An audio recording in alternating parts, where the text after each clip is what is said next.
Alright, looks like that's good there. We got that happening. That's going properly. Okay. Looks like we're cocked, locked, and ready to rock.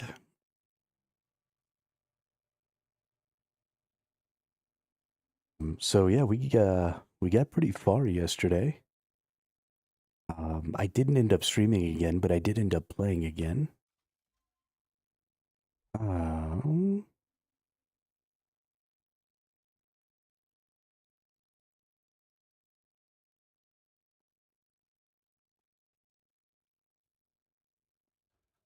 so we've progressed pretty far. Our gear is looking decent-ish. There's some really cool uh, crafting stuff going on, like these glyphs of envy. Have been really cool for trying to upgrade some of my lower tier gear.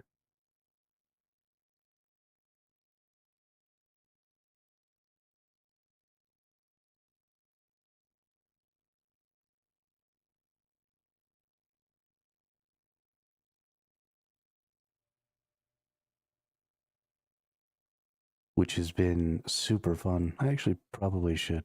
Well, we'll figure that out in a minute.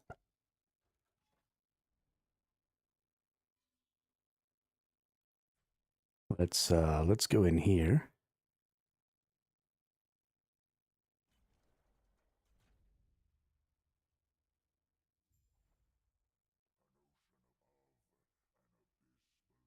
Let's go fight Laggin.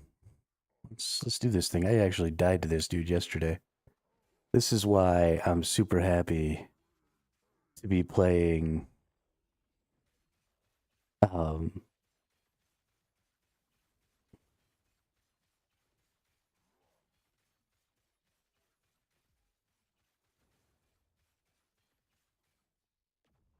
to be playing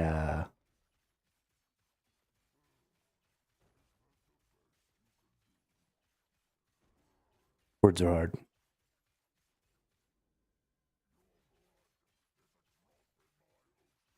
Be playing softcore so that I'm allowed to die.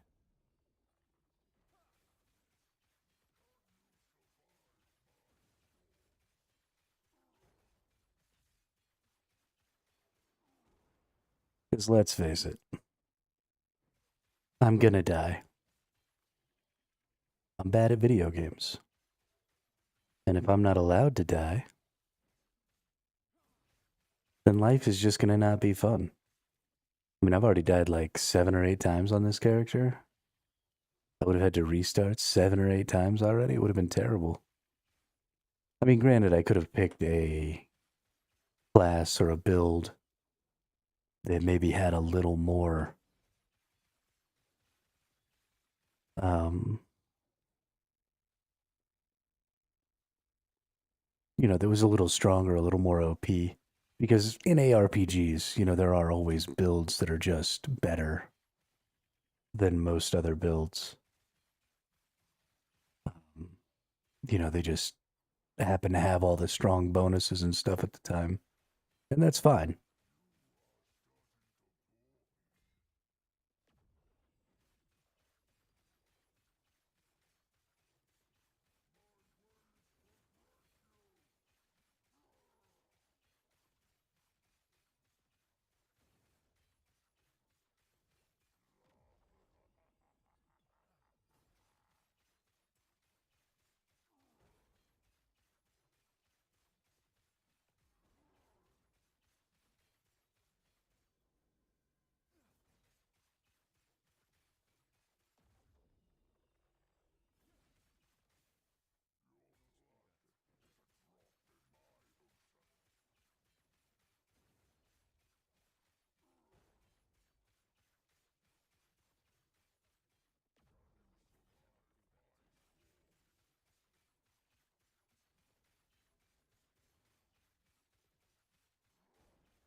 That was real close there.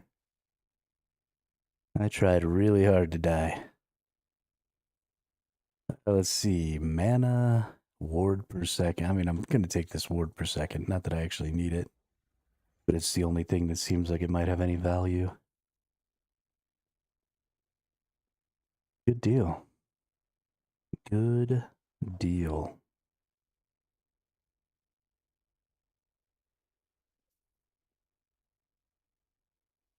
I definitely don't need this. Let's see. Cold damage, lightning damage, spell damage, cold resist, lightning resist, chance to cast tidal wave when you use a melee attack. I mean, it's a cool weapon, but whatever. We'll pick it up.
What is this? Health on melee hit, chance to apply frailty. That's kind of nice.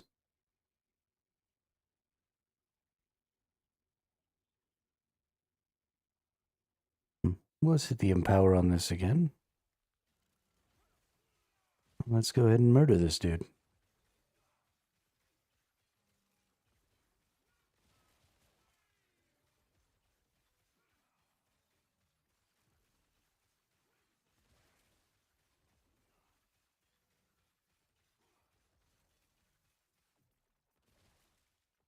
Murdered.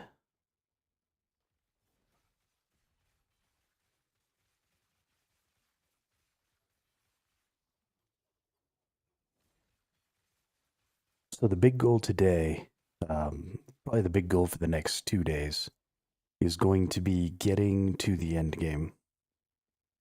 Getting to empowered monoliths and then pushing the corruption on my empowered monoliths as far as I possibly can. Because my big goal, the thing that I'm most concerned about, chance to ignite fire penetration. That's a good one. Let's see, this is chance to ignite increased fire damage. This is chance to ignite fire pin. This is cast.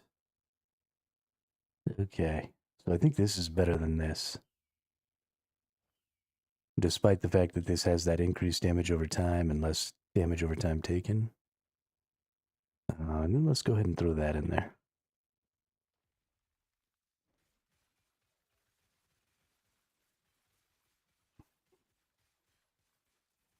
That feels really good, I think. That's a huge, I mean, 20% increased ignite chance is massive for me. But yeah, so what I want to be doing is I want to be gaining lots of really high-end bases for builds. Because something that's going to be happening in the next few days. Last Epoch is a game that is designed extremely well for lots of alternate characters. And so something that's going to end up happening, this is something I wish they'd stop doing. They keep putting these in corners. And I don't really like that. I wish that these rifts would exist more sort of out in the open. Oh, my beast is...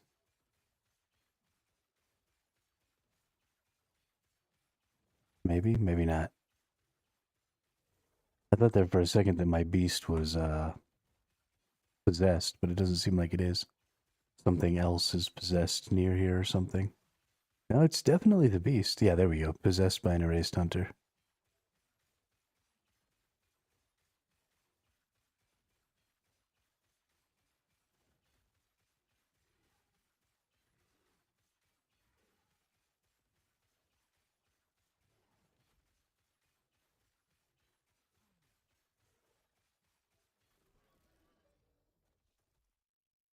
Some primordial horn and feather action there. I don't really need that. I'll probably go ahead and shatter it. I get so many runes of shattering that I really do just kind of get to shatter whatever the hell I want, which is pretty nice. Actually, I really like it. Oh, I think I'm going the wrong way. Let's murder all these, because why not? Get that XP.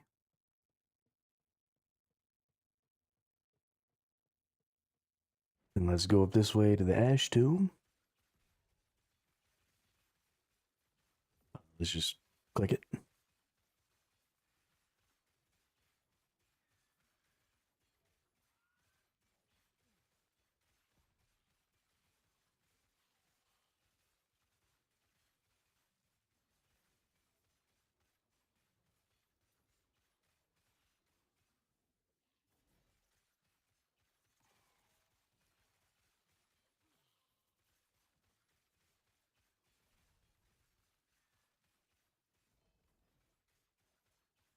A Soulfire Bastion key.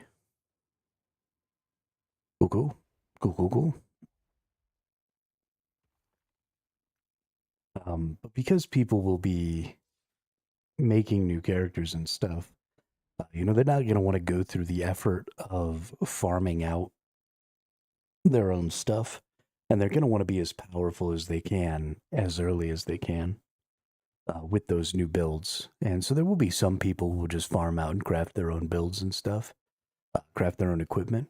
But if we identify some of the builds that some of the other content creators are making, and find the ones that are the most popular, find the content creators that are most popular, look for builds that are extremely powerful, and then go ahead and craft some really high tier gear that sort of benefits those builds, then we should be able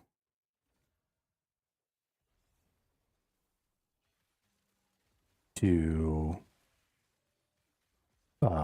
make quite a bit of currency, which will be fun. Not that the currency in this game is terribly important, um, but I do want to see, maybe just how far can I go with a crafter merchant playstyle in this game.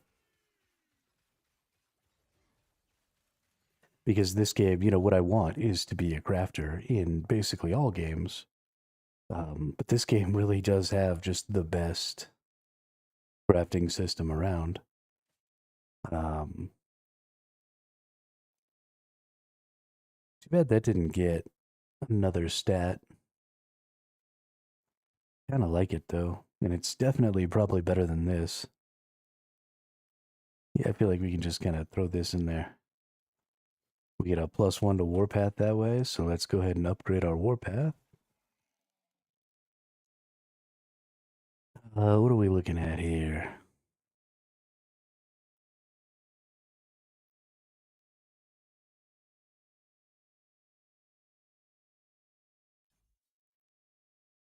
Sure, let's add a little fire damage. What did I just pick up? Probably something I don't need.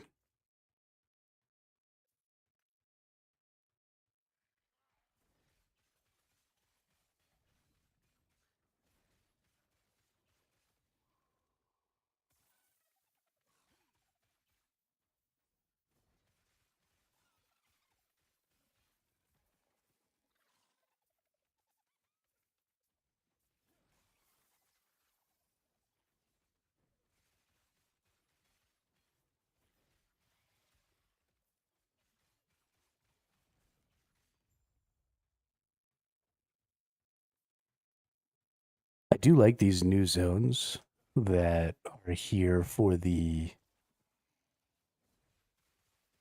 um the new act. Actually, I should probably go and beat the new act of the game. Um, I just kind of skipped it.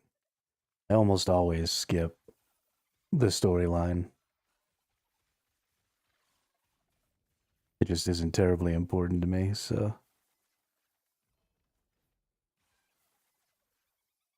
Alright, nice.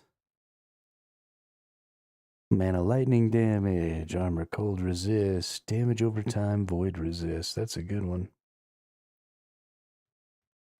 Very nice. Okay. Look at all these lizards. Look at all them loot lizards.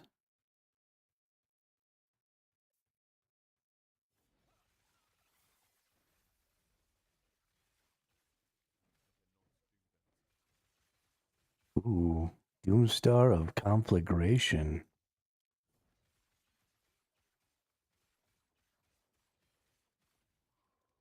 Might be something I'm looking for. Oh, that's too bad. The Warriors is the thing that's the tier 6. I don't need the increased physical damage. It would have been great if that was a tier 6 ignite chance. A lack and a las. Actually, we're going to go ahead and pick that up. Probably going to go ahead and pick this one up too. And we'll just boop, shatter it, boop, shatter it. Okay, let's shatter that one too. Why not? My big thing is just getting lots and lots of affix shards. The more affix shards we get,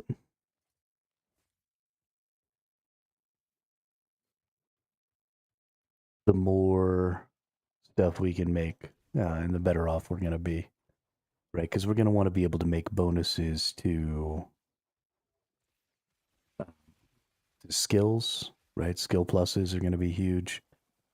We're going to want to be able to do, ooh, look at that. Look at that big old T-Rex. Whoa. I was losing some hit points in there. Whoops.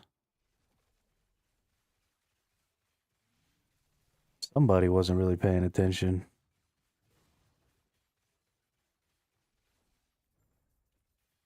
You can actually get one of those as a minion, which is super dope.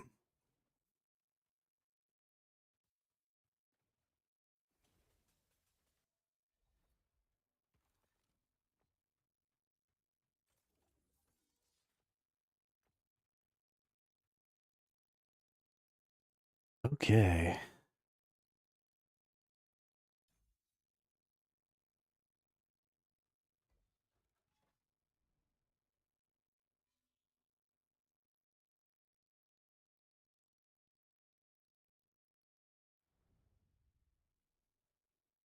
Nice.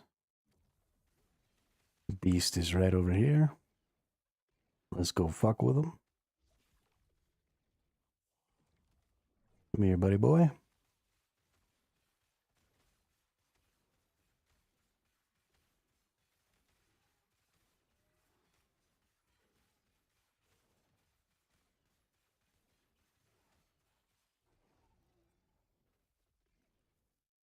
Ooh. Increased movement, tier 6 movement speed. Hey. Eventually, I want to get some tier 8 movement speed boots. I think that'll be actually a really good primordial. And the other thing that I want to do is I want to get some tier 8s on um,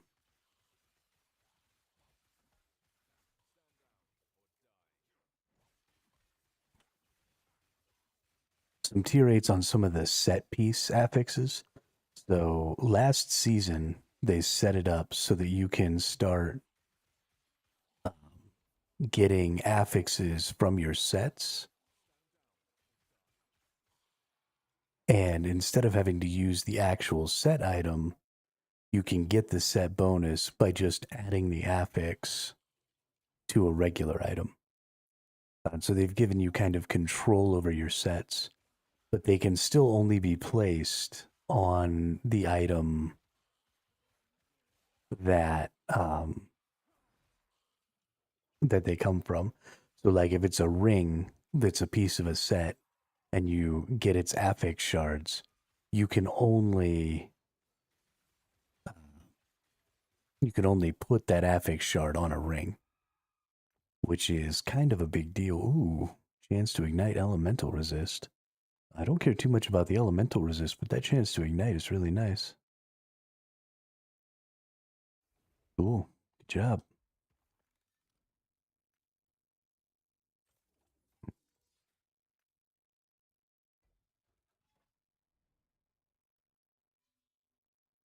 Let's see here. Ooh. Hey. We got some purple rings. Purple rings. I love that shit.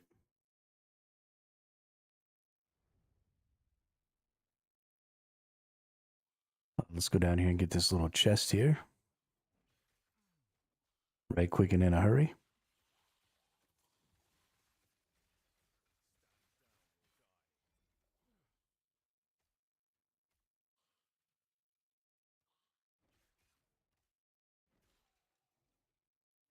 I am going to have to go through and actually look at my um,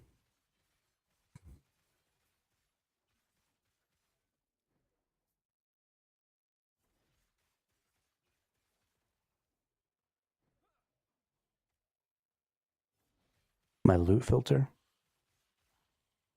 Because if I'm going to be trying to make a bunch of really good stuff and really go after this crafter thing, my loot filter is going to need to be super on point because it's not just going to be about getting the items that I personally want. It's going to have to also be about getting the items that other people are going to want.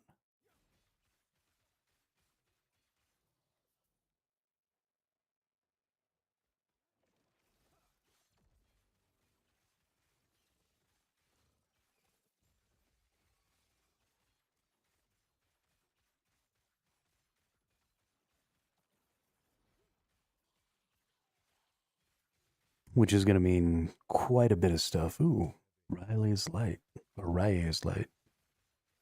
Do I not have enough space? Okay, well, let's go ahead and shatter that. And shatter that. And shatter that.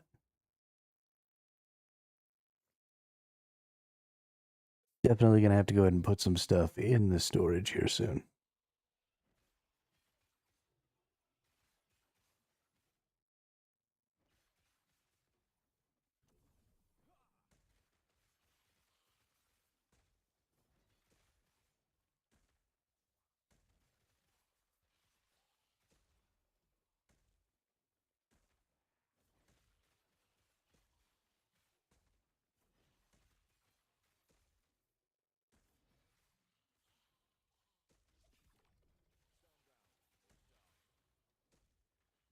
Right, and we go to the rift. Time to evolve our little duder here. All I need is some more of these ancient bones. Just 6,000 more ancient bones. And we're cocked, locked, and ready to rock over here. We're doing a 6 evolution right now.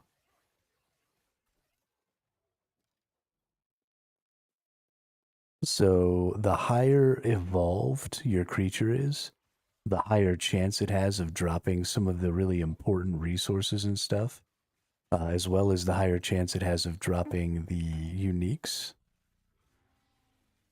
Ooh, angry T-Rex. Ooh, lots of angry T-Rexes. Why you mad, bro?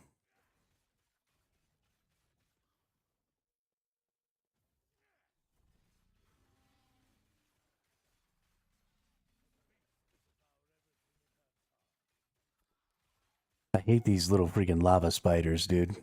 They piss me off so much. They hurt so bad.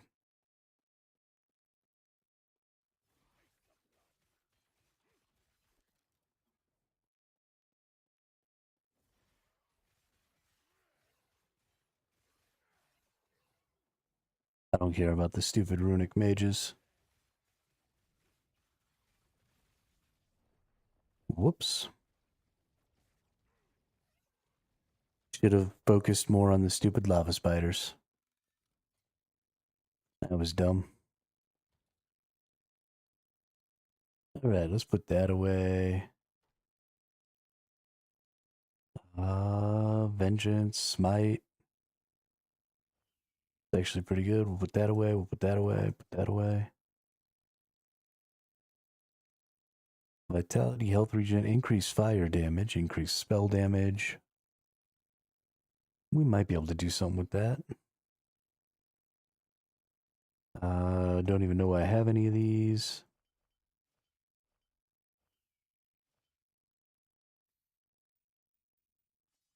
Honestly, most of these uniques and stuff that I have, I don't really need.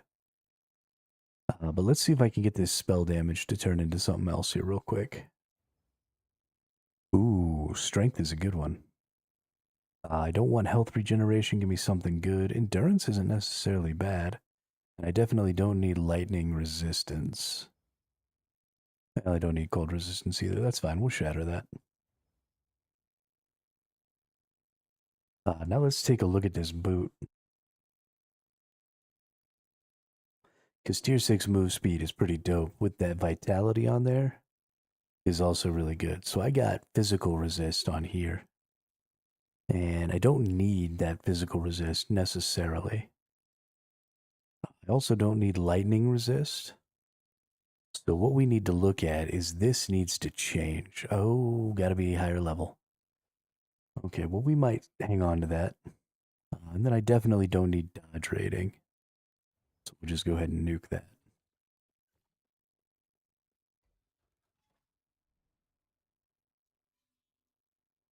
Okay, let's go back in here. Let's fucking finish this one up. I'm pretty sad that I got my ass kicked. Okay, we're definitely gonna have to go around to get down there.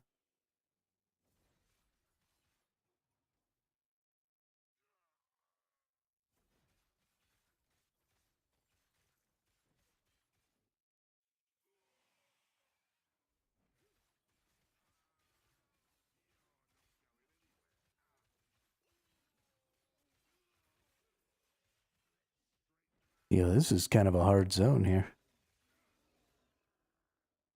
These elemental enemies hit pretty hard. They don't seem to have a ton of hit points. But they put the whammy down if I'm not careful.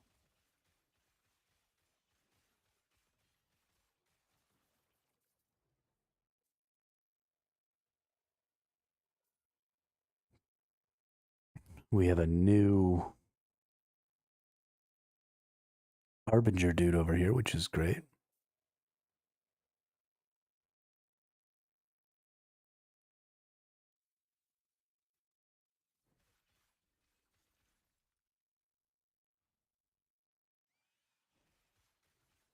I love the Harbingers, or the Nemesis dudes. They're so good.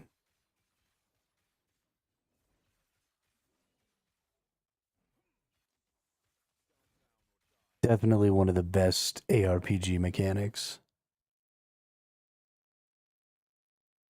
I don't think I need any of these things. We're just gonna banish that dude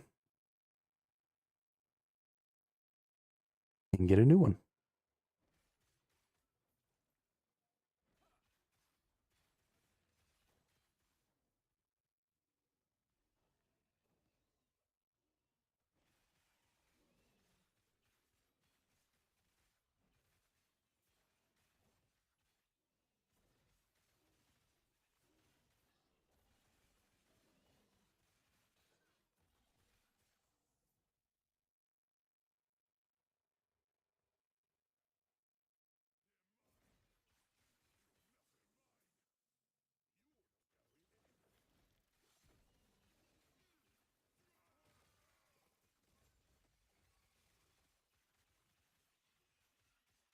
Murder everything.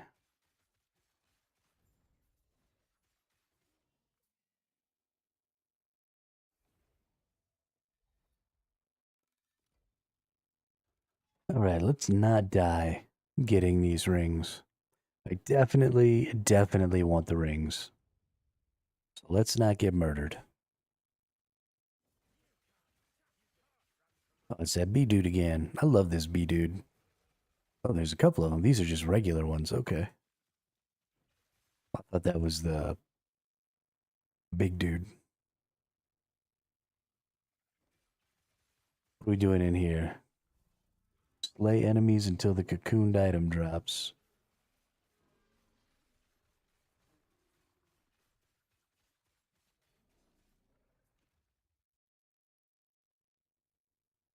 I love it when my only job is murder.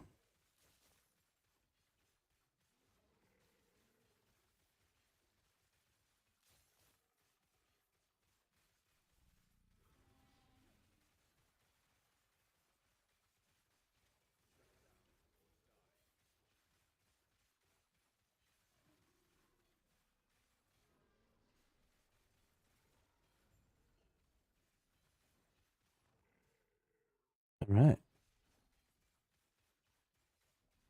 Got ourselves a unique quiver. What's it say?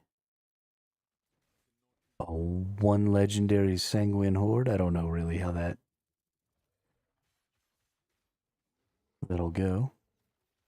I'm gonna kind of look around a little bit because I really want to find my beast thing.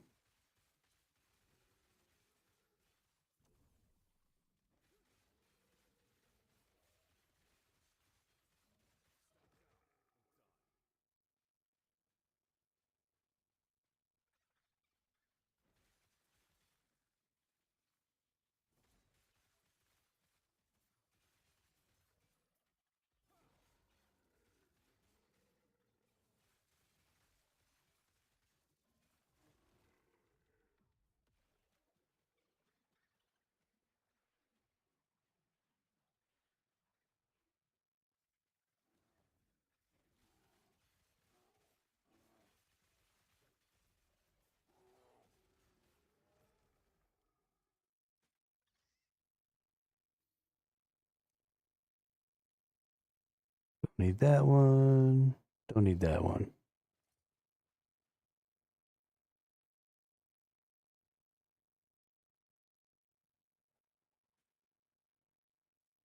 Let's see. Shatter that. Wow, that's a lot of resist on there. Shatter that. Shatter that. Shatter that. Let's rock and roll.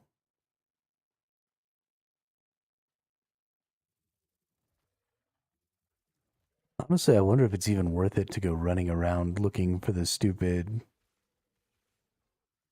thing.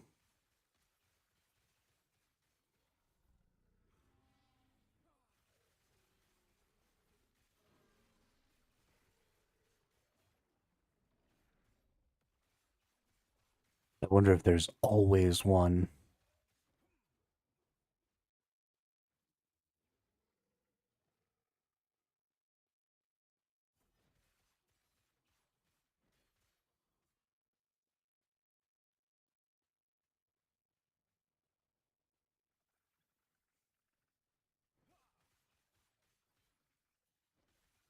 I think we're gonna have to go back over this way and go down through here, see how far this goes.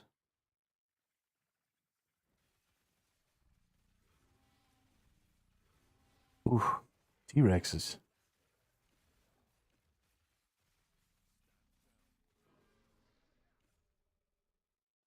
Those bad boys can put a whammy down.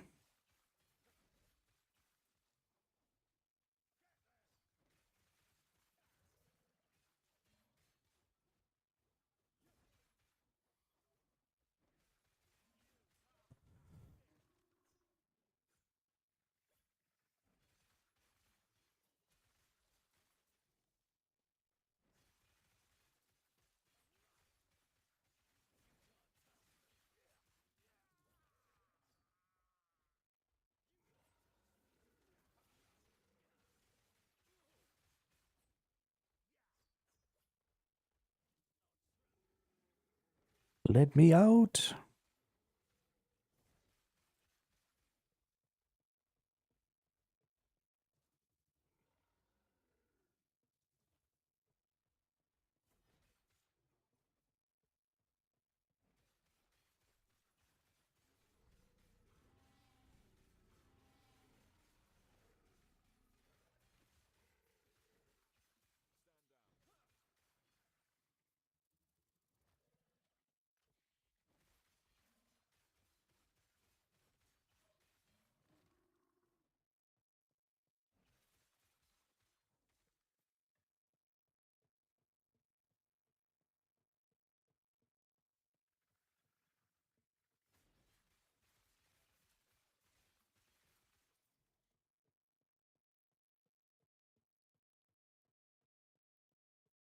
Okay, but seriously, where's my thing?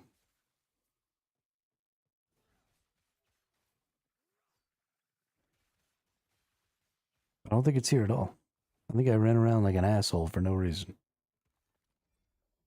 Ooh, got all these rings though. That one's not really that good. I mean, I guess we can just.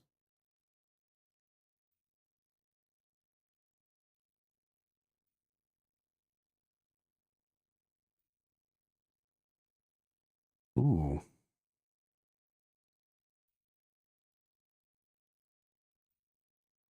Okay, I don't think I really want any of these rings. I think we're just gonna shatter them all.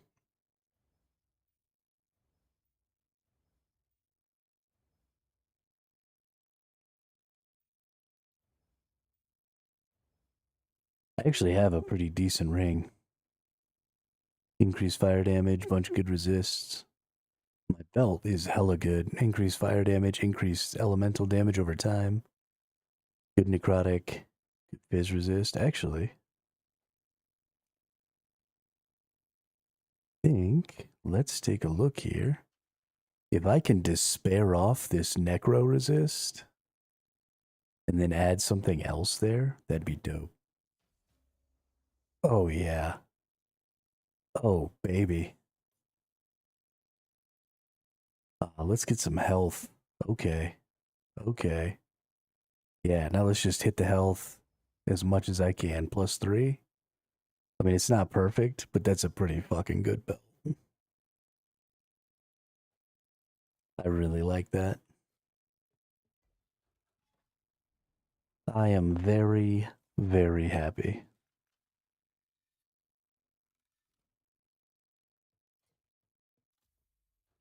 with how that turned out.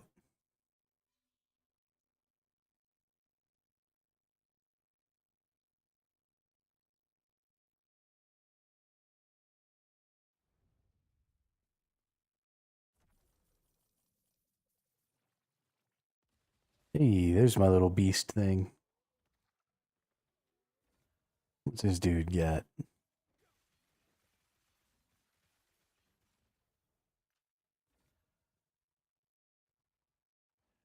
Melee damage per attunement, for a judgment while unarmed, so just an unarmed judgment thing.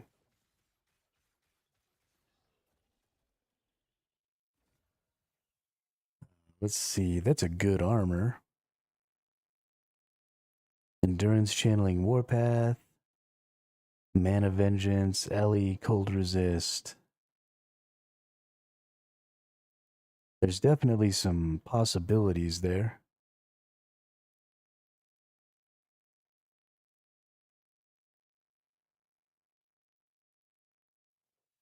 Yeah, let's go ahead and empower this just for that armor more than anything. Maybe we'll get something good on the.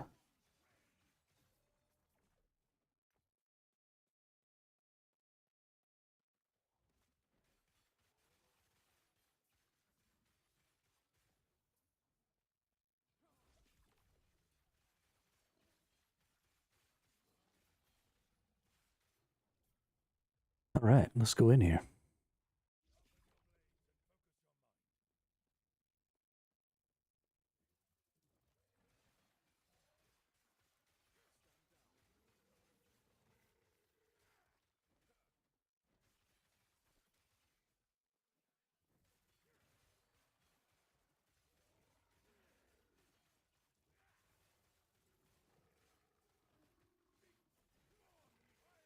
Some of these new enemy types are kind of difficult. They're kind of cool. I like them. They slap though.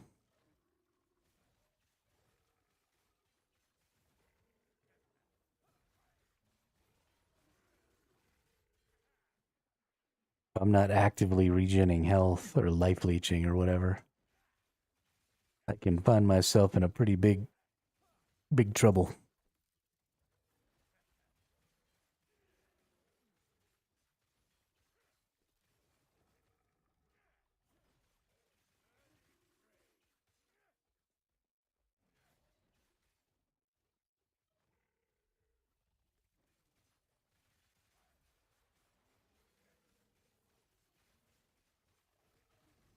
Ooh, things are gonna get crazy.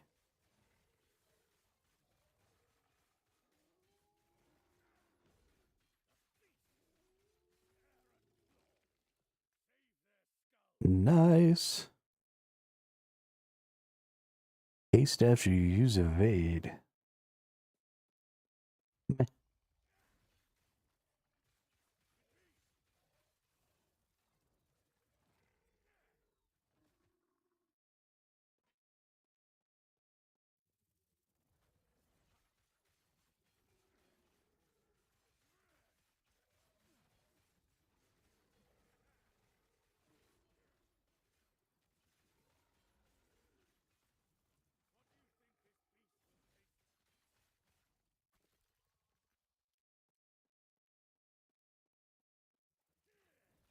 Oh my goodness, another one of these boss things? Oh, this one's pretty hard too. This one's a tanky boy. Well, maybe not.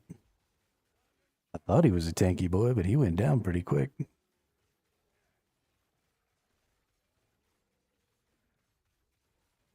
Normally, that guy's got way more hit points than that. That was interesting. Melee crit chance, too bad.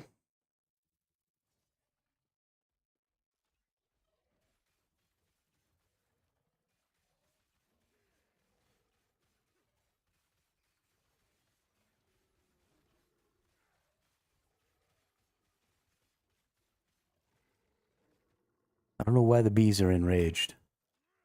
All I've done is invade their home and kill all their friends. I don't see any reason for them to be all upset about it.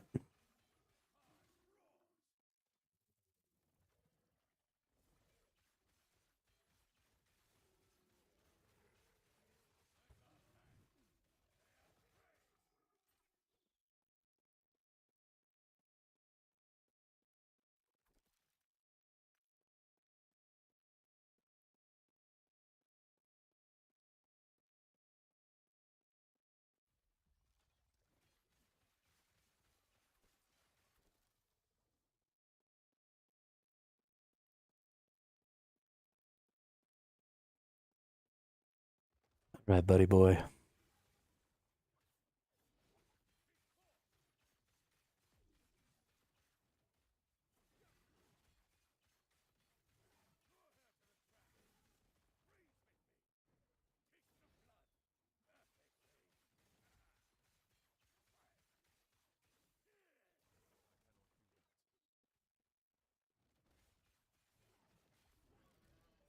Ooh.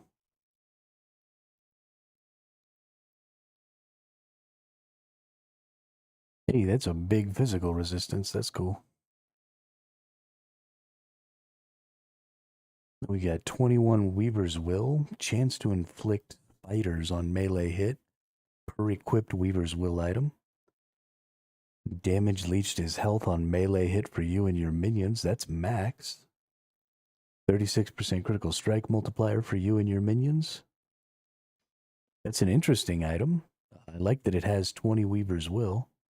21 Weaver's Will. That means it can get 4 stats. Now let's take a look at our lineage so far. So this is your lineage screen here, and it lets you know I'm going to be able to get 6 evolutions, and you can see that right here as well. And it shows you what I'm getting right now. So right now I'm getting a horn, and I'm getting a feather. So a fang isn't necessarily a bad thing to get. Ancient bones also not necessarily a bad thing to get. But we need to look at what we're going to be getting. So drops exalted armor is pretty good. I wish this told me what the other drops were. There definitely could be some more information on that lineage screen, but I think we're going to take drops exalted armor. So every time we kill it, we're going to get an exalted armor from it, at least. Which is pretty big. So we've just done our third evolution, which means now we're going to have to kill that thing 4 times because it's got 3 evolutions. So we're going to kill it 4 times, and then we're going to get another rift that opens.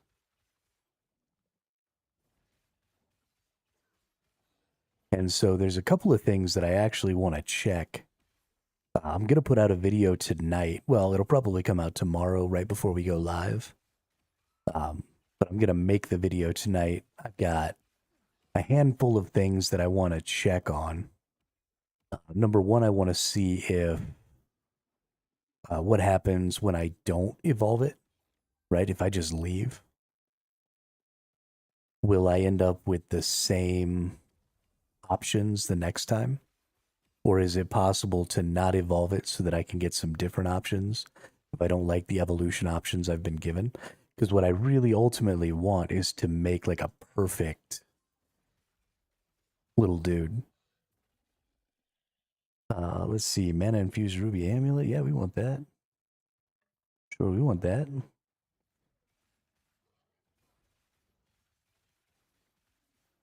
We're just gonna shatter the shit out of a bunch of this stuff.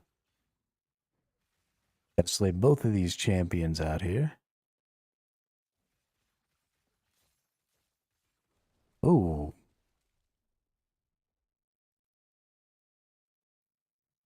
Sometimes I just very suddenly die. It's very fun. Let's go to this cemetery. So I have a mission right now that says go to the cemetery for the Weaver. And I actually want to do that because one of the things that you have to do, I believe, is beat one of the Weaver's missions in order to get to where you can have a 7 evolution creature. And I want to get to where I can have a 7 evolution creature because that'll be the most optimum way.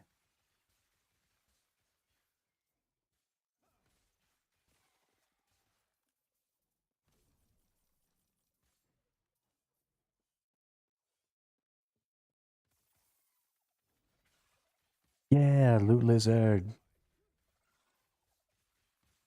Oh, and we've got our little beastie there.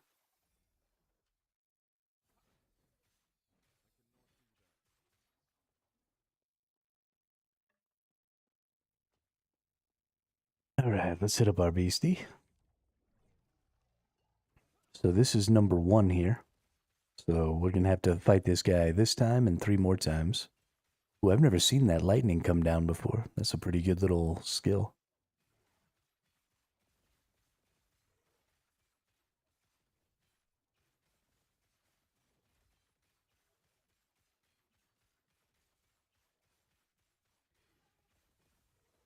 We also have a nemesis up there, which I want to go do real quick. And then we'll go down to the cemetery.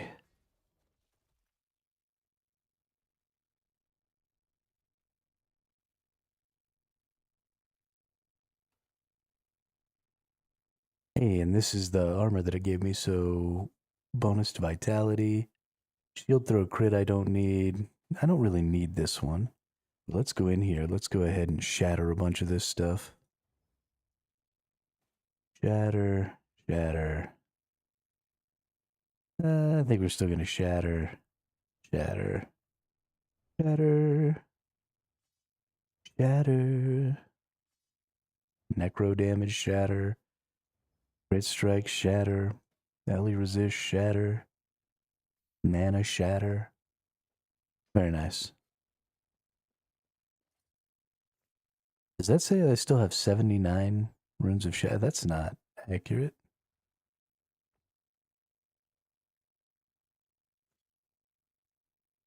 Pretty sure I had 79 when I started that. I don't know what's going on.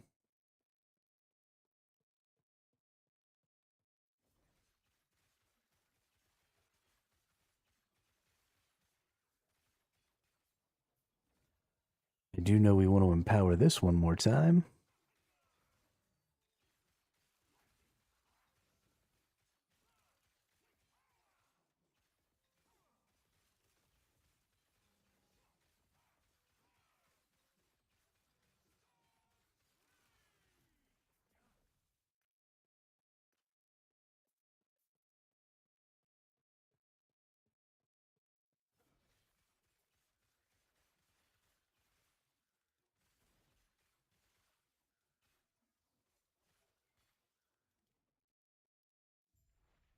All right.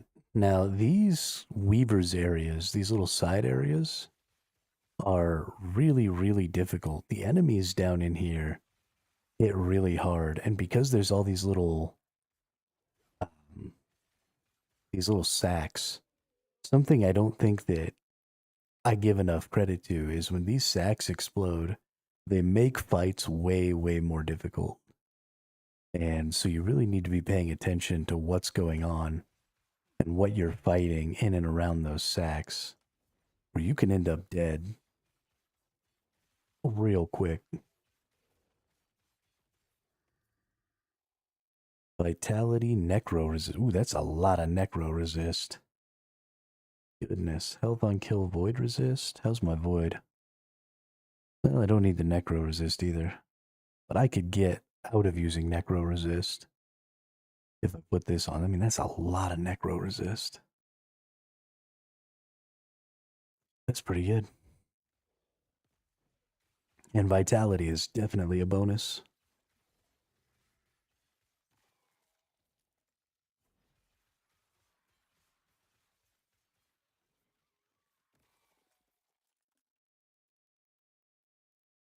Lightning pen, cold damage, not really a good one.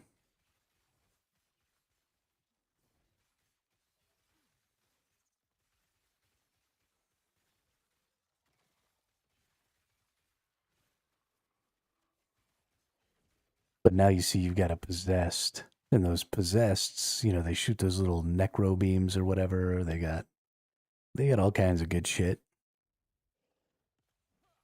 They just be whapping motherfuckers. And those things are so easy to kill. I mean, you get too close to them and they just fucking go down.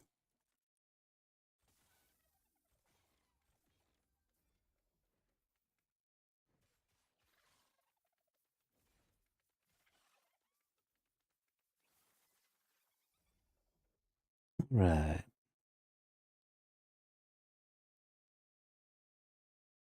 Mana on Vengeance, that's nice. We're going to pick all these up because we'll fucking shatter them if we don't use them. Healing effectiveness, no. Ward retention, no. Physical pen, no. Crit chance, lightning res, no.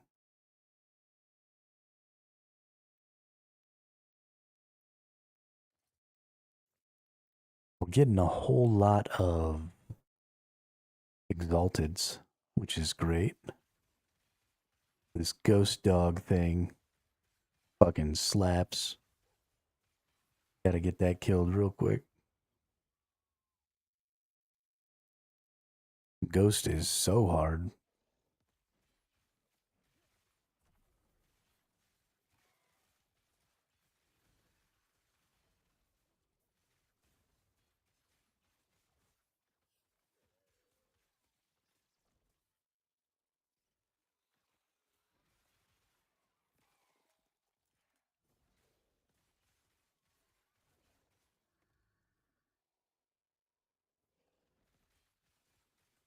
Oh god, it's another ghost.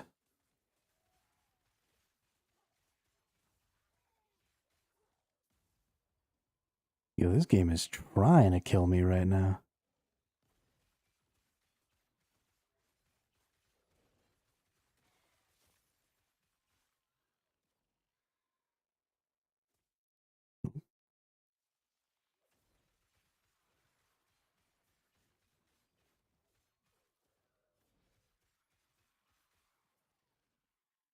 Okay, into the boss we go here.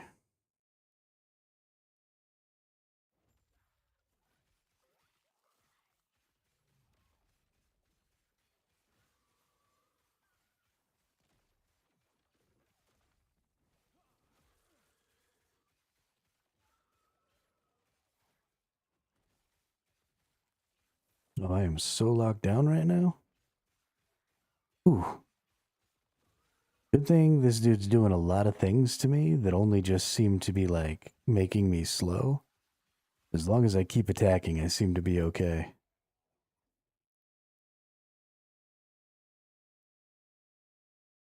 That was terrifying.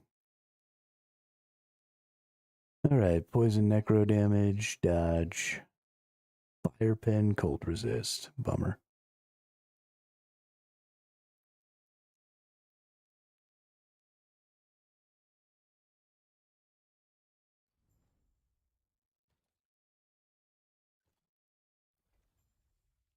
Okay, so now I've got a couple of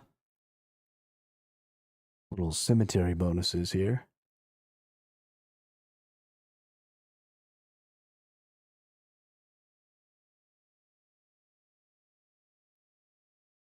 Give me 1 second. I need to go look something up.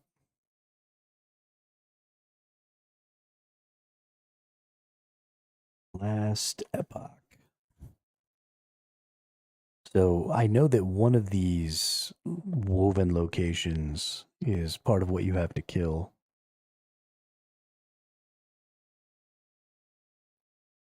There's something you got to be able to do to get to the 7 evolution creature that has to do with the woven. So we're going to go look at the primal hunt.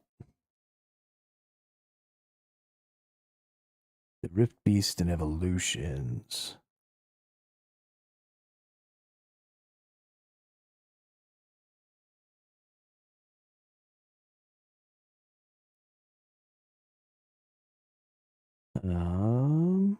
Rift Beasts are powerful enemies. Upon defeating the Rift. Upon choosing an evolution. Evolution traits.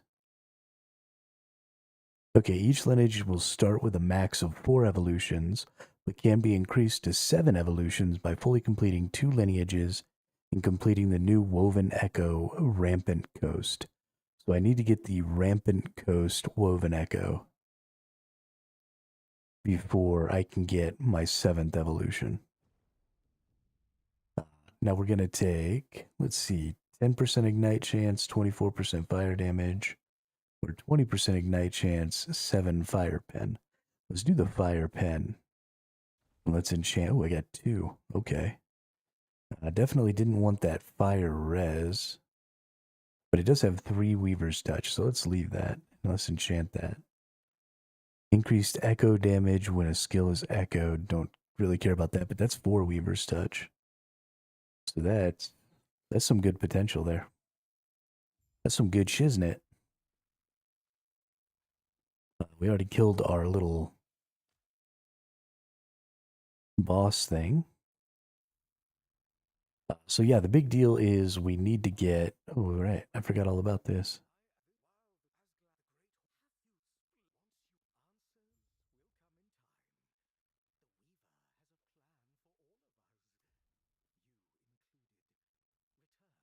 Oh right, I forgot about the Weaver tree too.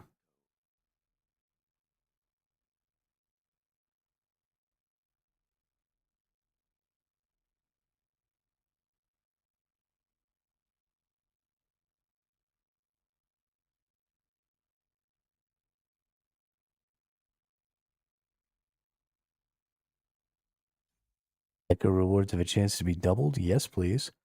So this is kind of a big deal here.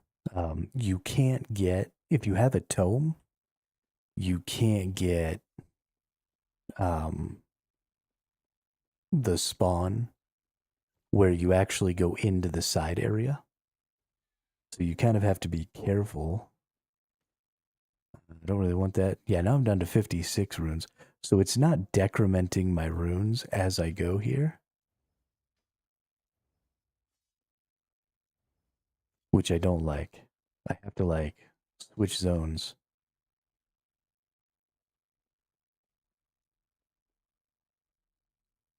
which is weird. Definitely some sort of a glitch.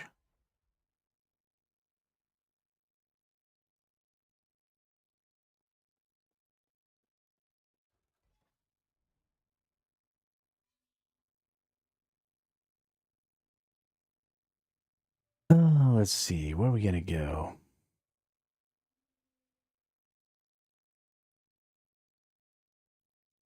Yeah, let's go down this way. Sure, why not?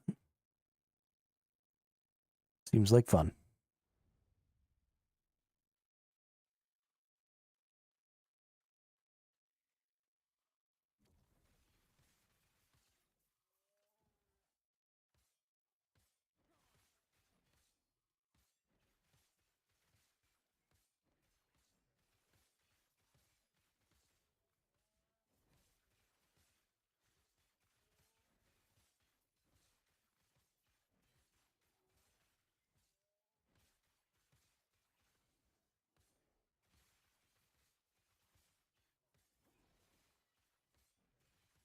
Hey,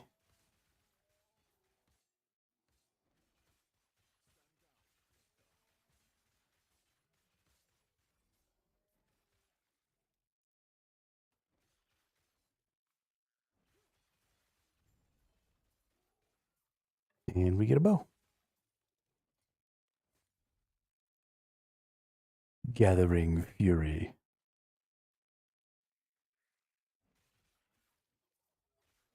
I feel like maybe we should walk around.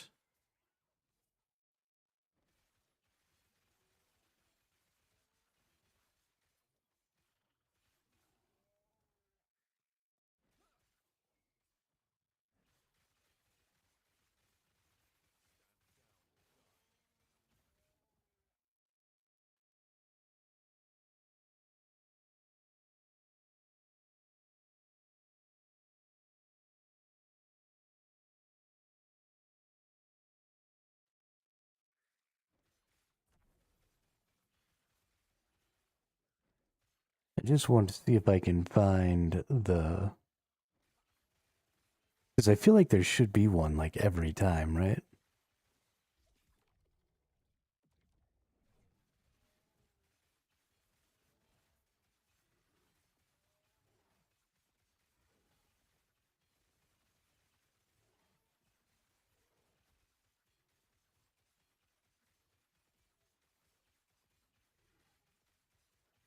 Hey, we're maintaining over 100 ignites. That's nice. Damage is getting good.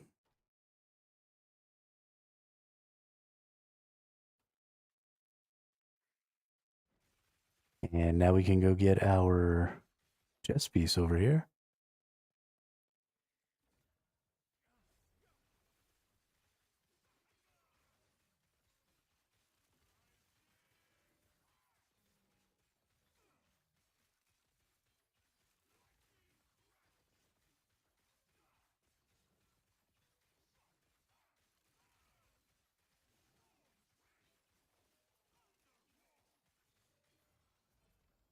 Nice.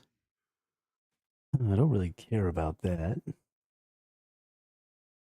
There's a double tier 6 necrotic damage and cast speed. Those are actually both pretty good. Together, anyway. Don't really care about that. Let's see what we got here. Endurance using Warpath. Okay. So this is a good chess piece. What am I getting out of here? So right now I'm already getting a lot of LE resist out of my chest. So I do need some of that LE resist. So we want to keep that. Void damage taken as physical. That's a really good sealed affix of tier 5. Okay. We've got endurance while channeling Warpath is good. Mana gained when you use Vengeance, not something we need. So we really need this one to change. So let's randomize. Just bonus to mana. That sucks.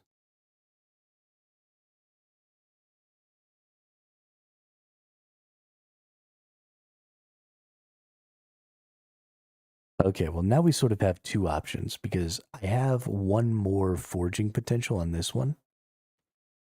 which means I could potentially go ahead and eat this one and then use that endurance while channeling to level this up and use a glyph of envy to try to turn this into a higher tier armor. Or I just go ahead and eat the fact that this mana's here. So let's do it this way. I want to try and change this cold resist into something more useful like health. Void resist isn't it? Cold resist isn't it? Poison resist isn't it? Dodge rating isn't it? Okay. So that's pretty much a done deal for me then. We're gonna go ahead and shatter that bad boy. And then we're gonna put this in here and we're gonna level this up to tier 4. And we're gonna use this glyph of envy because it'll change it into a different sentinel body armor. Hey, what's up, Drat? Happy Friday. So we're going to hit this. And now we get a sentinel body armor that we can't use because we're not a high enough level. Whoops. I may be fucked up.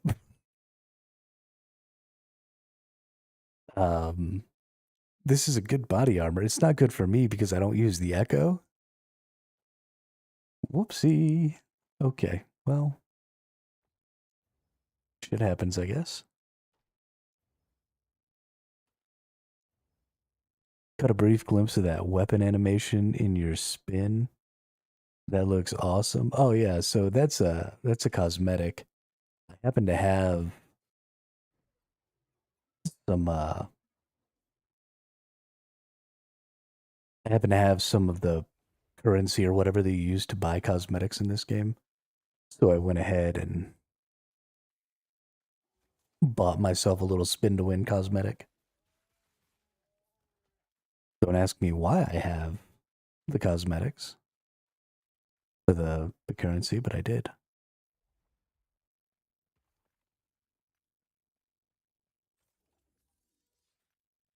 Yeah, I'm pretty stoked about it. It's pretty cool.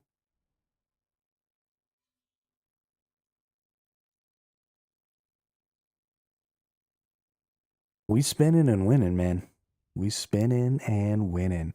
Of course, now my life is about to get way more difficult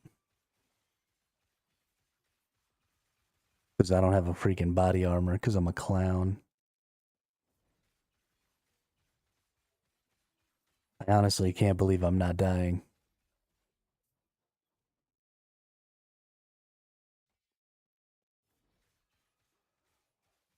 Oh, this thing is gonna kill me though. For sure.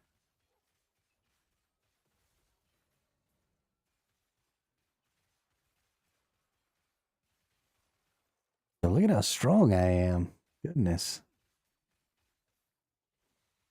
Yeah, so other people are kicking my ass. The pinnacle boss, um, Uber Aberoth, already got killed yesterday, which is like the hardest boss in the game. And there's already people who are level 100. So like I'm doing all right, but people be kicking my ass. I'm still pretty far ahead of the regular pack, but yeah. Yeah, I got stomped on. If this was a race, I lost. A show.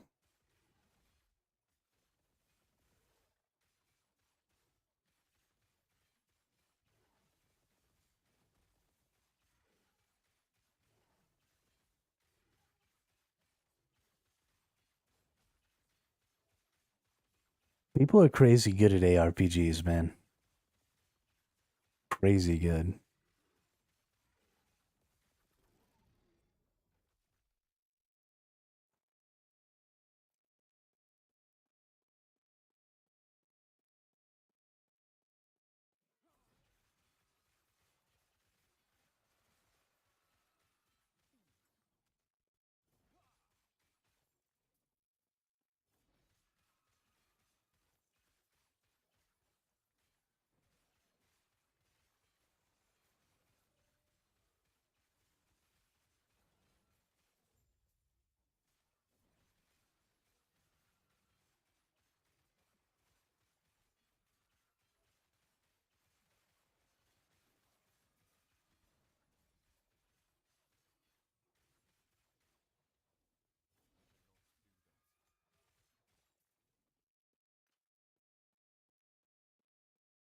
But we're going to try and get pushed into the late game here.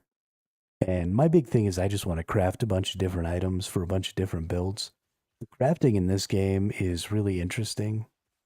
Um, it has a very deterministic, very like step by step making decisions kind of a crafting system, because you get to go in there and like choose, okay, this is what I'm leveling up this time. I'm going to use this Epic shard. And it's almost exactly what I want out of a crafting system, minus the fact that it's still kind of a menu and doesn't really have a gameplay element. But because this is an ARPG, I can kind of forgive that. Um,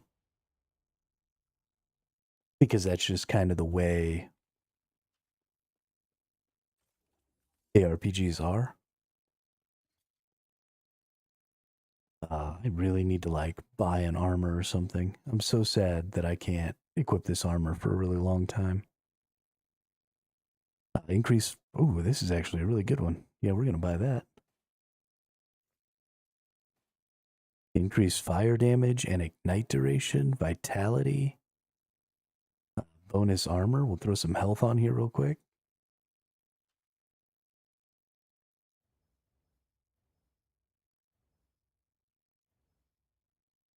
Boost some vitality there. Get that armor right there. Nice. And then whenever we get another one of those shards, we'll be able to max that out. That's a good little deal.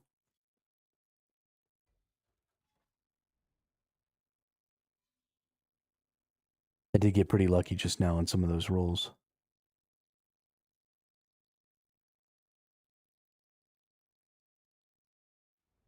We got to get ourselves up to level 79. 6 more levels. Then we can put our armor back on.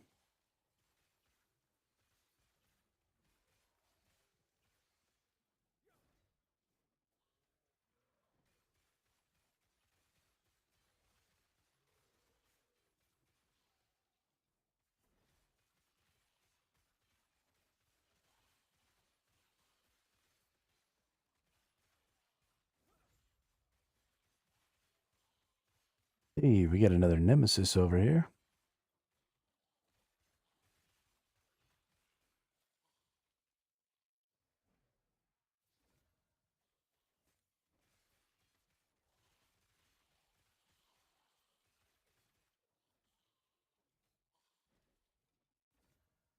All right, what do we got here?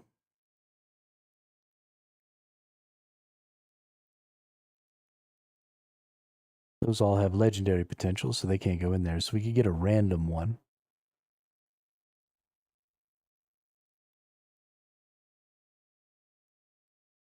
I don't think I really want any of this stuff. None of it seems to be all that useful, so we'll banish that.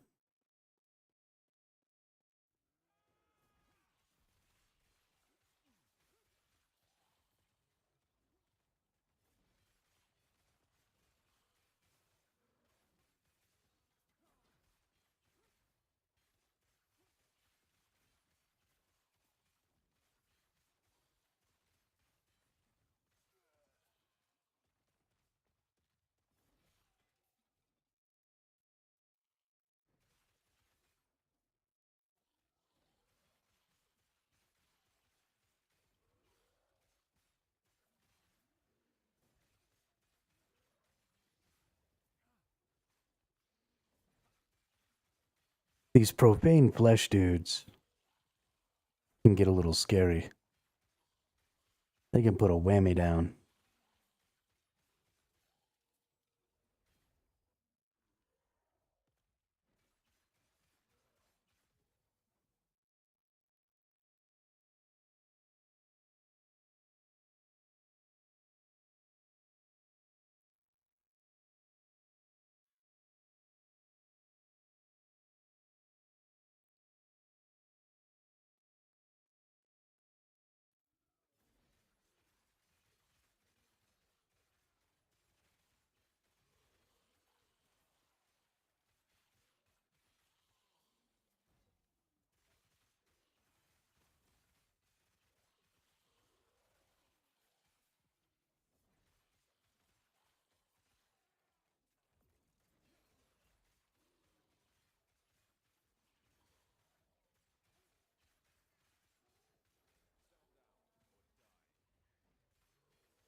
Look at all them runes. Delicious.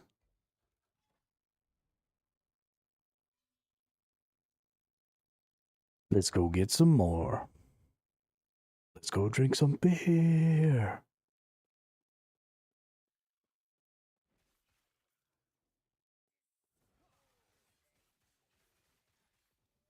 Hey, we got a nemesis.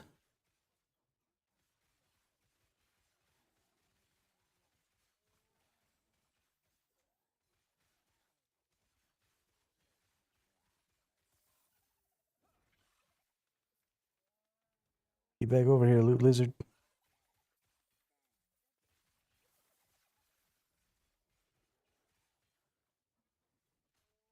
It is a lot of fun to play ARPGs.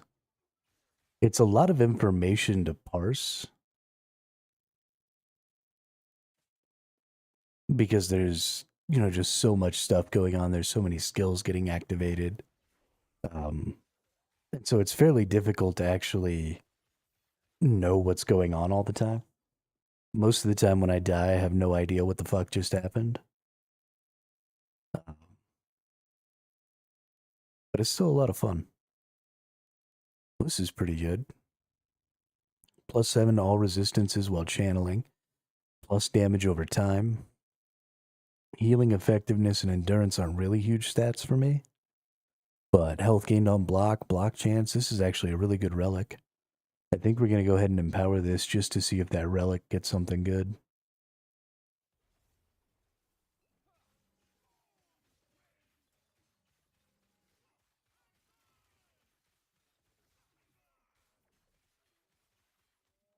Coming up this weekend, Drat, not this weekend right now, but on the 29th for the Friday, Saturday, and Sunday starting the 29th, Path of Exile 2 is having a free weekend because they're launching their new season. So I'm going to be playing that next weekend. I probably won't buy the game. The game is supposed to go free to play when it launches its 1.0. It's still in early access right now. But I do want to get a little taste for it. It looks like they've done some pretty huge stuff. So if you have any interest in ARPGs and you want to give, what is ultimately the best one a try, Path of Exile 2 is coming out with a free weekend.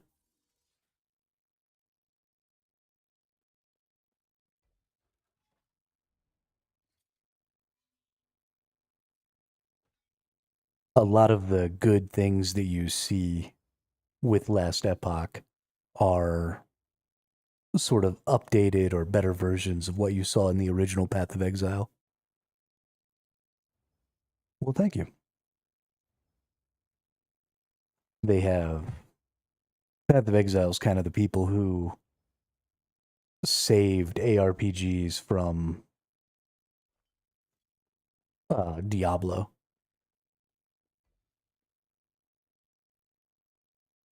Ooh, a setter unique sword. Interesting. Looks like you were enjoying Eve. Is that something you can set down and pick back up without losing progress? Uh, yes and no. Um, so your subscription doesn't like pause if you're not using it. And so my subscription is still running out. But I paid for my subscription with currency, and I have enough currency to re-up my subscription if I decided to start playing again. I was enjoying Eve, but it feels like it's going to take too long to get anywhere in Eve. And ultimately, I was spending a lot of time just sitting there. So I was enjoying more the interaction that I was being able to have with the community than I really was with the act of playing Eve itself. And I think a lot of that came from the little game we were designing and stuff like that. So I don't know if I'll be going back. There are, a lot of the same problems that I always have with games exist in Eve as well. The risk reward gameplay where when you die, you lose stuff and people get to loot you, I think is a really bad PvP system.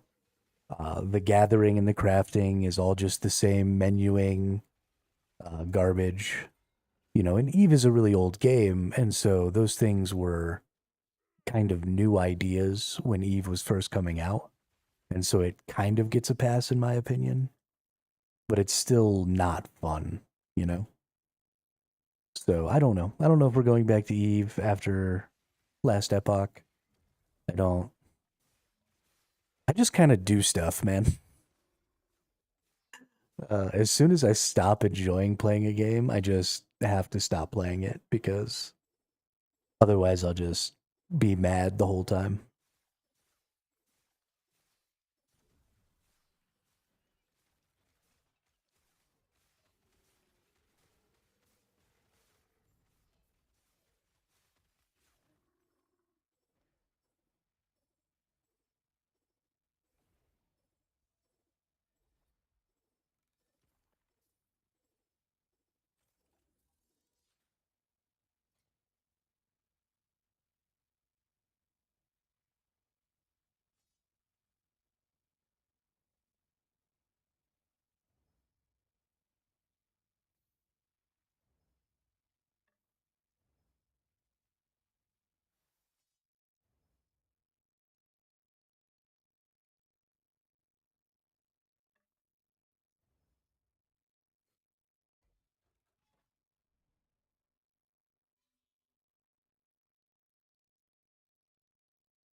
Yeah, I was excited to do that stuff that was going to take a really long time. But then I kind of started to realize that a lot of the process throughout that first year of getting there was going to be a lot of that same really boring, sit there and watch timers tick down kind of content. And that just wasn't going to be very positive for the stream and stuff.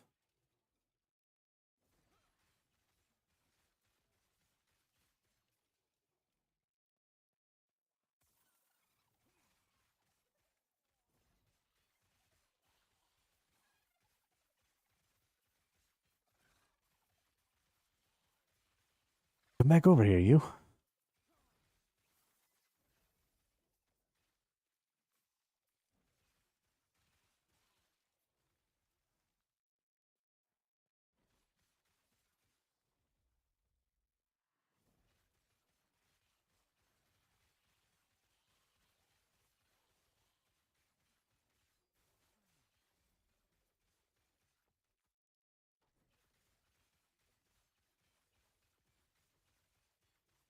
That is one big ugly beetle right there.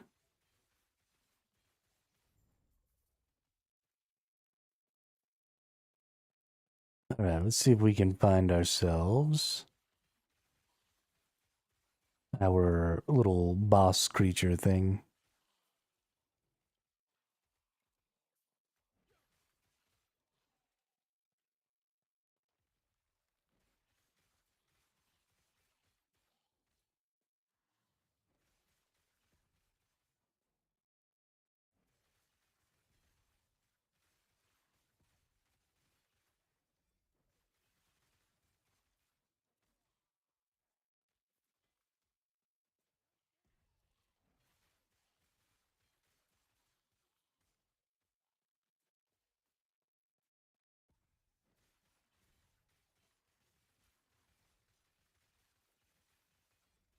Doesn't seem like it.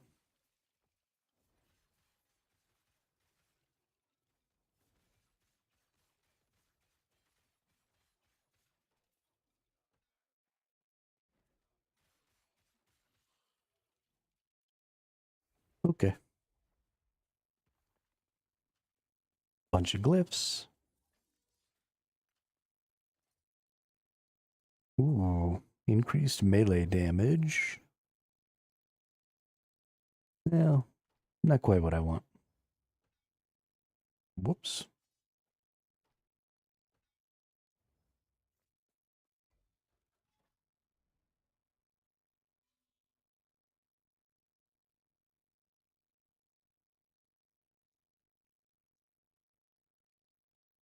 Let's go drink some beer.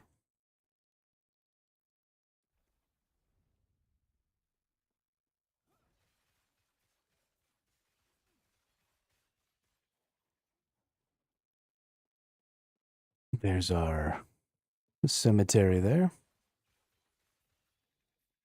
I'm going to start trying to do these cemeteries a little more.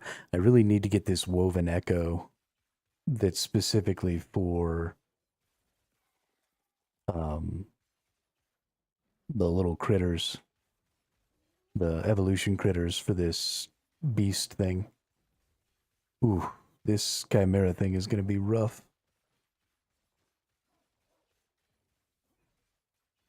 Go ahead and kill that enemy. This thing's possessed, which just is giving it tons of hit points, which is going to make it fairly difficult to kill.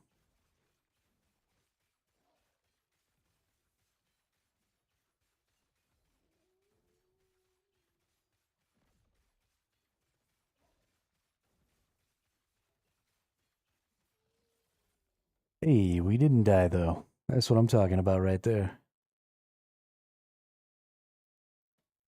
This is interesting. Increase elemental critical strike chance.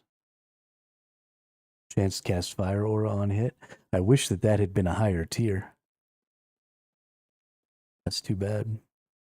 Oh, I was literally standing right next to a shrine that whole time. What an asshole.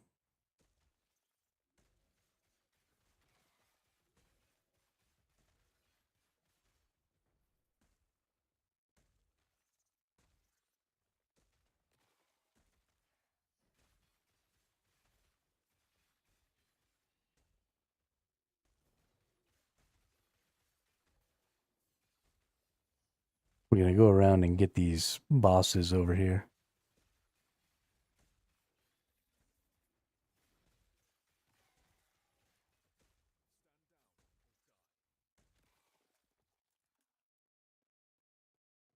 Because they're important.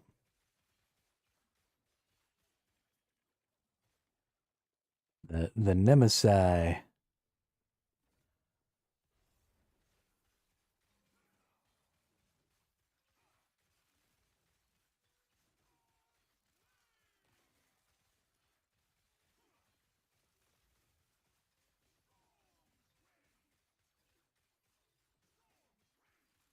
Nemesis got possessed too.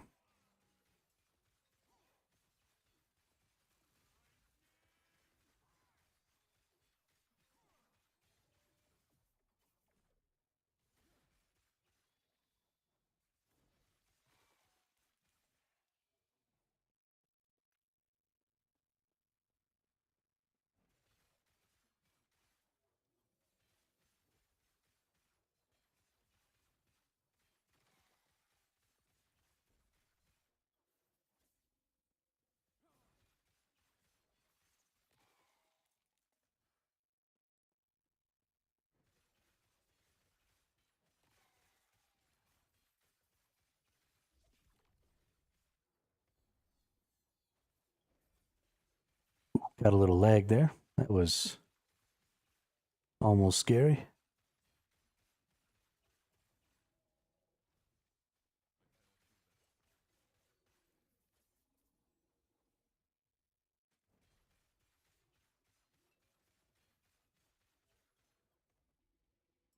That guy's a dickhead.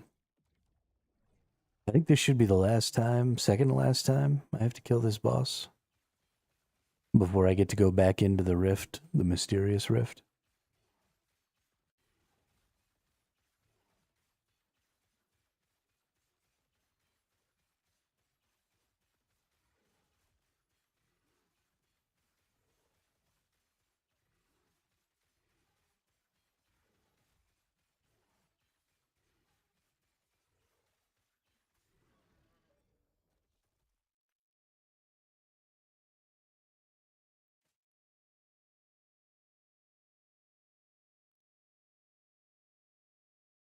Ooh, that's pretty nice. Vitality, increased fire damage, endurance, critical strike avoidance. There might be something to that. Let's see about working on this a little bit here. I wish I had some of these. I definitely want to change this critical strike avoidance to, health or something like that. What does this have as far as resistances? It has poison resist. Do I need the poison? Definitely don't need the poison resist, so. Dodge rating, no. Physical resistance, no. Elemental resistance, no. Okay, well, we'll shatter it so that I can get some of these increased fire duration or damage and ignite duration. See if we can get some of these shards. Didn't get any of those shards. Okay, well that was a huge bust. Just all the way around. Fantastic.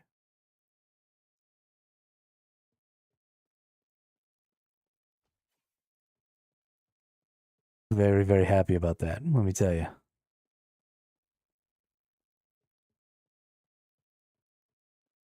Should have used some rune of removals.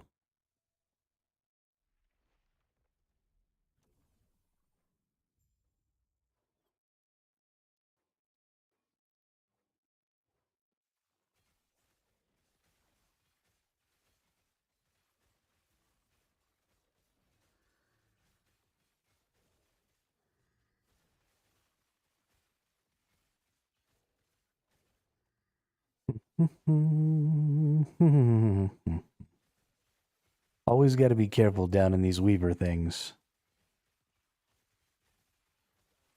Because these enemies lizzity slap.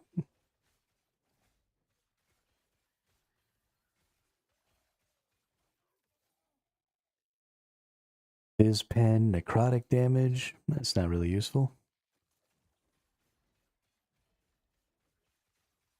Ooh, a rune of ascendance. Thank you.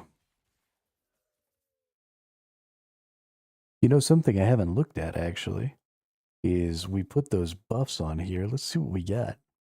Increased echo damage, critical strike chance. We're definitely going to redo that one. Then we got fire res and critical strike chance. We're going to redo both of these actually. Those are both really good idols, and if I can get some good Weaver's bonuses on them, we'll be sitting real pretty. These Tome Guardians are actually pretty scary. Especially if they get possessed, they can put it down.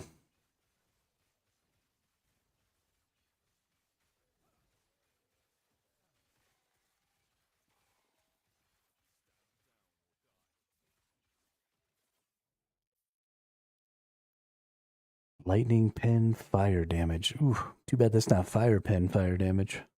That'd be dope.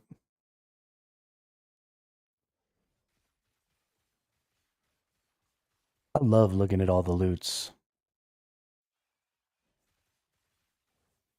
Loot is just so much fun.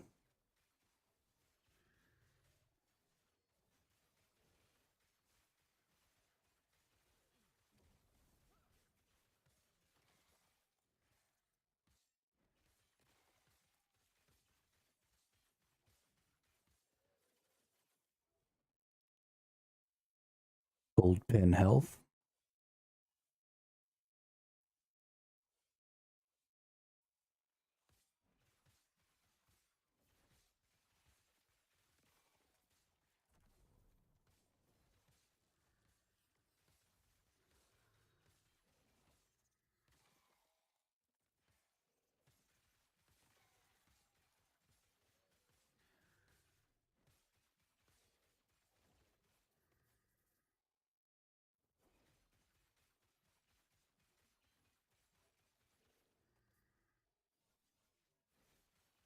I honestly probably should have picked up that cold penetration health one and just tried to sell it.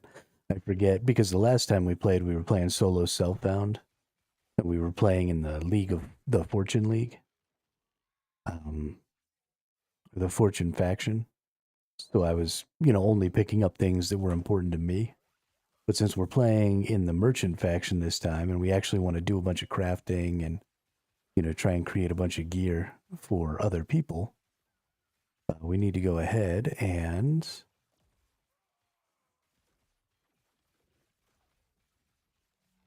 pick up other stuff and sell.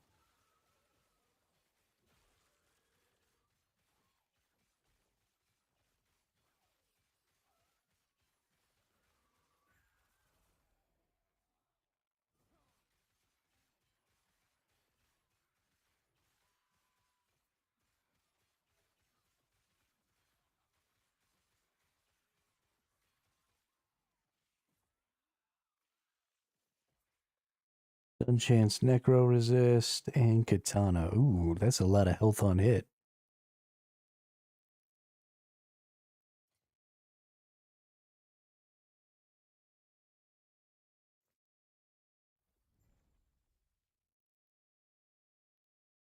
Which one of the Rampant Coast? Okay.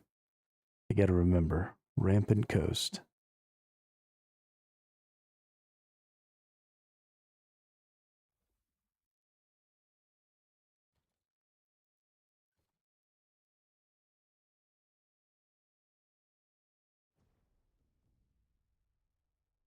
And let's put these back in here.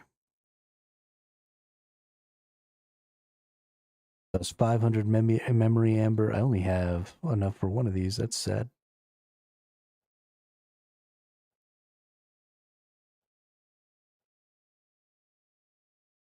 Oh, it costs memory amber to re-enchant. Okay. So at least I can enchant this one. Fizz resist with 4 Weaver's Touch. Nice. Nice, nice. Very nice.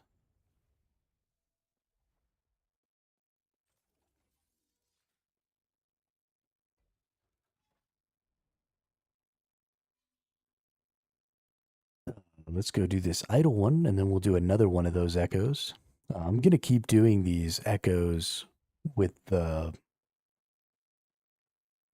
cemeteries because I want to get more of those um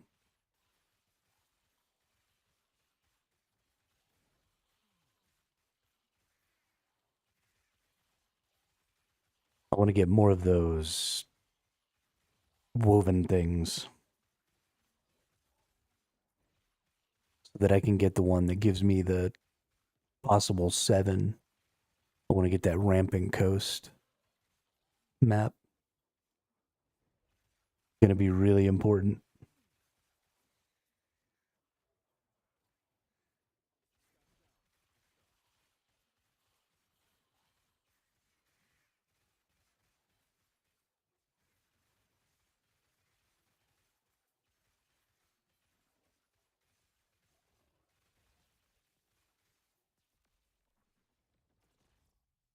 What the fudge knockers is this?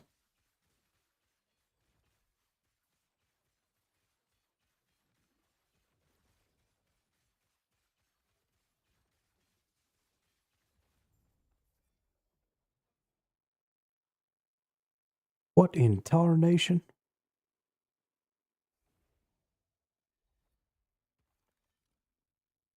Right. Health gained when stunned. Void damage over time. Nope. Warpath melee void. Nope. Bleed duration. Nope. Divine bolt. Nope. Nope. Damage over time. Necrotic damage. Nope. Multi. Nope. Chance to blind with spells. Fire resistance. Nope. Don't need any of those. Okay. Super cool game. Super cool.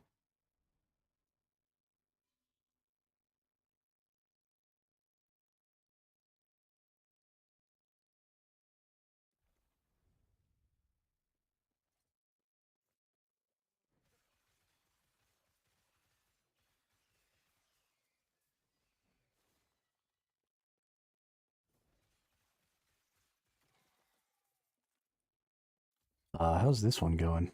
Physical res, less damage over time damage taken while using a hit. Wow. I could not spit that out. Less damage over time taken while using a shield, and health on block. Both of those are very good. I don't really need the physical resist, but that less damage taken over time while using a shield and chance to block are really nice. And health on block are both really nice. Did I get a boost to that? Yeah, now 4 health gained on block.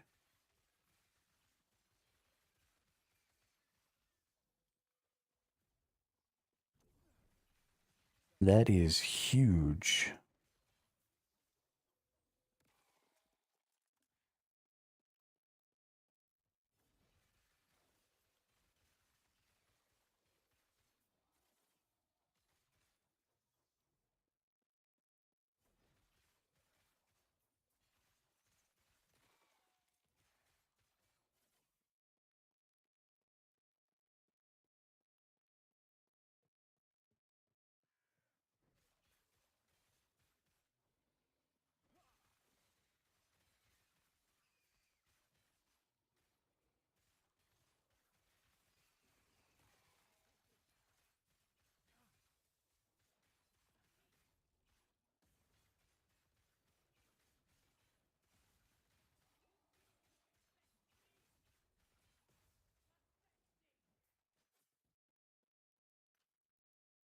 She almost got me right there. That was scary.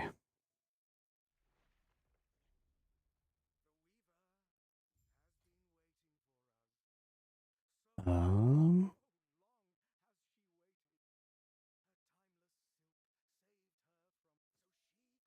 Interesting. Ooh, that's pretty nice. Oh, too bad that sealed affix is lightning damage. That's too bad. Let's go ahead and take this. We're actually going to do a little crafting on it, like right now. There are 2 mods on here that I don't really like that I can potentially change.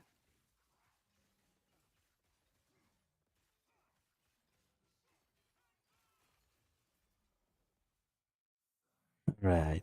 Don't really care about that. Ooh. Health regen per second is resist. Okay. That's a double tier 7 right there.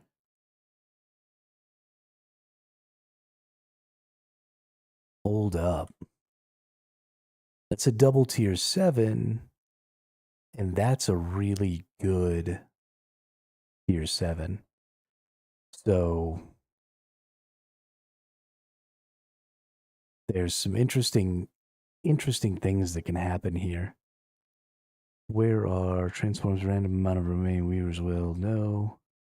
Randomly changes the exalted affixes on an item into different affixes.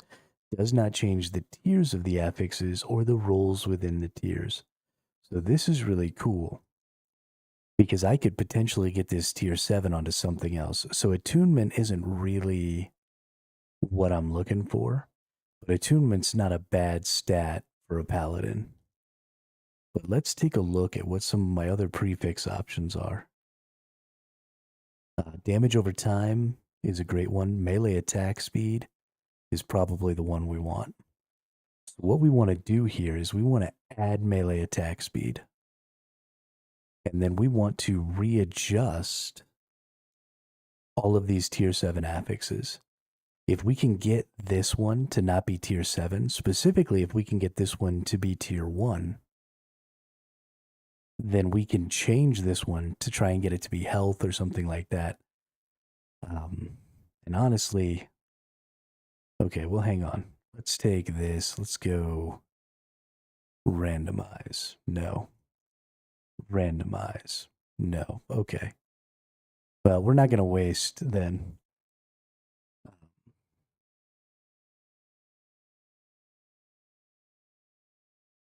Because I didn't actually want the physical resistance. I would have preferred to have something else on these gloves. But because it was double tier 7, we had a real opportunity there to try and tier 8 a really good stat. But we didn't get 2 good stats to roll on, so that's fine. We'll just shatter that item. And let's take a look at this. So all resistance is tier 6 is great. Lightning damage is totally useless to us, but that's fine. But then we have this endurance one, which is tier 3, which we probably want to change. We have this increased healing effectiveness, which again isn't really doing us any good. So we're going to go ahead and hit that. We don't want level of judgment, but that's fine. Let's go ahead and level this one. Well, let's just try and change this one.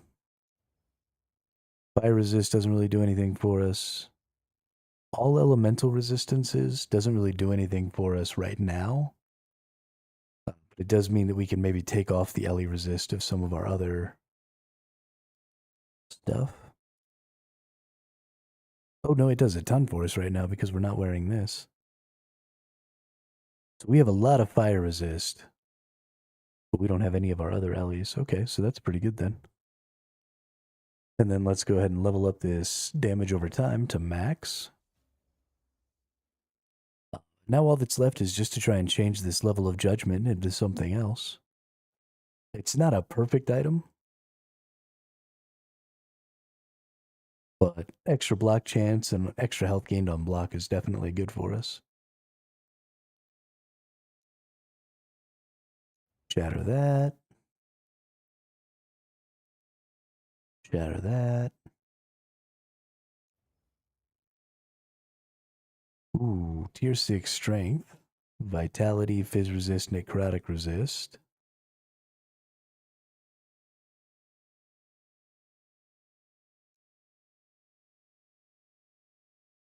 Yeah, we'll shatter that one too. And shatter that.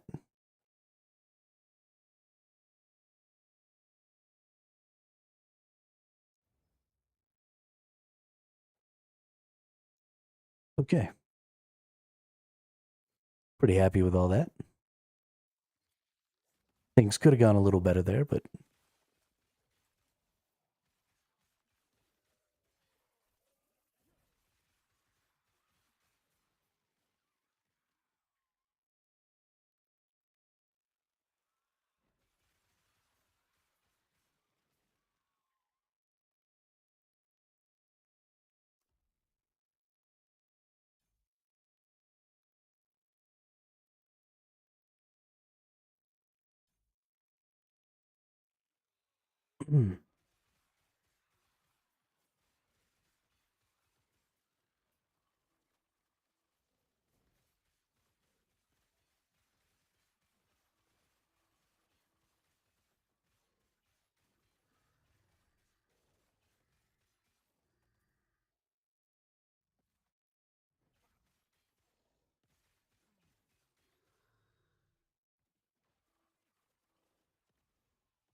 Bloodline delayed.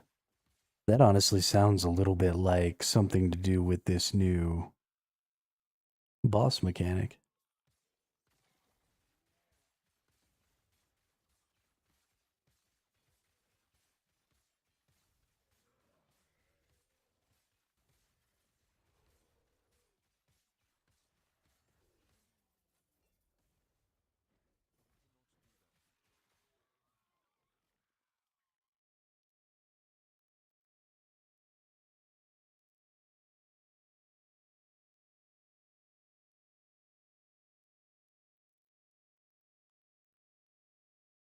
Boop.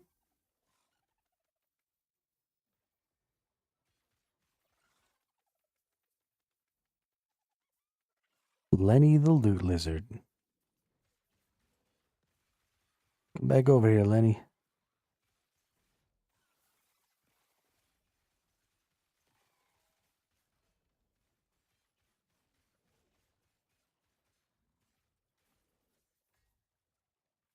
Ooh.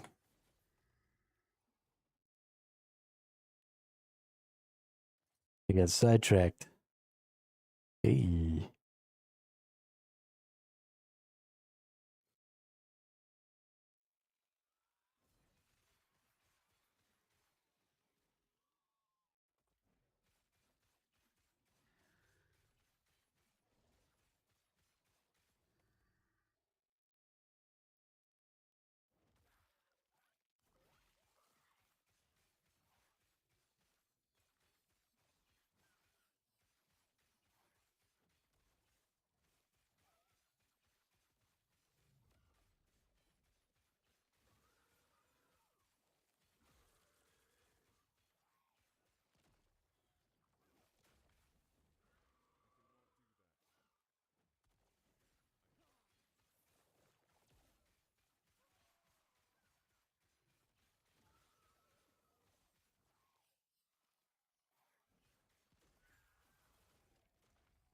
All right.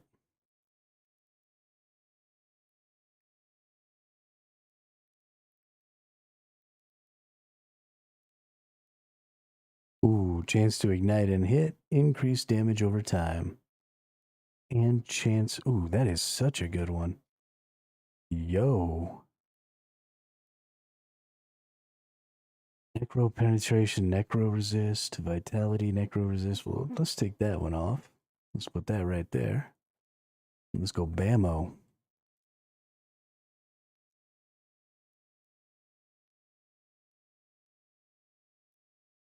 Yeah, we're putting down some whammies over here. This is going real good.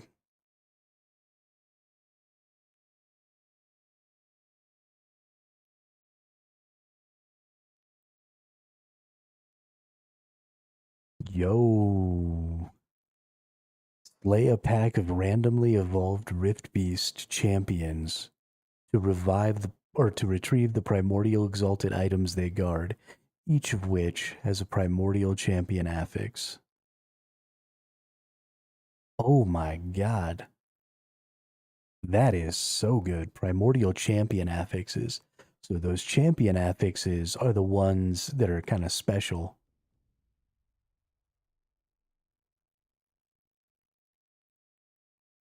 That one's got increased armor. So that's better than less damage over time while using a shield. That's nice.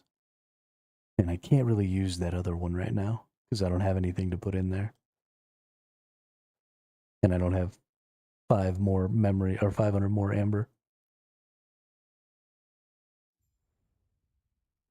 We're going to go look around. I want to see if I can find the boss creature thing. I don't know if I'm supposed to fight it one more time or if it's time to go into the rift. So I just want to take a quick peek around, make sure I don't miss it if it's here.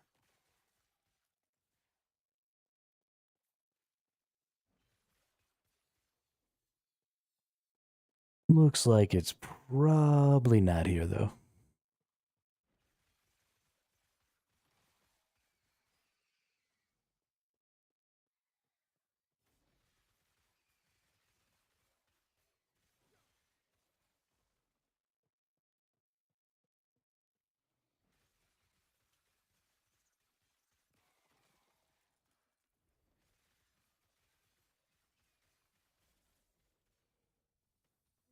Ooh,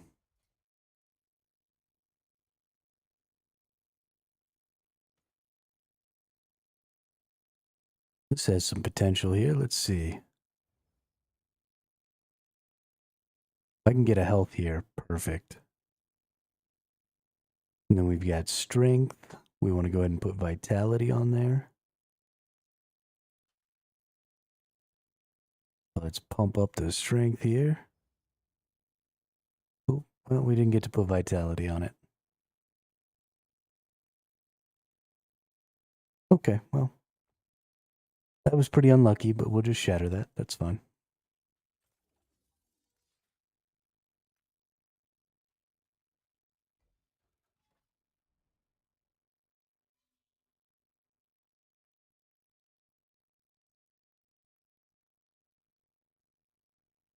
If y'all give me just 1 second here, I'm going to go use the restroom real quick.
All right, we back. Let's see. What do we want? Set some of this action.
Only a few more levels I can put my armor back on now.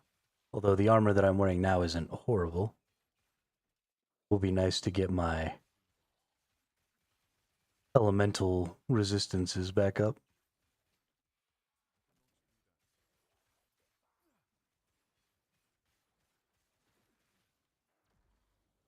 Oh, things are getting a little crazy over here.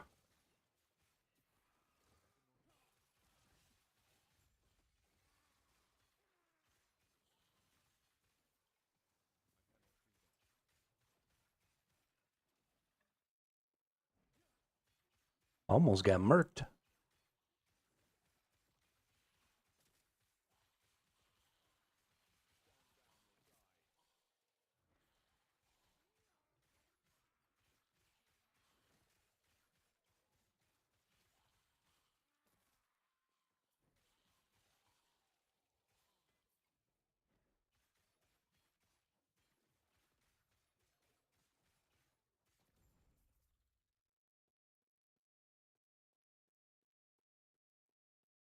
Where is my evolution pet? How much is that doggy in the window?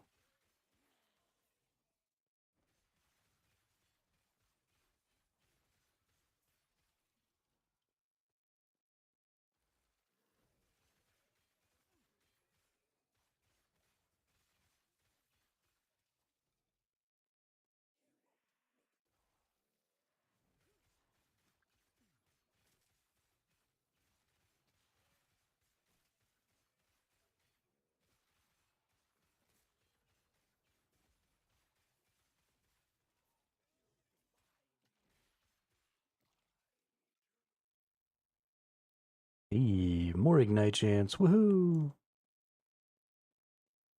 We're already up to like 500%. Oh, 400%. That's pretty good though. Every time I hit something, it gets 4 ignites. That's dope.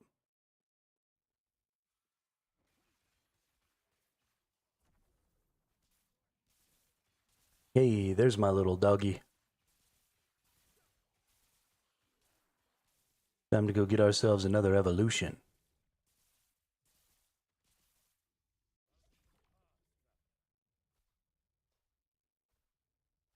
Digivolve into champion. Digivolve into ultimate. Digimon, digital monsters. Digimon are the champions.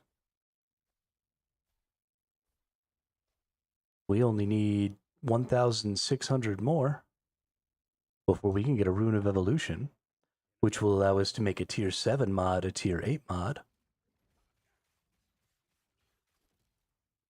which is the dopest.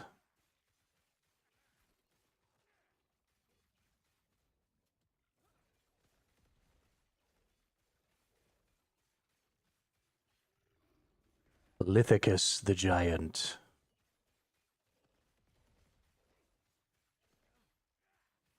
He's a meteor champion. It's clever because he drops meteors and he's a chonky boy. Ooh. Chance to ignite on hit. Oh, that's... I was reading the item that I already had and then thinking that was really good. But it's the item I already have. Increased fire damage over time, chance, 100% of bleed chance converted to ignite chance. Interesting. I already kind of get that from my existing stuff.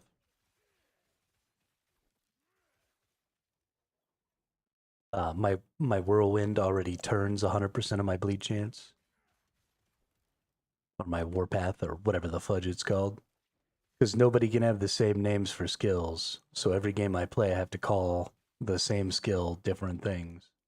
It's whirlwind. That's just the way it is. Things will never be the same. It's just the way it is.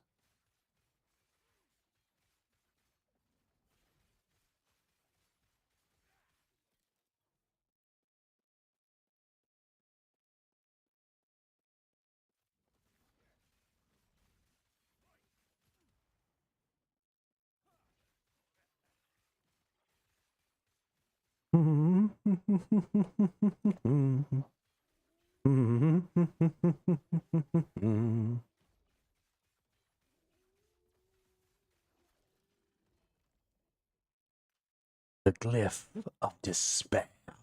Electrify on hit. Damage over time, void res, not bad.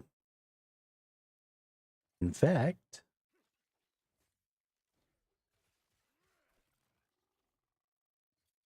might be worth it to go ahead and throw that on one of these. Damage over crime, physical resistance.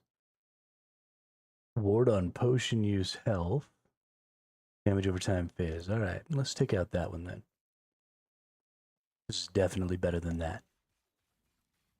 You can go with this, or you can go with that. Or you can go with this, or you can go with that. You can go with this, or you can go with that. You can go with us.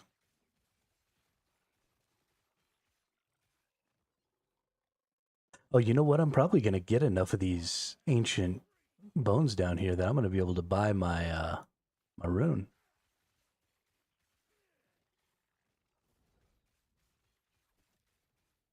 It's not going to be the best use of the rune the first time I do it, but I'm going to get enough of them, and they're easy enough to get, that I don't think I mind.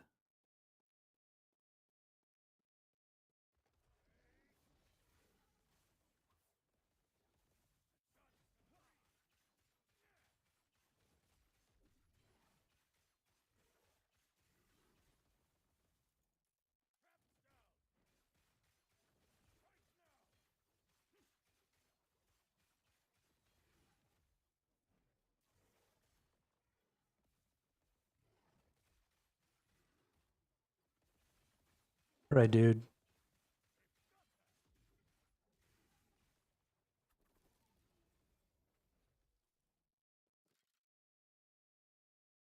So we got a helmet. Not a good helmet. Ooh, we got a lot of armor stuff, though. That one's not really worth picking up. That one's not really worth picking up. Ooh, tier 6 movement speed. That one's worth picking up. That one's not really worth picking up. Let's see what we get here. Definitely want some more wings. Wings and drops exalted boots. So what do we have so far? We have one wing, one horn, one fang. So if I do this, I can get 2 wings, a horn, and a fang. And I can get some exalted boots on top of my exalted armors, which is awesome.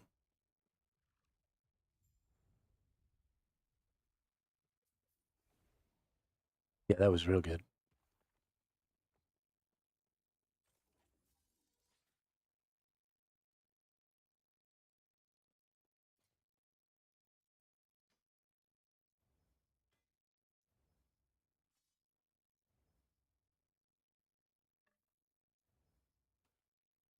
What can I do to these here? Armor, health. We don't really want the armor here.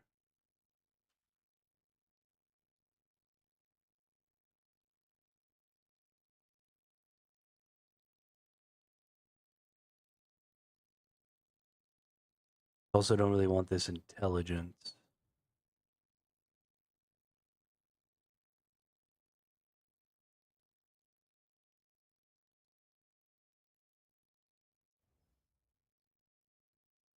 Yeah, I don't actually want this.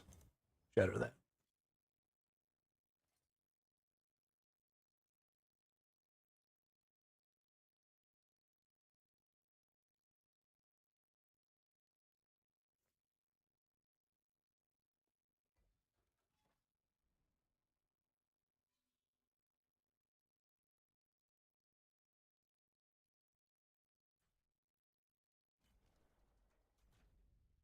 All right, time to get prepared to kill Hirat.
Rolling down the street, smoking indoors, sipping on gin and juice.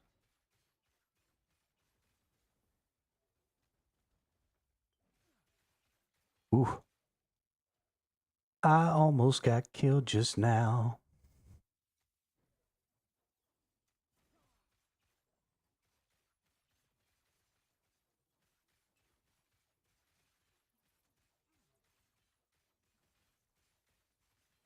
Yo, this spreading frost is multiplying so fast. I got chills, they're multiplying, and I'm losing control. 'Cause the power you're supplying. Oop, gotta get the fuck out of here.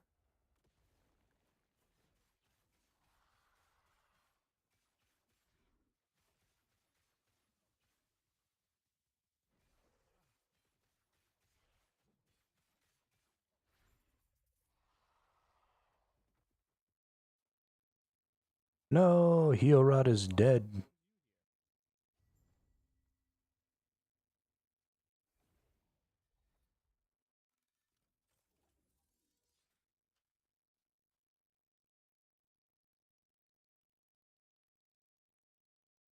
Mm-hmm. Mm-hmm.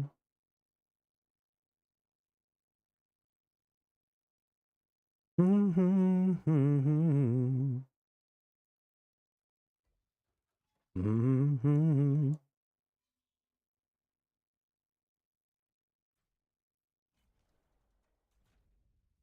You know what the worst thing about being a small streamer is?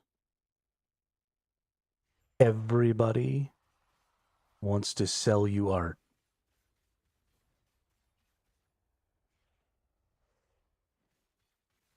Everybody.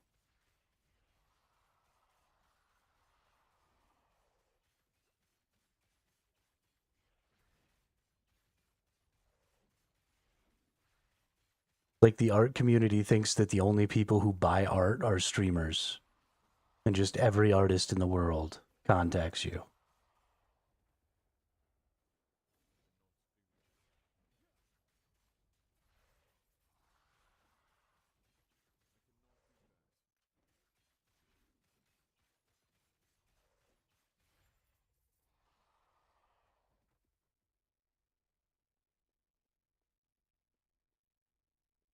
It makes me want to delete my Discord.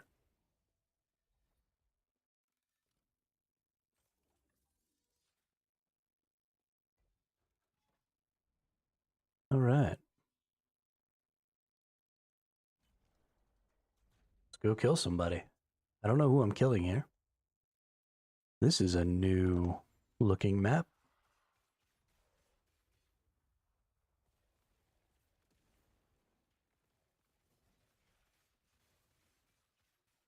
The Emperor of Corpses. Whoa. I done fucked that up. Walked right into that big old necro breath.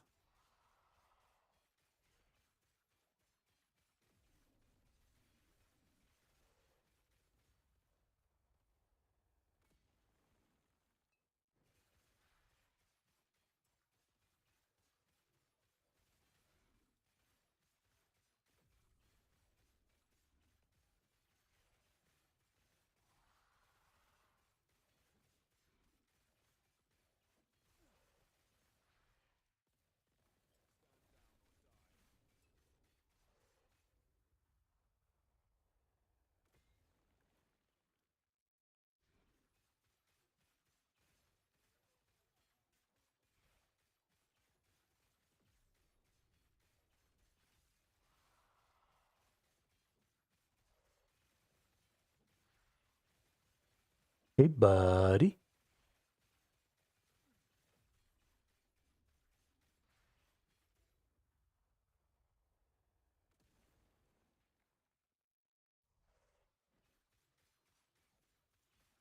You want to do me a favor? Maybe just die? You want to maybe not be alive anymore? You want to maybe pass away?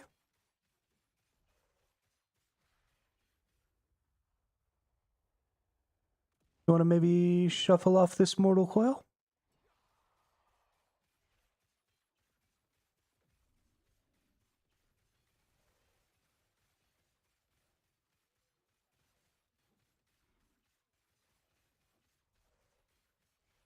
Oh, yeah. All right. 10 to all resistances. That's pretty good. Chance to poison on hit. Inflict bleed on hit. All right. We're just going to go with all resistances.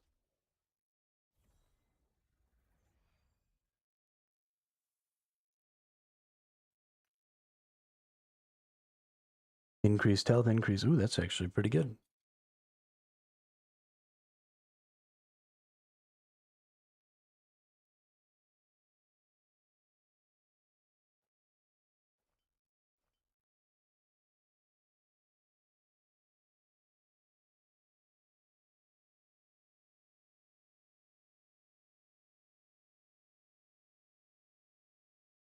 I feel like 3% health and 14% increased fire damage is better than these two combined.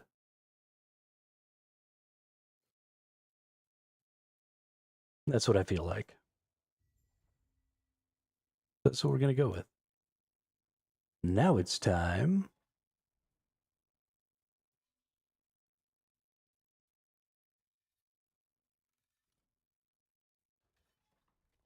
to go this way.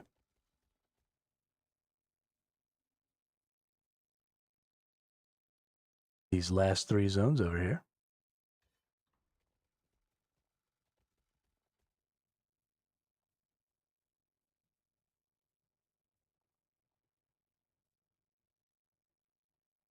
I think we need to take these two out and then do this one. Because the Hira one is pretty easy.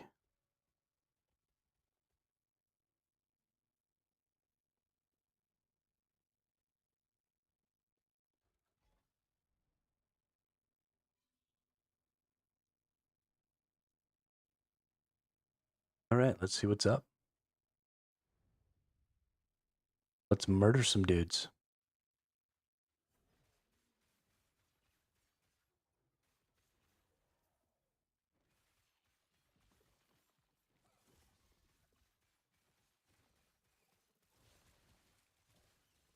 The Exterminator.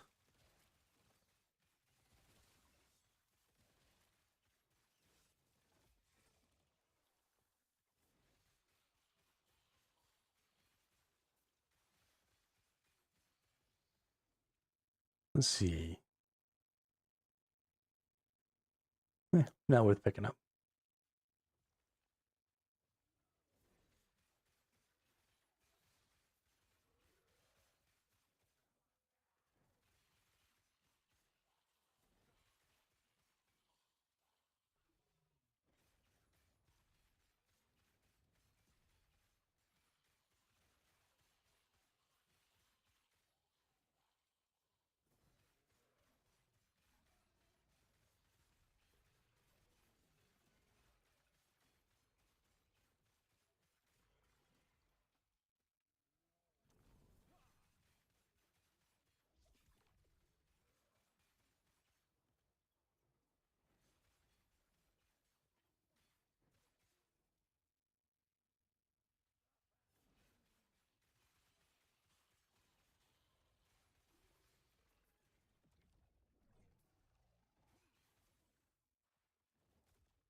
Get ignited.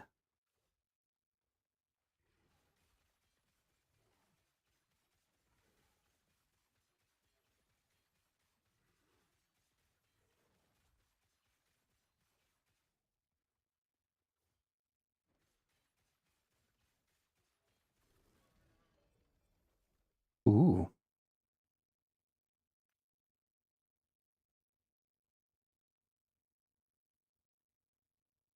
Chance to apply a spark charge on hit. Lightning damage for spark charge per intelligence. Spark charge explosion area. This is actually a pretty decent one, I think. Let's see. Armor. Dodge rating. Mana. Don't really want any of those. Oh.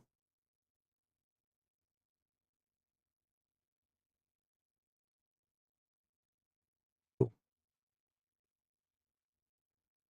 And bonus to intelligence. Yeah, I don't really want any of that.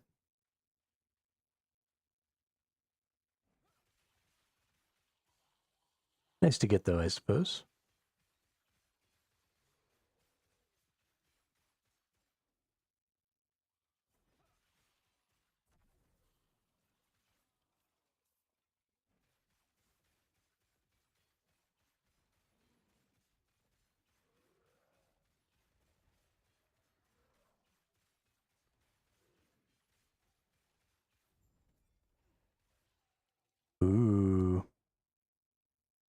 Tier 7 strength.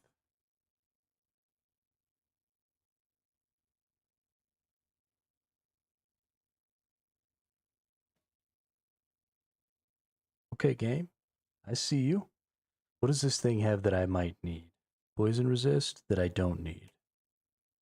So we can get real crazy here. So I kind of want to bump this health.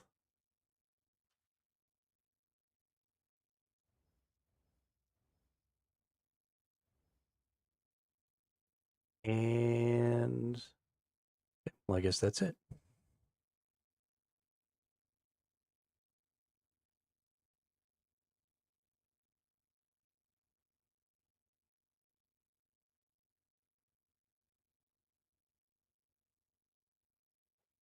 Yeah, that's way better than what I'm currently wearing. We are definitely going to shatter that bad boy.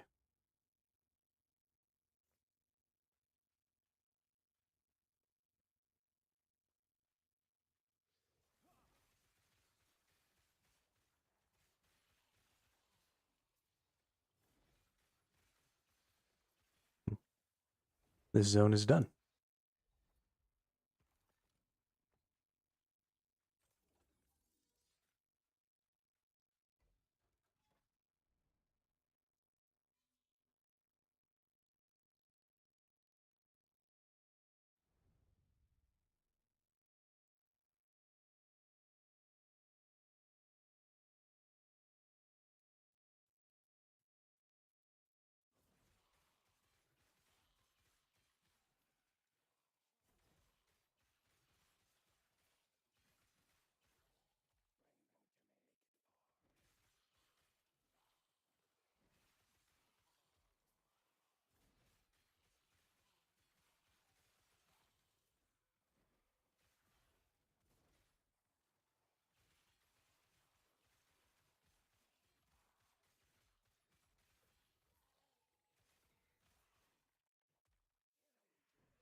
Oop, I think I was talking to myself again. Who knows?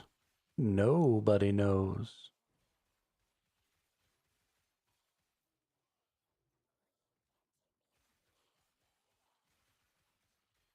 Stupid mute button.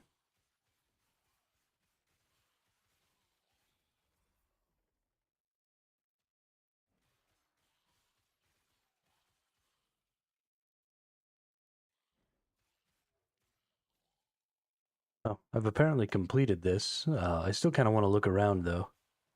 I do want to see if my little evolution enemy is here.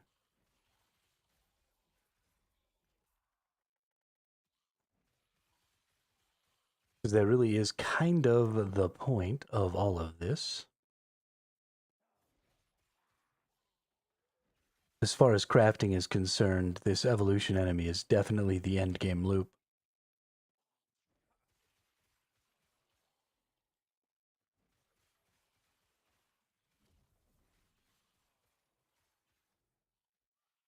But it doesn't look like it's going to be here.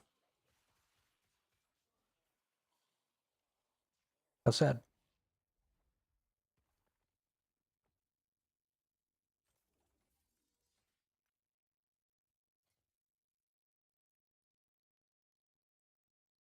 +3 to hammer throw. See if I can get this cast speed to be something else. Well, no. Let's just shatter it.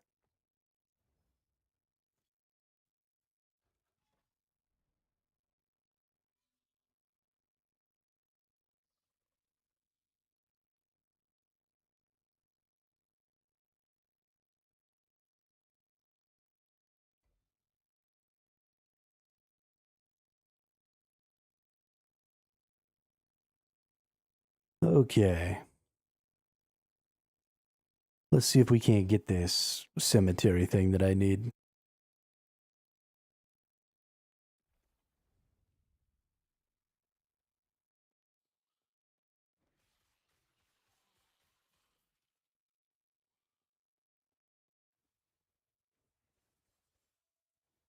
We've moved into a more difficult region.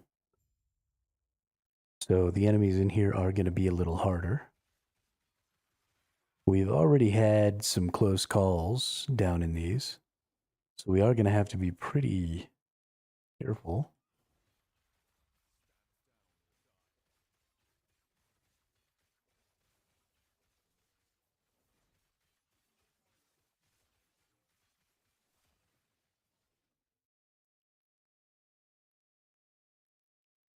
Armor, chance of finding potions, not really a big deal.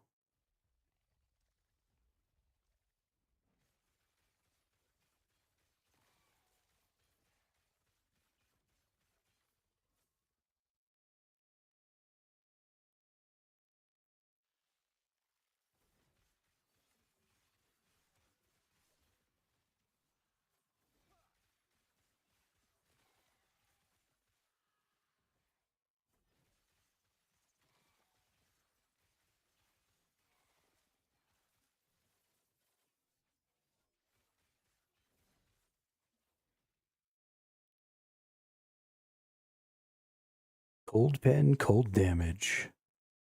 Ooh, that's a really good one, too. Yeah, we're going to grab that.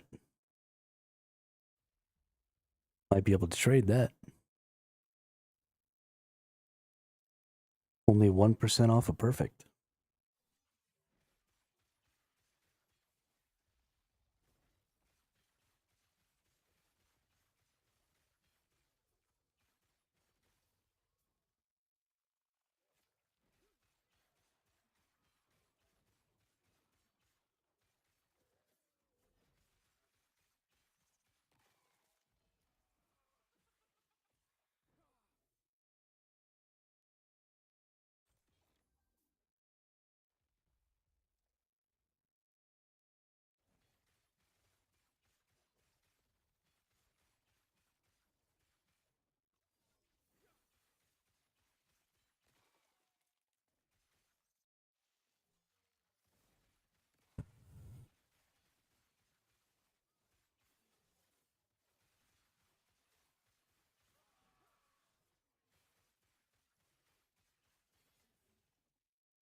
Right, we need to pump up that cost reduction so that I can stop losing mana as I use this skill.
Inheritance of the Erased. Every 10 seconds, a random minion is chosen, receiving Frenzy and 200% of the stats on this item. 13% increased health, 89% increased health regen, 43% void resistance. And a Soulfire Relic, which I don't really need. His pen poison resist, bleed duration, armor lightning, full damage lightning pen.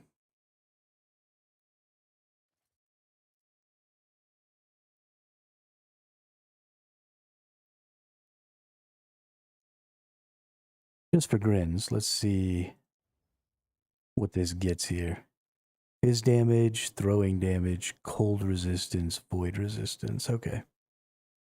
That's not going to be very valuable then.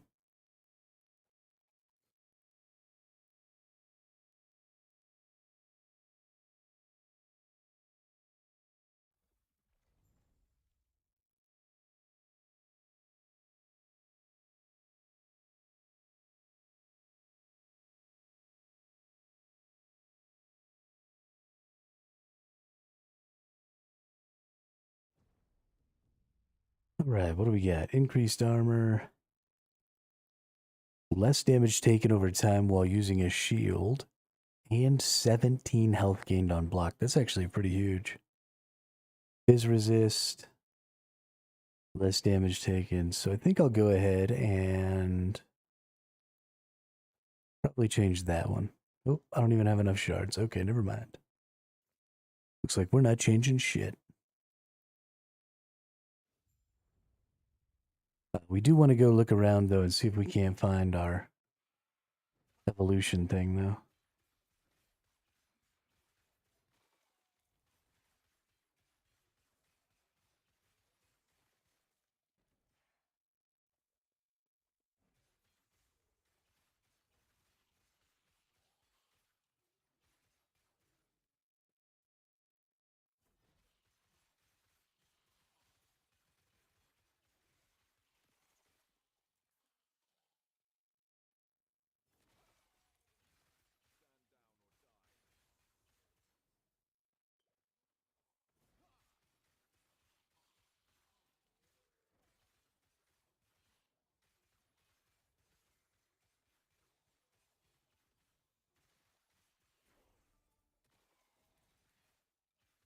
Hey, only 3 more levels until I can put my good armor back on. Oh shit. I may have let too many enemies start chasing me around.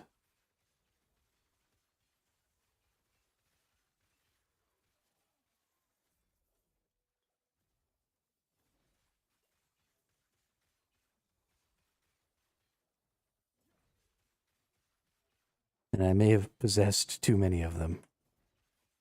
It's okay. We're gonna make it.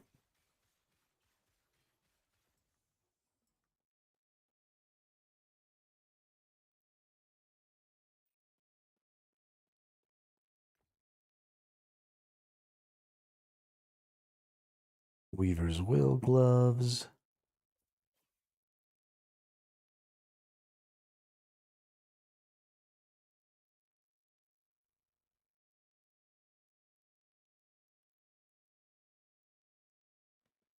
Yeah, we'll pick those up.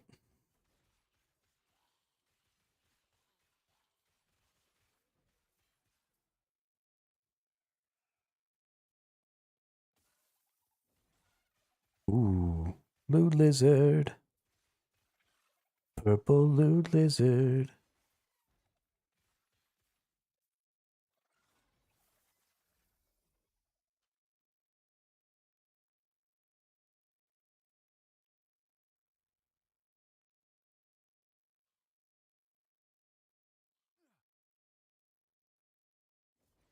Gosh darn it.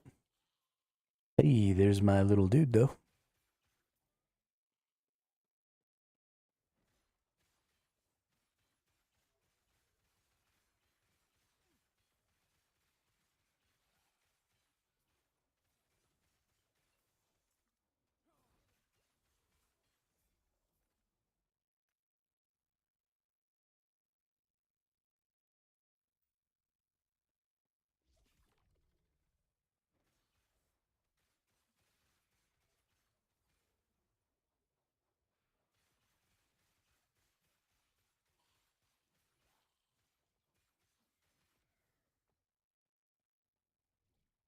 All right, let's get this thing.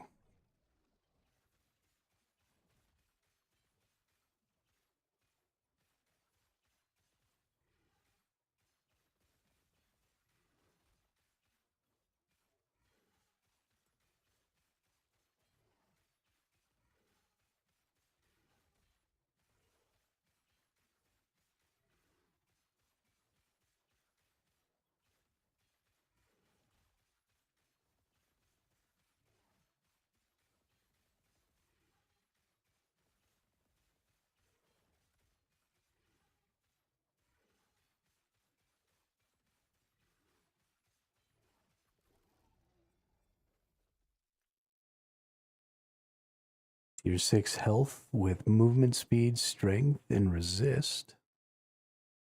Those are pretty decent boots right there. See, I've got strength, vitality, health, so no movement speed on my existing boots. Significantly lower armor. Wow, actually, these are really good boots. Okay, we're gonna craft those up just a little bit here. Tier 7 Viz Resist. No health. Not really worth picking up. Not really worth picking up. Okay. Oh, can't start crafting on those yet. Not till level 85. What are you doing to me, game? Well, now I don't know which ones I want. Do I want the tier 6 movement speed or the tier 6 health?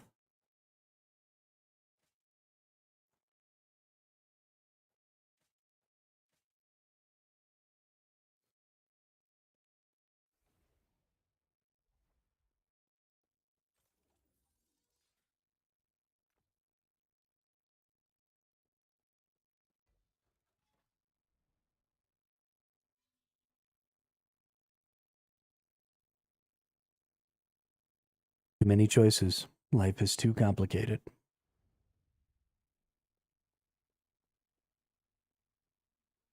Nice. Nemesis.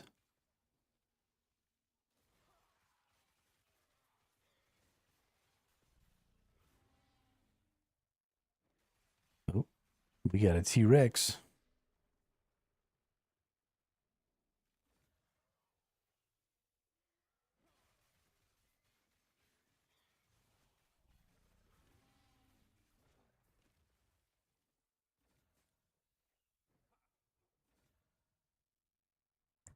I don't want those.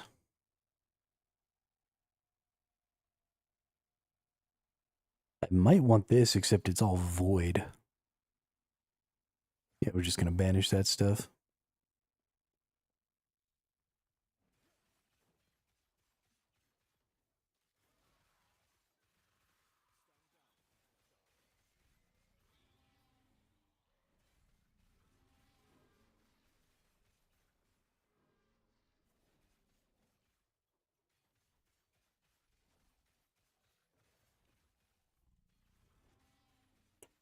I love these T-Rexes, but they do look just a little bit silly.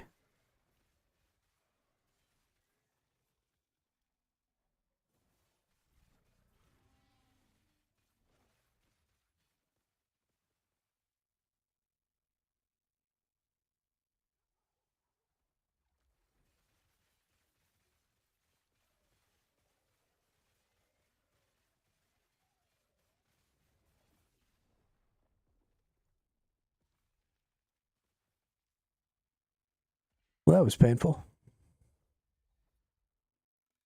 Whoops.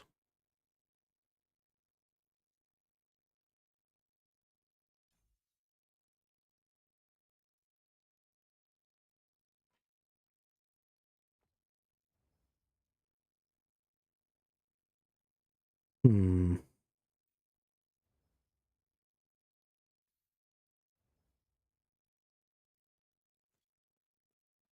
We need to go ahead and put a bunch of stuff away here.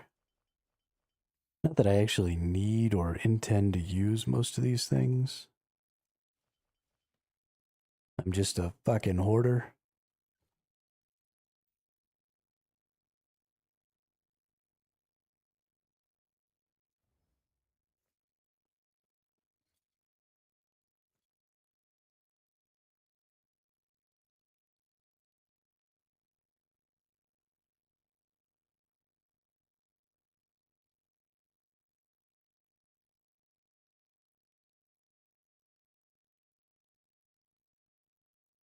Okay.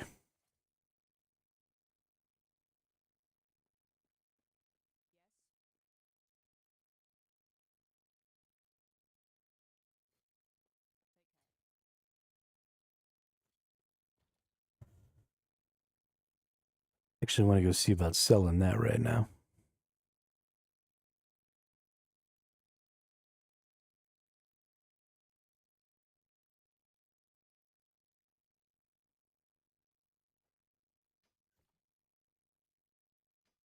And I want to see about this right here. What do we get? Melee damage leaches his health, melee critical strike, chance to slow on hit. I don't really know how good that'll be.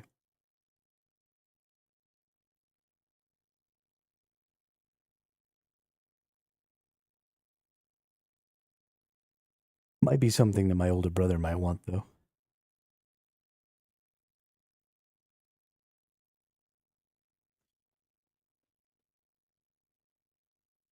He's running a menagerie build right now.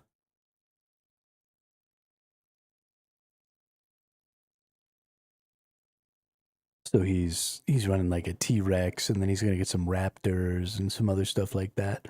So minions being able to leech life might be a pretty good deal for him. And then, increase critical chance and getting spiders, sure, why not?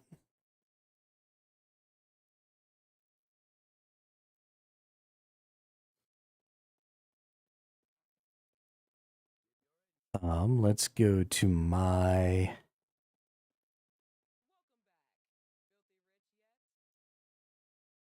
I see the Merchant Guild's wares.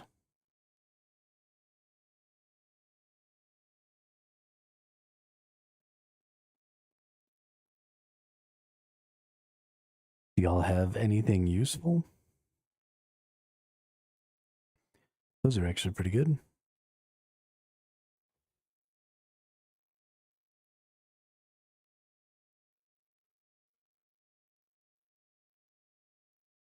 Hmm.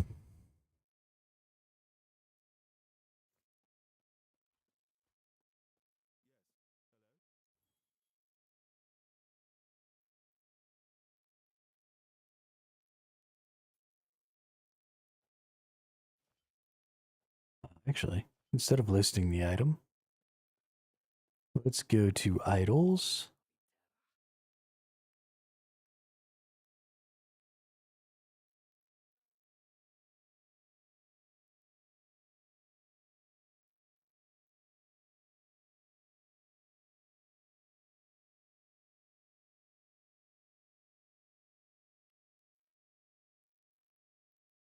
How do I use one of my items to set the search parameters?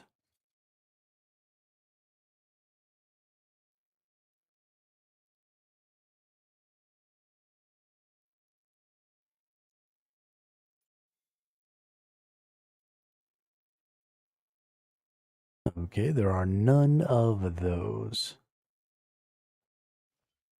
We're going to list that for 100,000. Sure.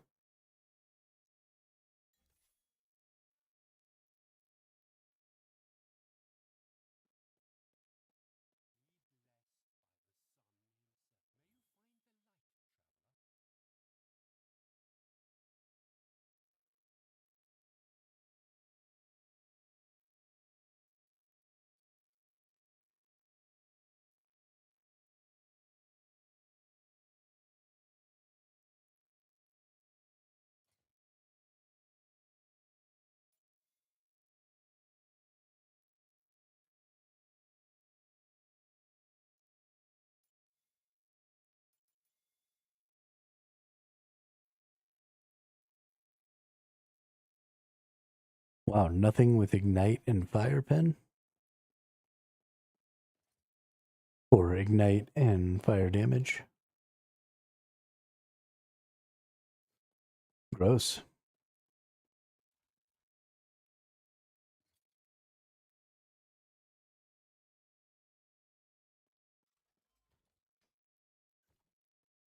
Hmm.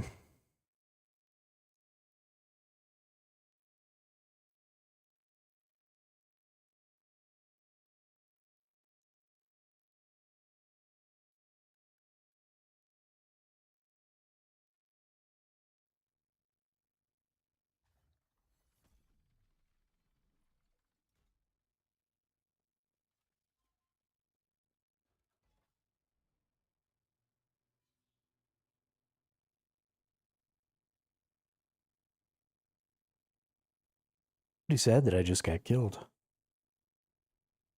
Very upsetting.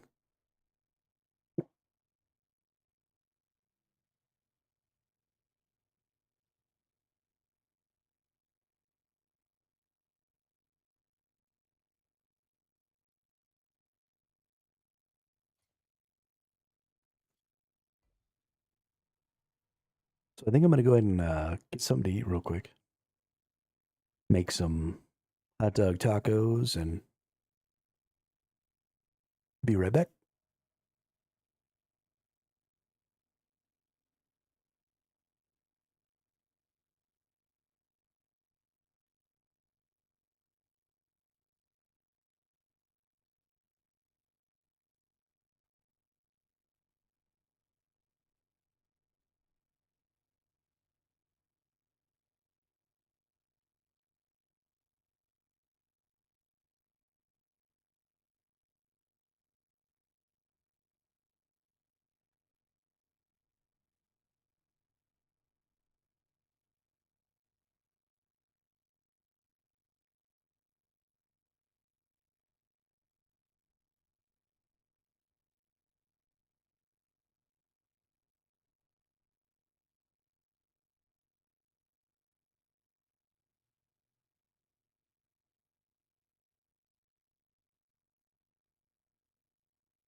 All right, we back.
What is this?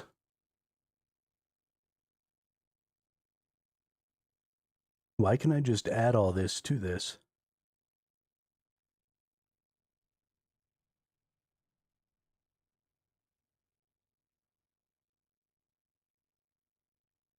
Does it have something to do with the glyphs that I was using?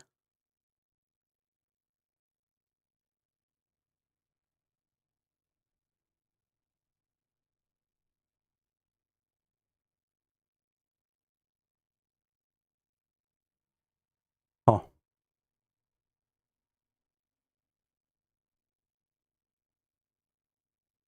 definitely saving that for later. When I want to push some corruption.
All right, it's spin to win time.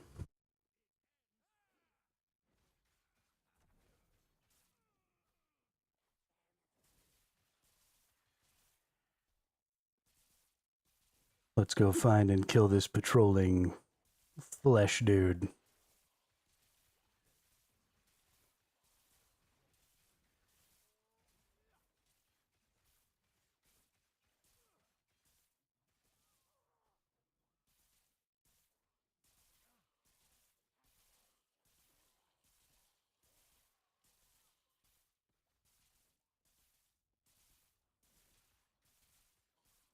Get your little ass back over here, dude. Don't you run away from me.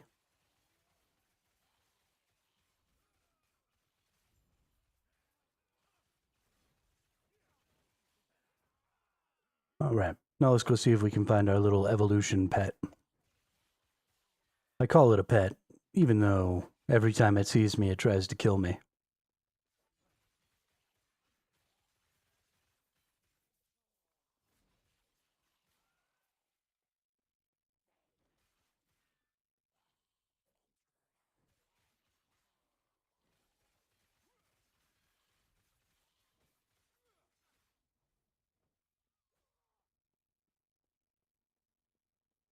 Big thing we need to be looking at here with our evolution thing is I need to identify for sure, although I am fairly certain, that the number of times you have to kill it in between going into the mysterious rift is equal to the number of evolutions it has plus 1. But then I also want to see, I need to find out what happens if I don't pick an evolution. So far, I've been getting evolutions that I actually kind of want. So I haven't been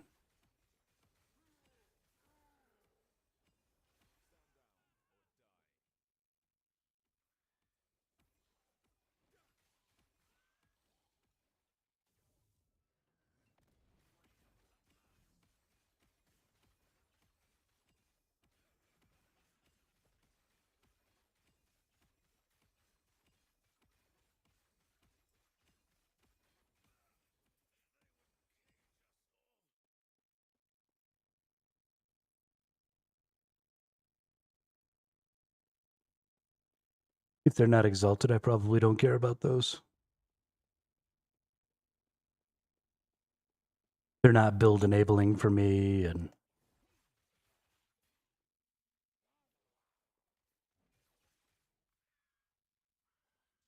believe this will be the 3rd time I'm killing this thing, so I need to kill it twice more before it'll be time to go into another one.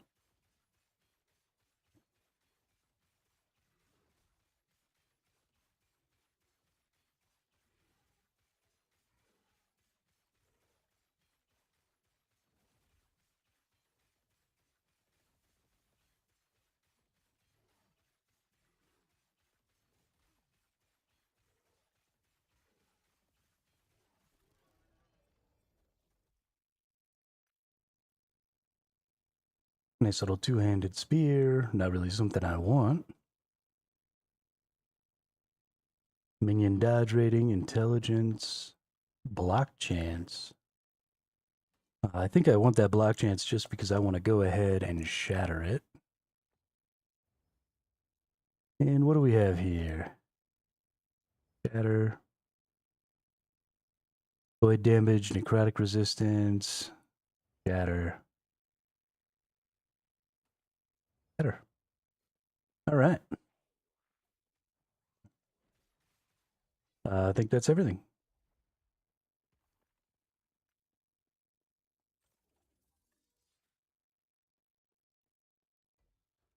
Next.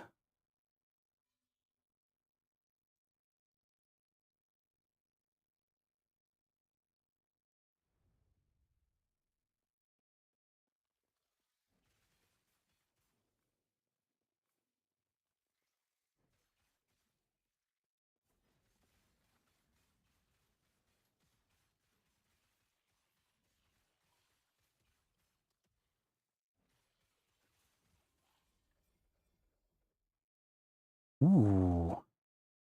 See, now that's kind of interesting.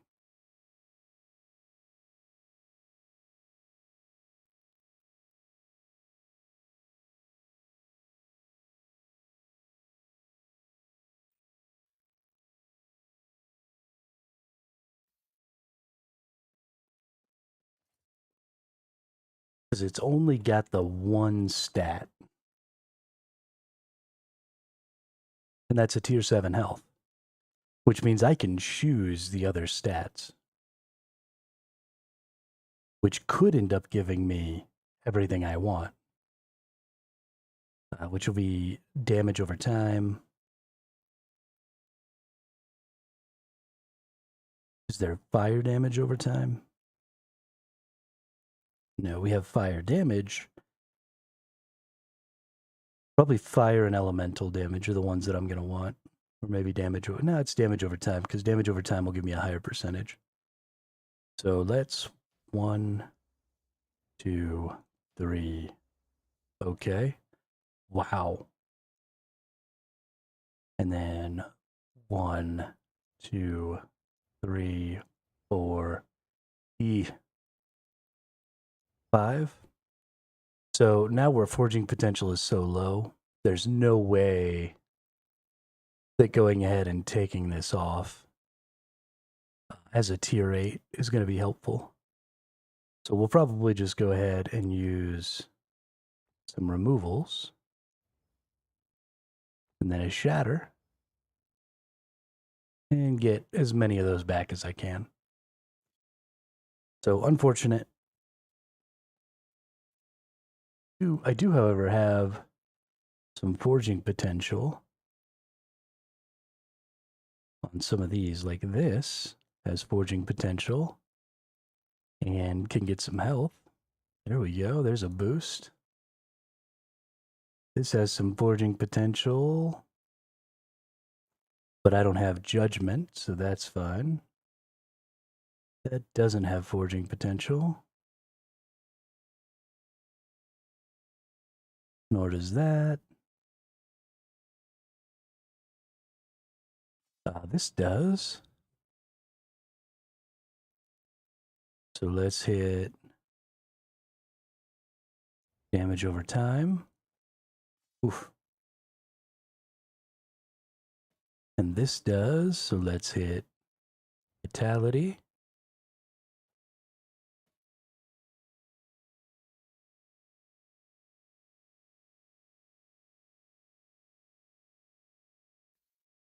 And let's see. Less damage over time taken is pretty solid. I don't want lightning resist if I have elemental. So let's try changing that. No. Let's try changing it again. Don't really want that either. So we're just going to shatter this. If that had been like health, then I would have gone ahead and tried to craft the other side. And then anything that I had gained on the other side, if I hadn't lost too much potential, then I would have maybe tried to tier 8 that other bit.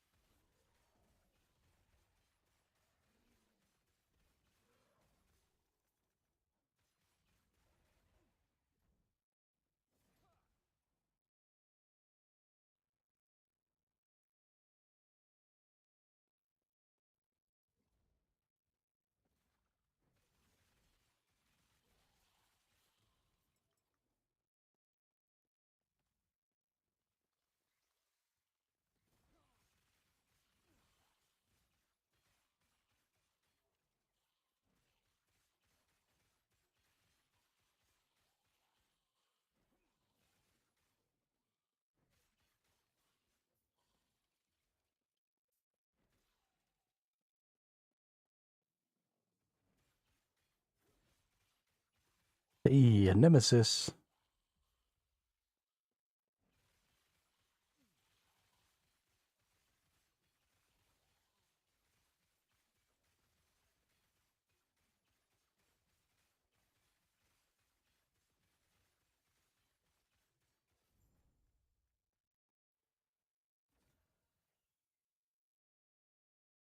All right. Increased duration of bleed, poison, and electrify. Chance to electrify and slow. Damage over time, leech. Penetration against all resistances for damage over time.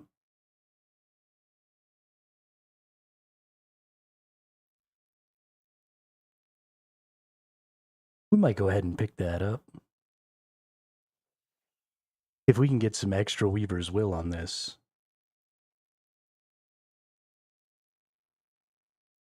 That could be pretty cool. So let's empower that.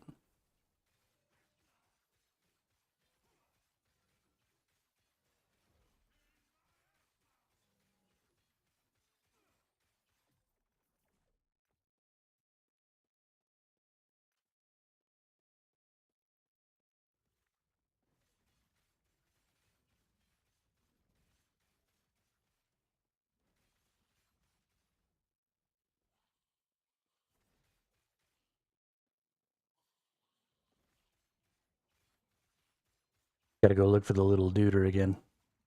Surely he's out here somewhere.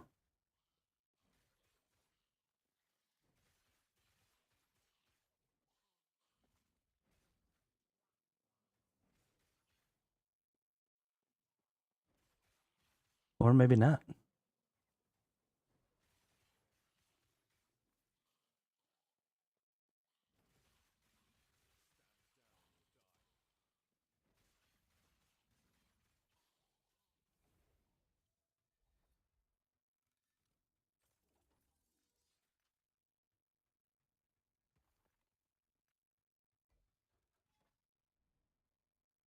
Ooh. Exalted rings.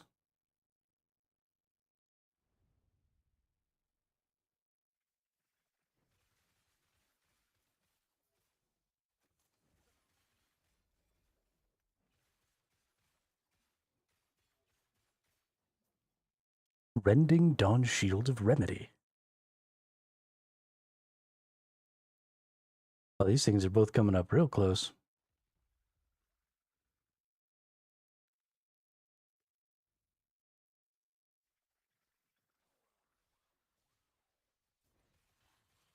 That's really convenient, thank you.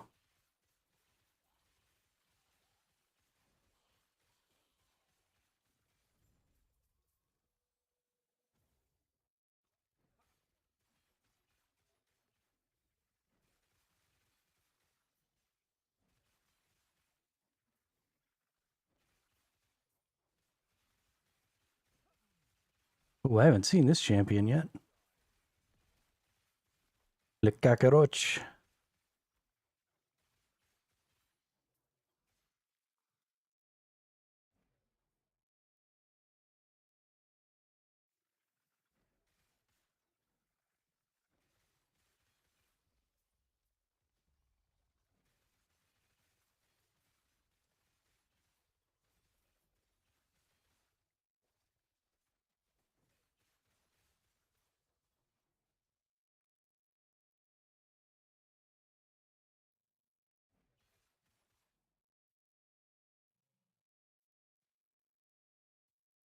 Where's my Evo pet?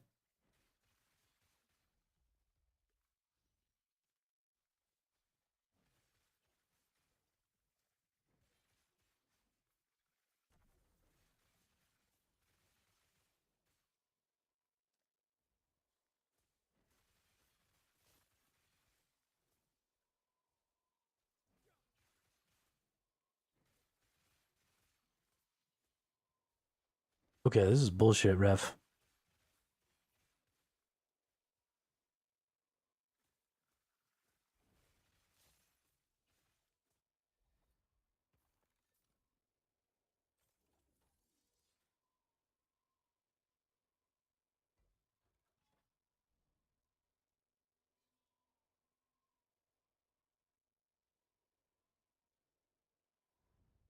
Bullshit.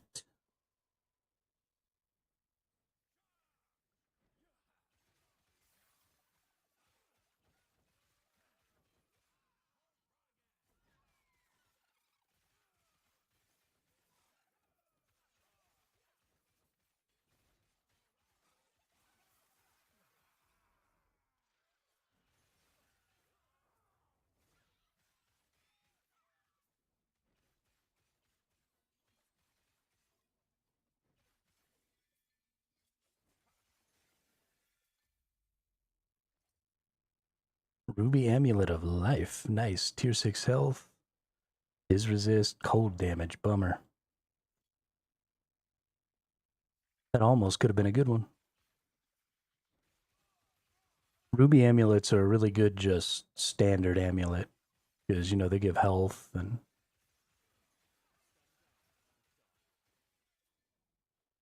stiff.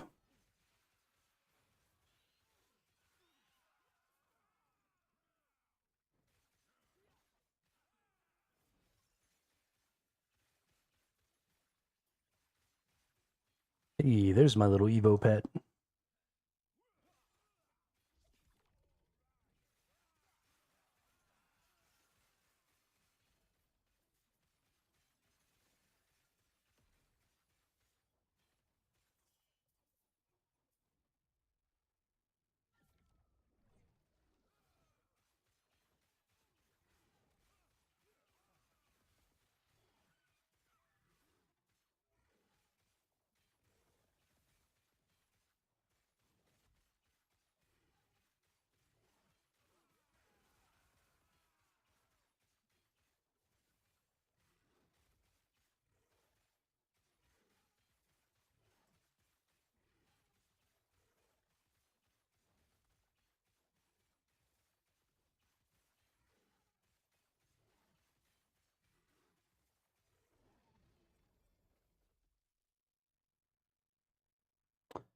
Don't need a Titan heart.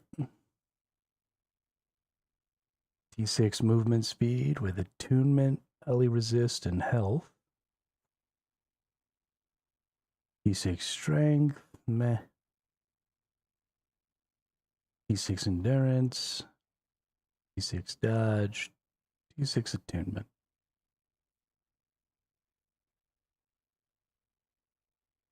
I don't want the attunement, so I'm really kind of hoping for something else here. Because I'll take this LE resist and take it off with the Glyph of Despair. And then put something else on here. If I can get this to be like vitality. Ooh, or strength. Or strength. Okay, so we don't have very much forging potential, though. Darn.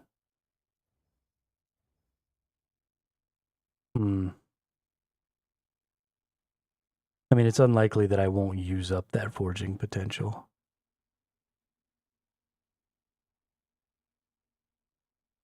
Which is really too bad.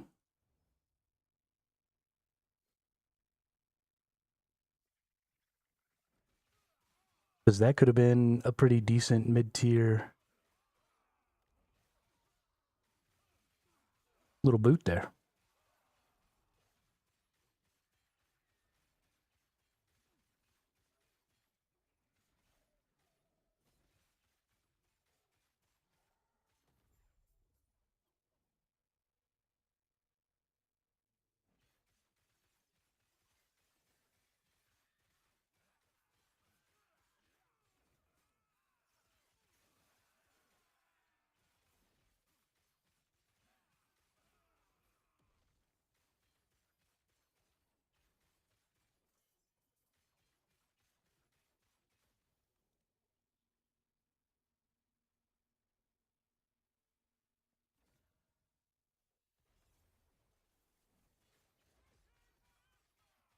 Cocaine miasma.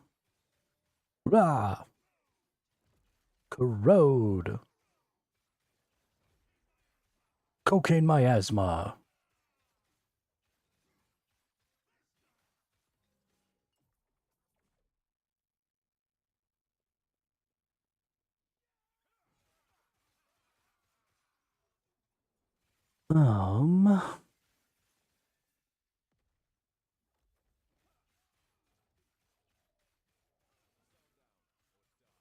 There's so much to get through before I'm really going to be able to craft like really, really good equipment.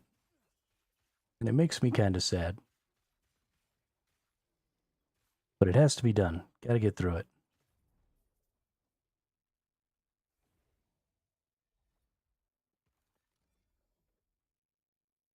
Ooh, tier 6 health on a ring. Necrotic damage. Ooh, tier 6 fire damage on a ring. With void res and block chance.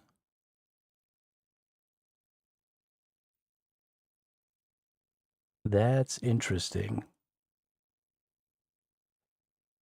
Okay, so there's a couple of things that need to get done here. Number one, we need to maybe change this physical damage into something else. We don't have a ton of forging potential, so I got to get real lucky for any of this to actually work out. That is not what I wanted. That is not what I wanted. That is also not what I wanted. Okay. Technically, this could still be useful, but I don't think I'm going to roll with it. Because the rings can have some pretty valuable stuff for throwing damage. Because of hammer builds, and those are still kind of fire builds, or can be fire builds. So throwing attack speed wouldn't necessarily hurt that. But I don't have enough forging potential. What I'd want to do is I'd want to probably take this and despair it off, and then up this block chance, and then add health. But that's just too much to try and do with the available forging potential.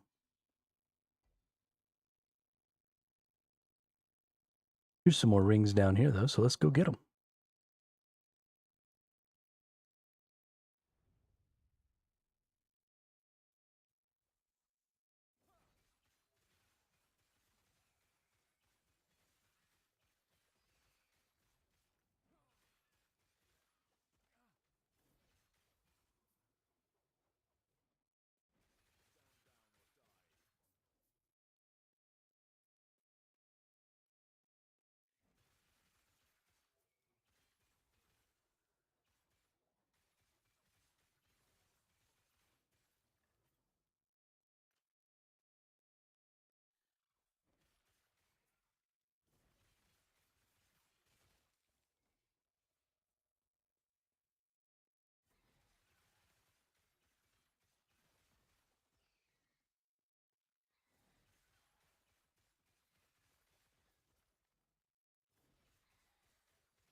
These freaking serpents are always super dangerous for my warpath builds.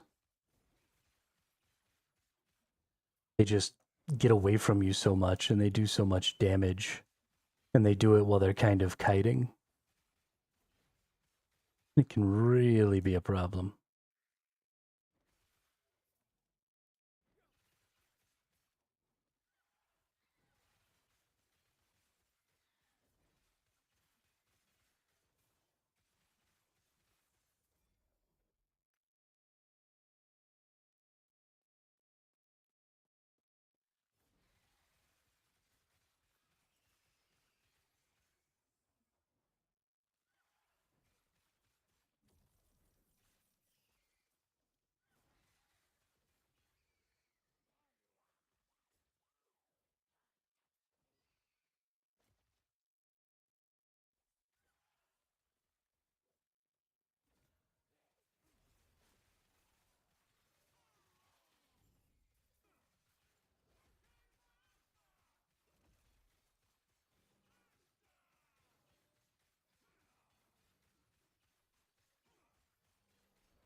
Alright, Abyssal Dawn Blade of Glory. Increased void damage, crit strike, health on kill. It's interesting.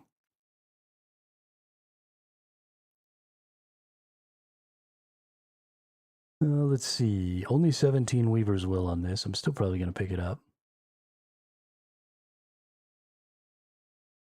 I don't really care about the one legendary potential on that. Increased poison damage, chance to apply frailty.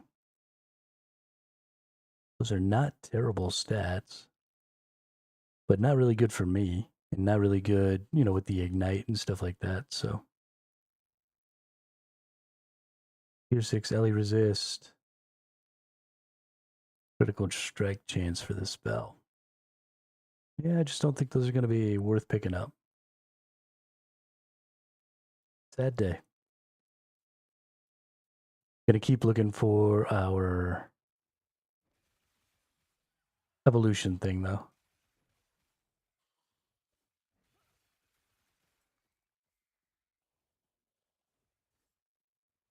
I don't think I fought it in here yet.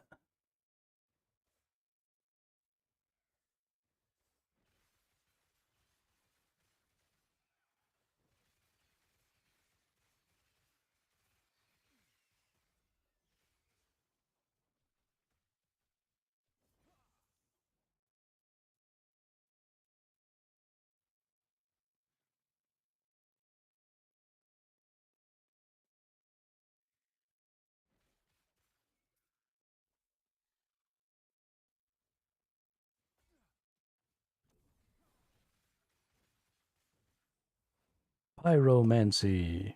Ooh, nice, a champion.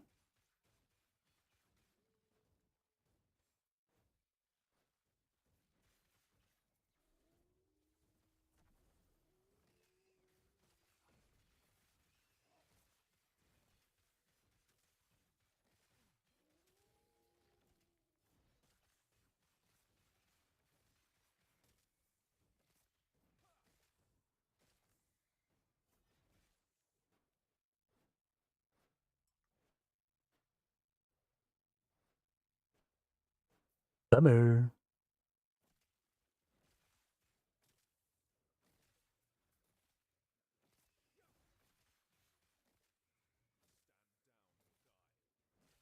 I don't think my Evo thing is going to be here this time. Either that or I already killed it. I'm not really 100% sure.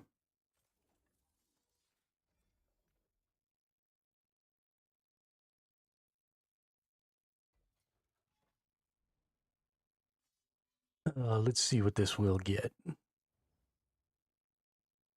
Melee lightning, melee void, stun chance, chance to inflict bleed.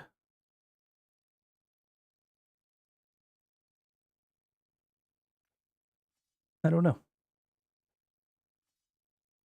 We definitely want to shatter this one, though. Wow, did all I get was one void shard? Are you kidding me?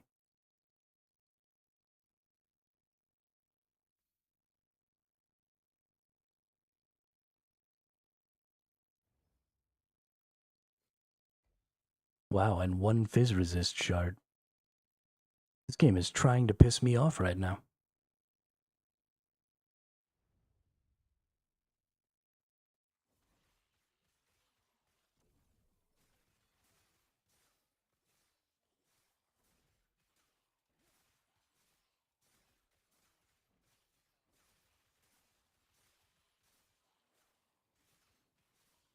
Two more levels and I can put my freaking equipment back on.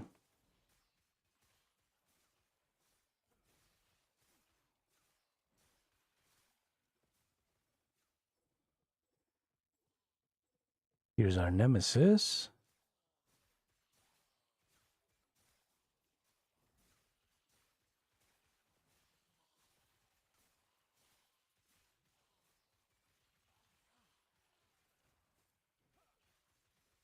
There's an item I've never seen before. Box of Hydra. Not something for me.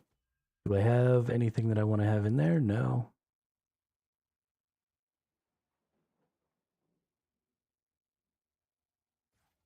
All right, we're just going to banish that one.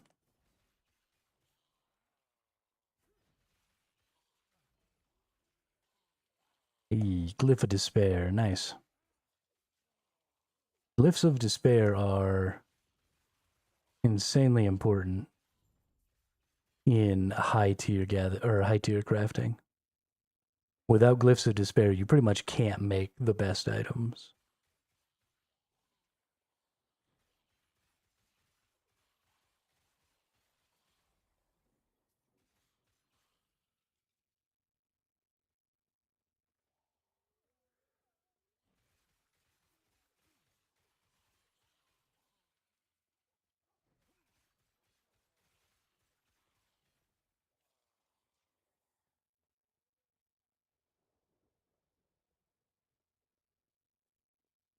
Whoops.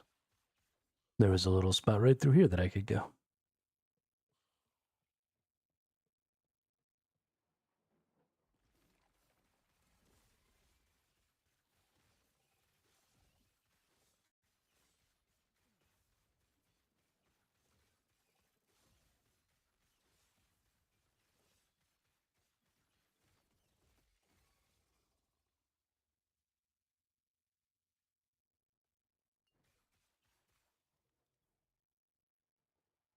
That's a tier 5 on that affix.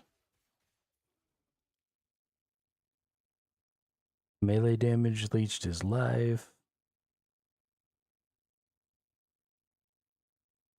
So these champion things can end up being really cool. because we've got this sealed 5, tier 5 affix, which I would prefer to have something higher tier. But you can now use these glyphs of envy. And so I could level up, for example, this melee fizz, and I could turn this into a different base. So this electrify on hit doesn't really mesh with the whole added fire damage. So we could try and change this into a different type of spear that would mesh better with this. I'm not going to, it's not valuable enough. Because it's just a tier 5 affix, I would rather have like a tier 8 version if I was going to go really hard with it like that. But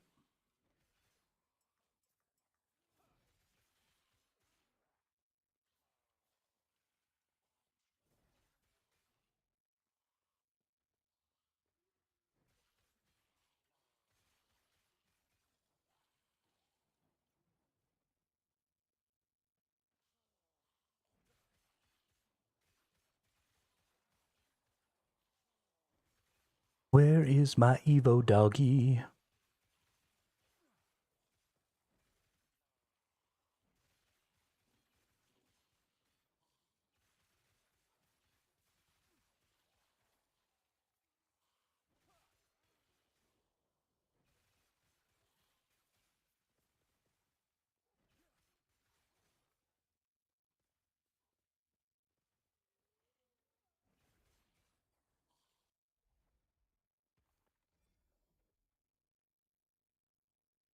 No.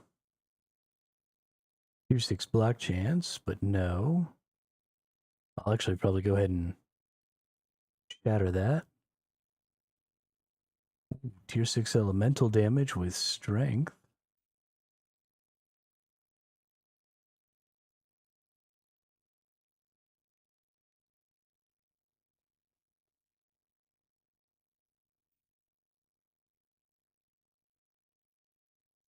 So this is what I'm talking about, and I'm actually going to try it maybe on this. I don't need cold resist, so let's try and change that. I don't really care about endurance.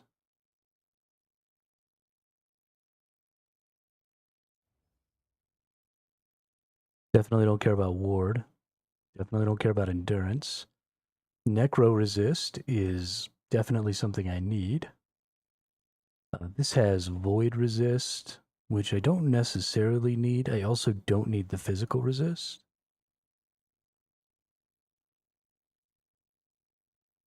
So change. Elemental.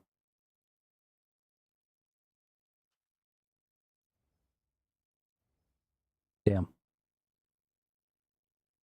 It's a good ring. I mean, it's a decent ring.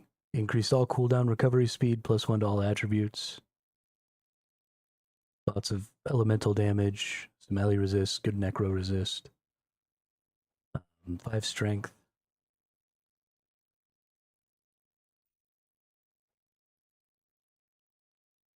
Yeah, this is actually better for me than this right here.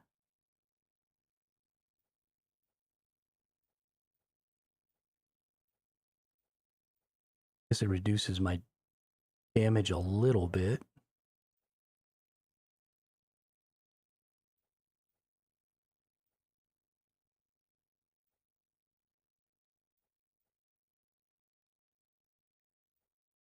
Because I lose that 41% increased fire damage, but I think it's probably worth it.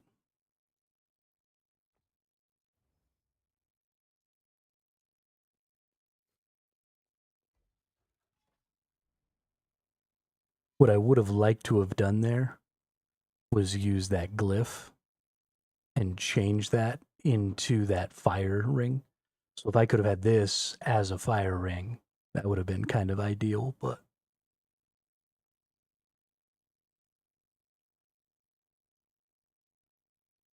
hmm.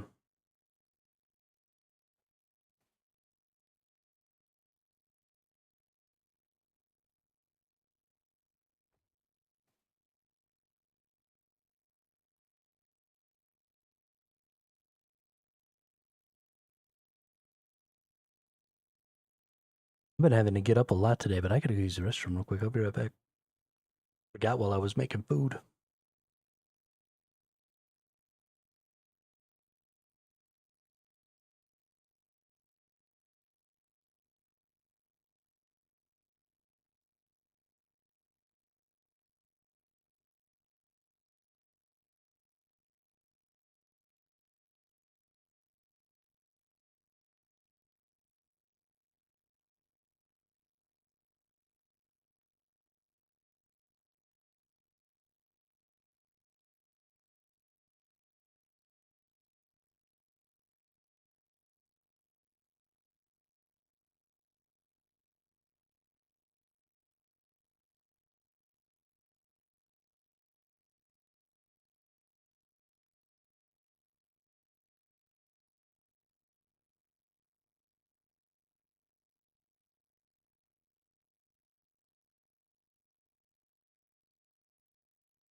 And we back.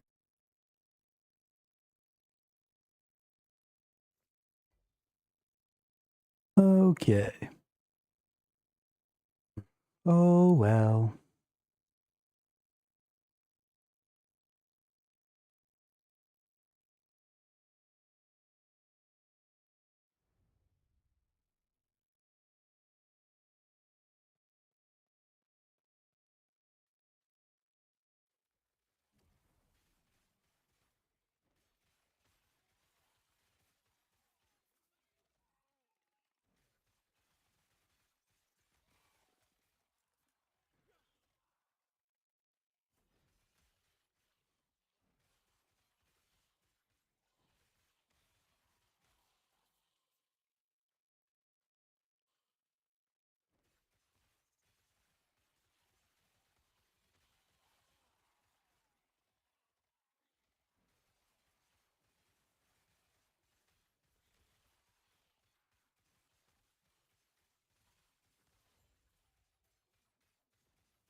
Kill the spire, kill the spire.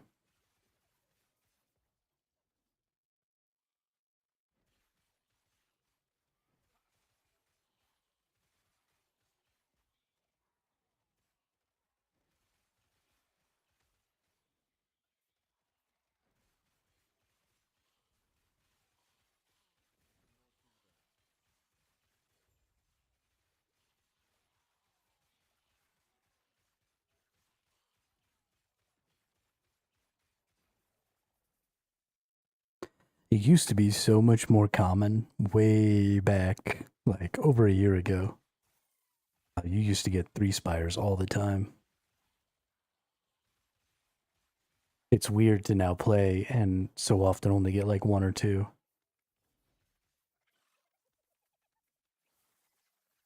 Old Longtail.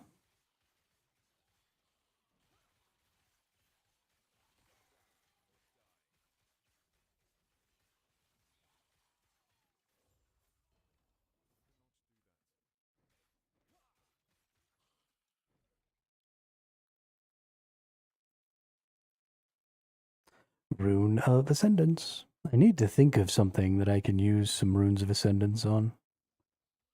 See if I can get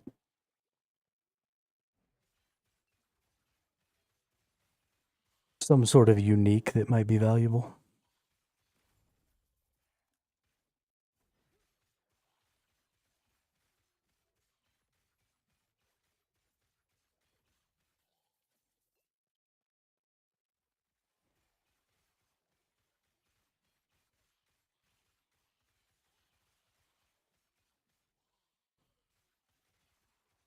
We have a crypt on this map, but I still want to see if there's a doggy here. As long as it's not a mysterious rift, then I think they can coexist, but I don't think you can get a mysterious rift on an area where there's already a side zone. So you would only be able to find it if there was a torn rift, or if it was time for a torn rift.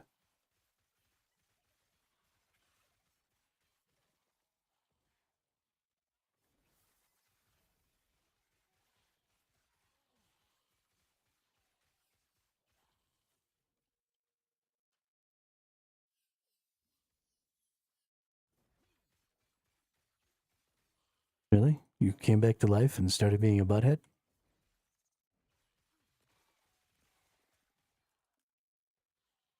Was that really a thing you needed to do?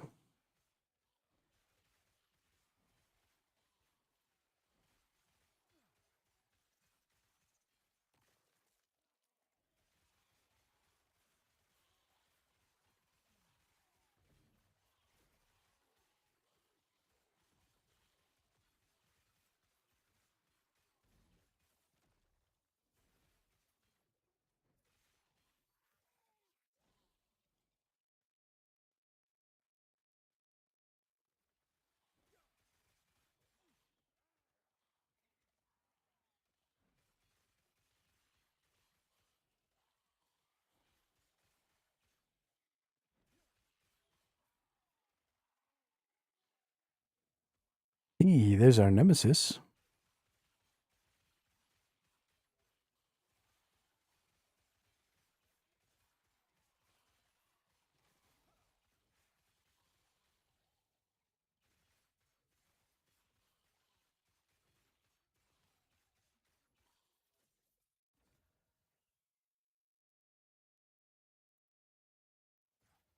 Nope. I don't give a fuck. I don't give a fuck.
Oh shit, that's a big T-Rex.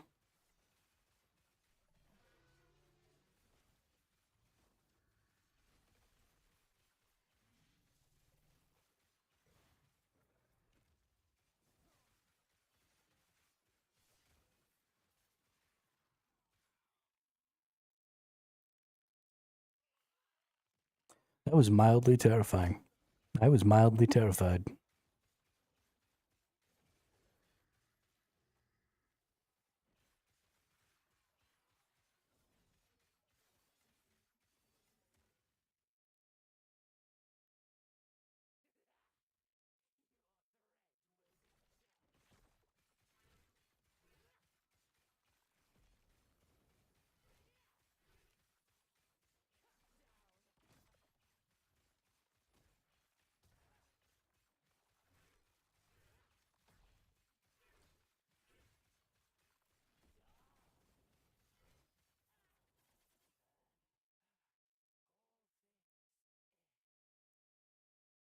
Nice.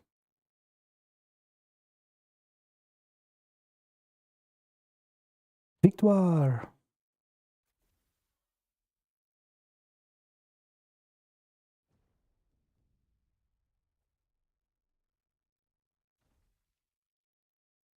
Less damage taken over time while using a shield. Health gained on block. 4 Weaver's Will. It's going to be a good one. I can feel it.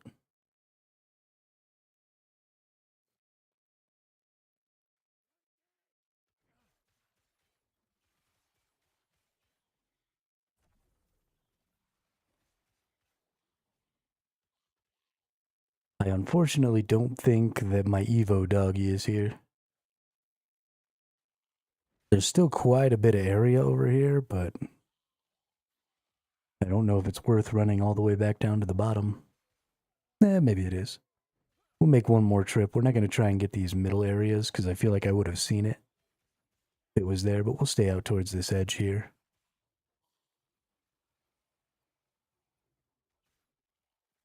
See if we catch it out here.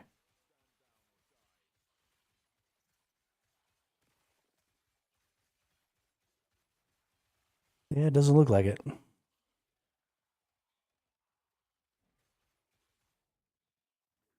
Okay.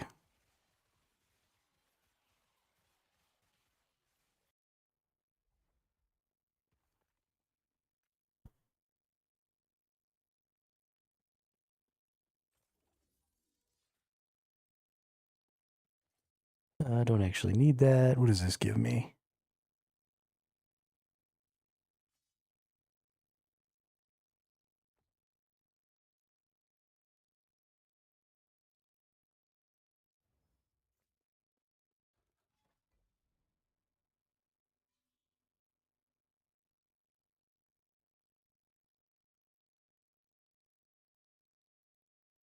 I think it's time to finish this off.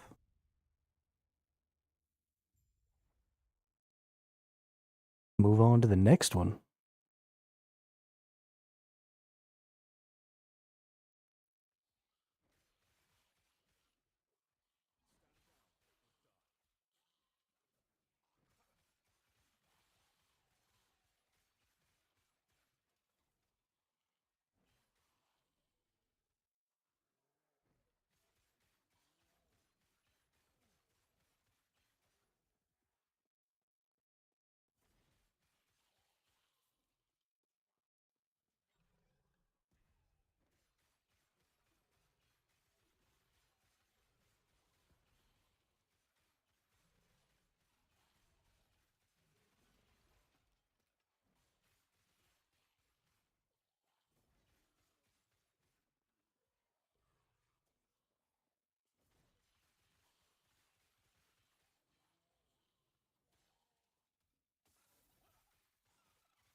Lizards.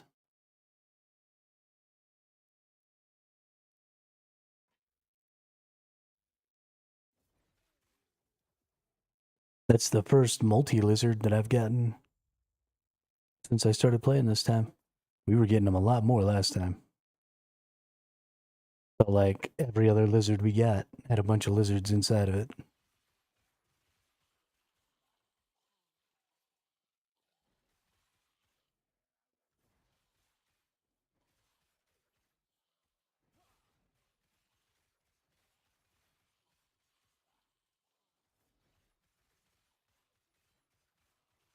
I actually thought that they might have taken away the multi-lizard because it was just too strong.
I just like skipped by all those shards. Didn't even register in my brain that I should have picked them up.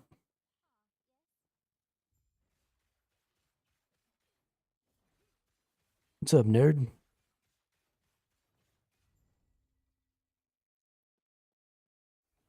You ain't here, you dead. More ignite chance.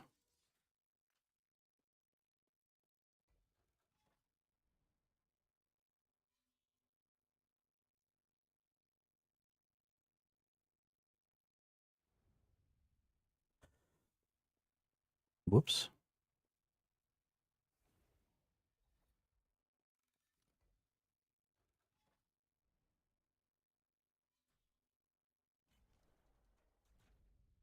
Trying to beat this zone, not keep going through it.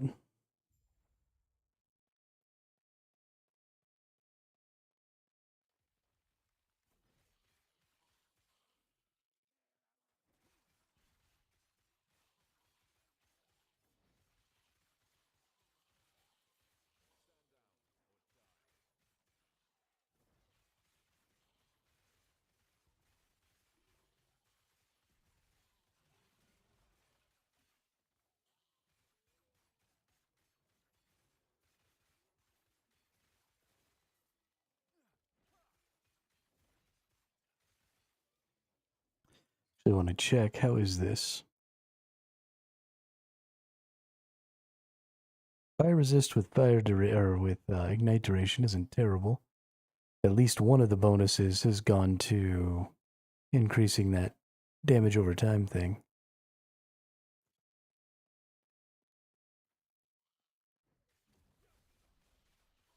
I would have liked for more of them to go over there, but increasing ignite duration isn't terrible. That's technically a straight up increase in damage.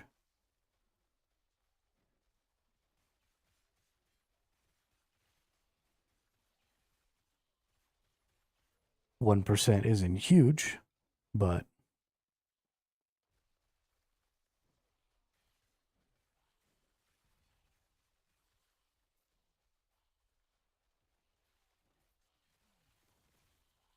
it's enough.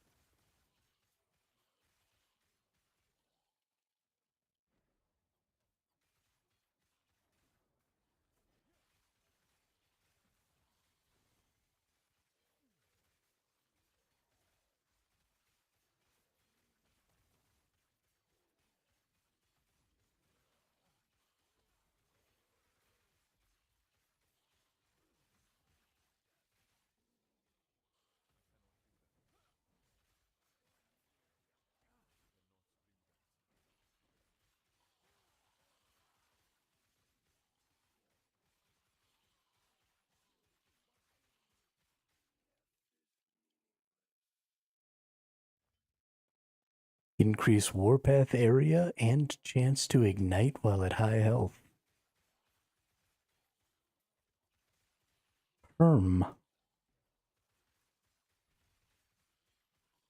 Seems like that might have some value.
Fucking dead ends. Why you gotta trick me like that?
Boss time.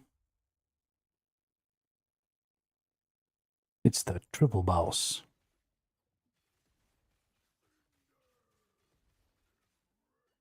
Well, that hurt.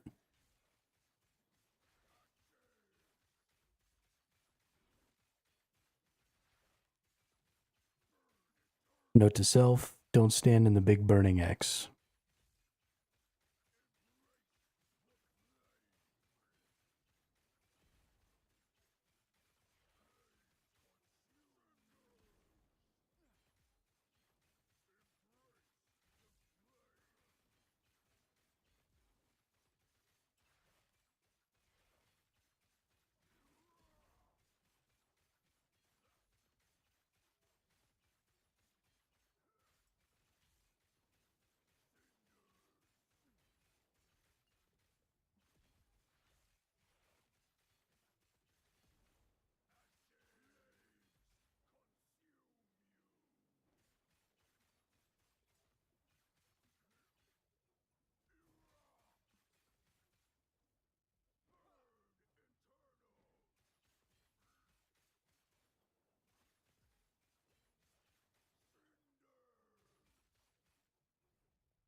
Got him, coach.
I don't know where that giant ass magma orb came from, but that was bullshit.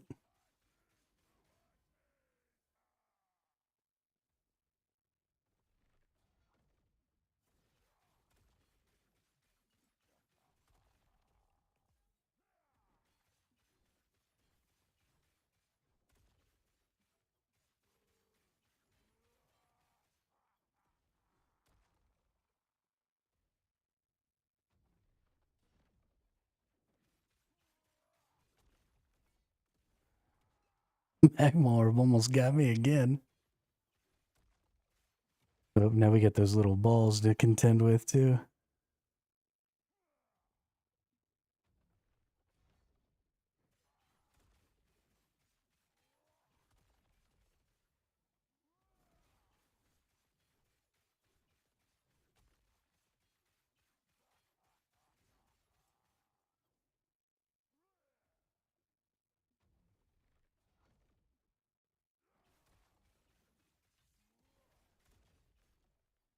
Ooh.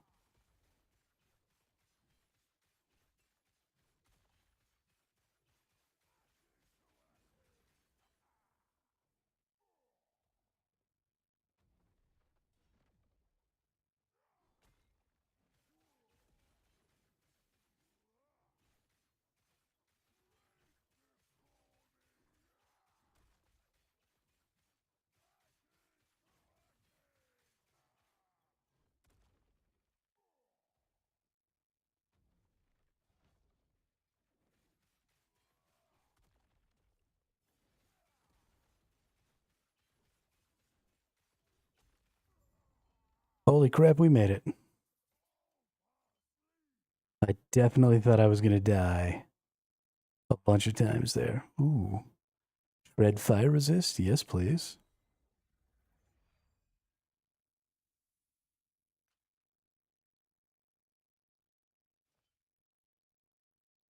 Nice.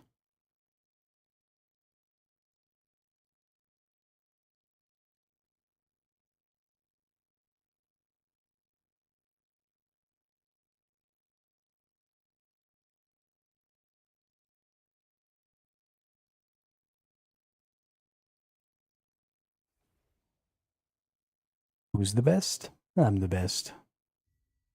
I honestly can't believe I didn't lose that fight.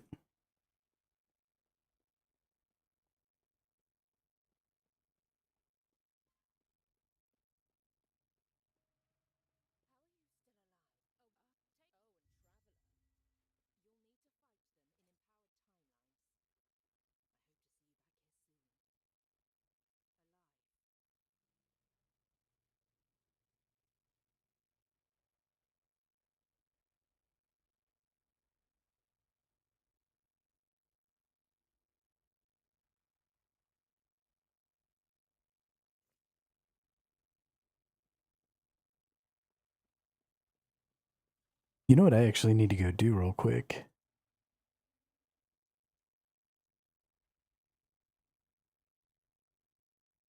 Is I need to go beat.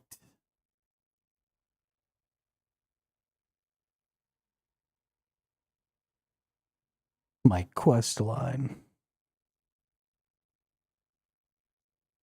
I think it's in the ancient era.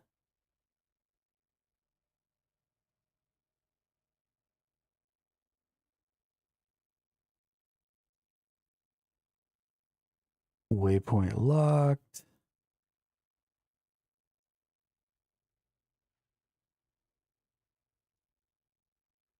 Is it here where I'm supposed to start going through the ancient era?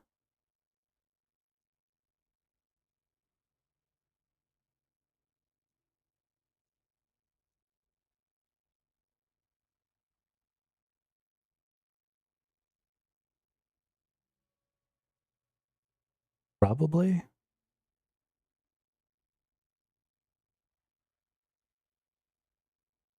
I think I need to get here. I'll probably go to here, and then it'll take me here, and then I'll go to here, and then I'll finish up out here. Right, because that's level 62. And these are level 60. And this is level 58. Yeah, so let's travel here. I'm pretty sure this is where I'm supposed to go next for the story.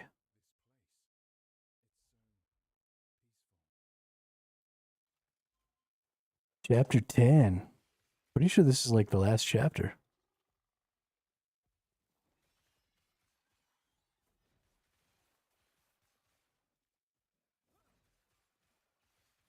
It should be pretty easy to get through this. I am way over leveled to be coming back here, but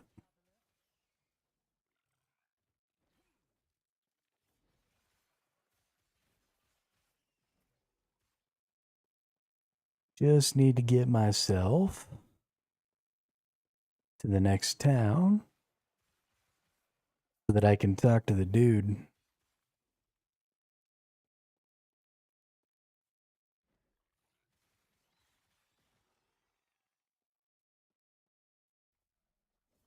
T-Rex. Not sure why that T-Rex wasn't moving and or taking damage, but okay.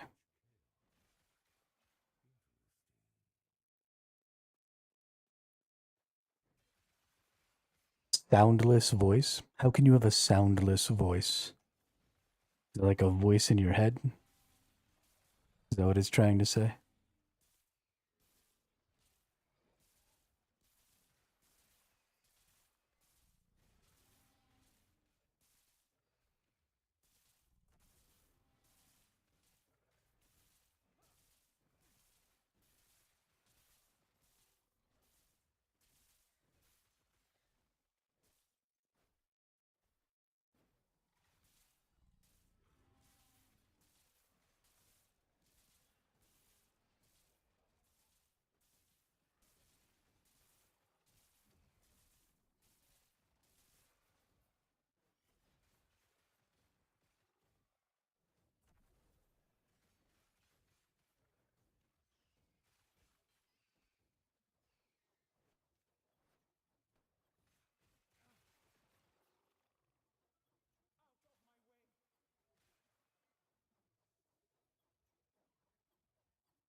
This is not the zone that I need to be in.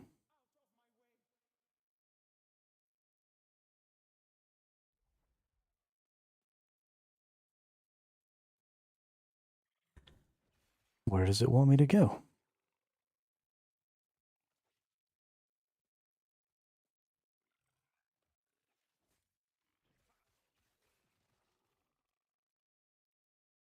It does want me to go in there.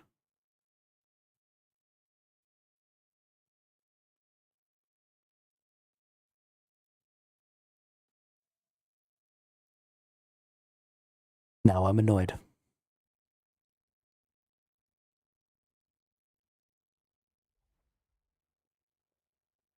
Now it says it wants me to go backwards.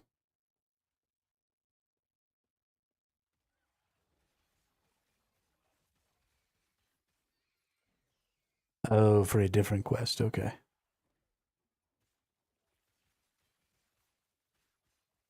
This area is really cool. I like these crystals. Reminds me of the Crystal Isles on Ark. With all the crystals in the water.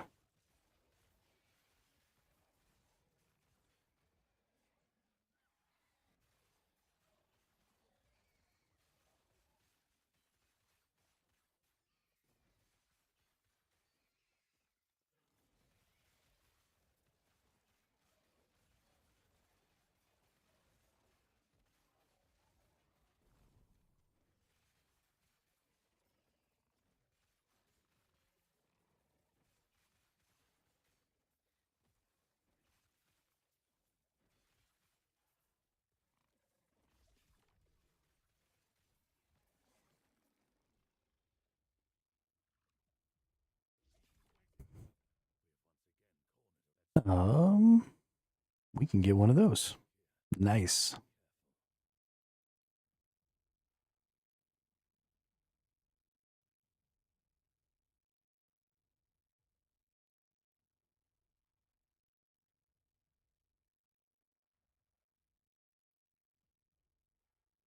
Oh, I don't have enough points to get a bag of glyphs or a bag of whatever's.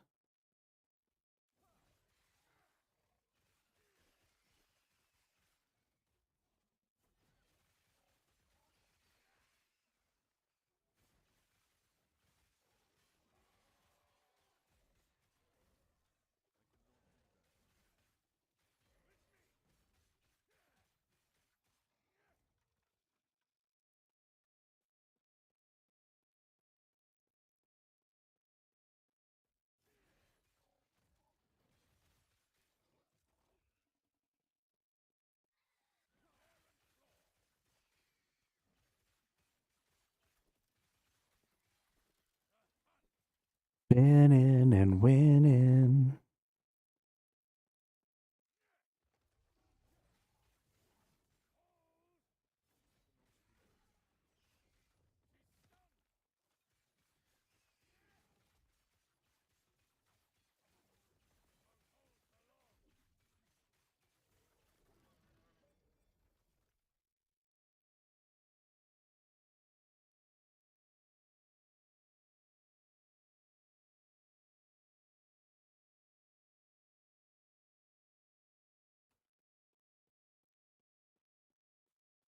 What can we get here? Drops Apex shards. Drops a class specific idol. I don't want just any affix shards, and I don't really care about the class specific idols. So we're gonna do something. I'm gonna not evolve this beast on this one. And we're gonna see if I get different ones next time.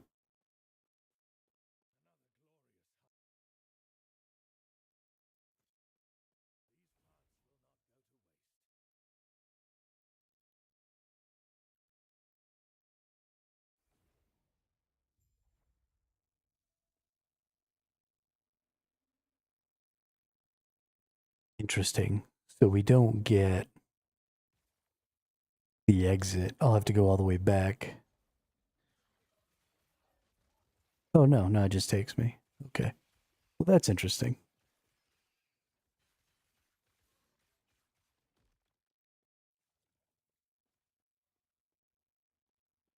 That's really interesting.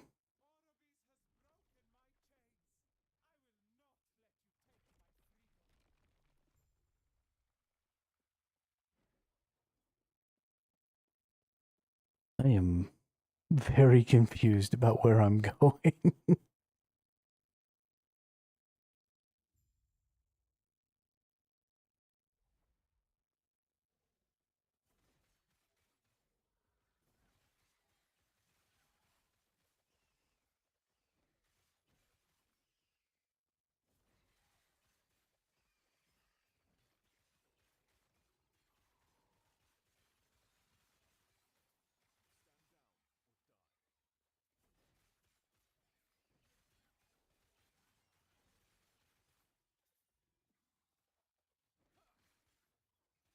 Okay, there's another one right there. So it immediately gives me the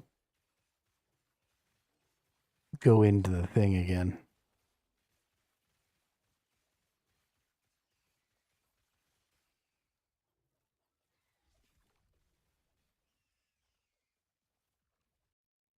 So this is nice because this means that I can get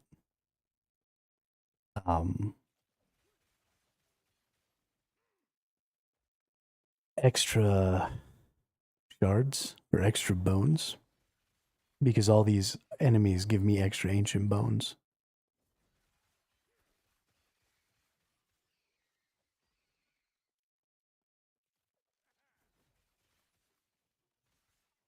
Which is very nice.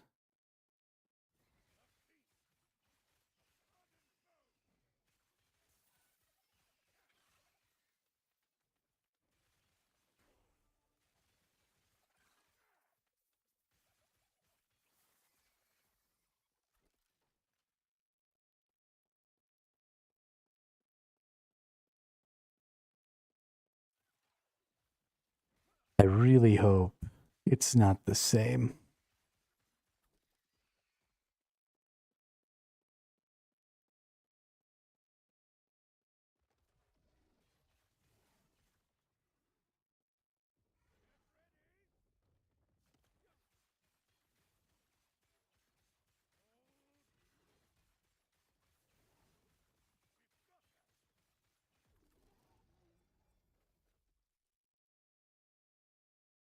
Okay, new boots and stuff.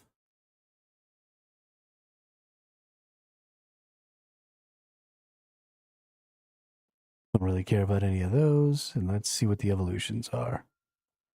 Bomber.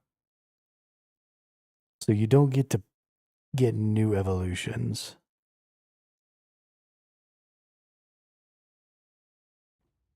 Guess I'll just have some Apex shards then. Apex shards with some petals.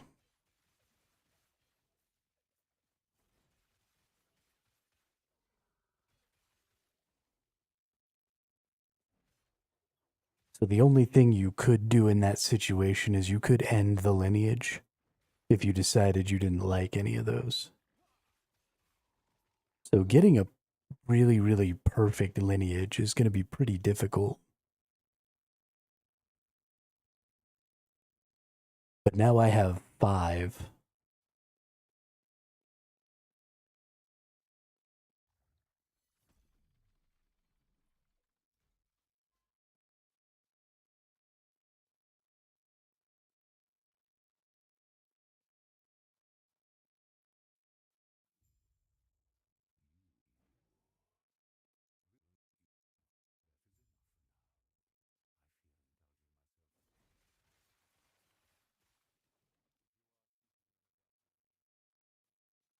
So I should have to kill the boss 6 times before I can go back in. So we're going to have to count them up again.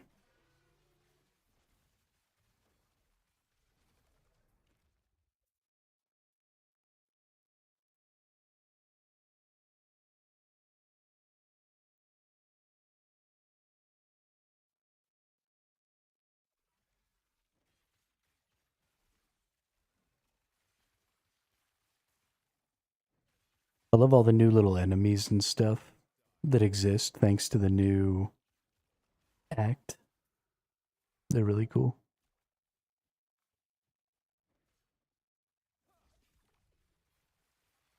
All right. Here's our first one.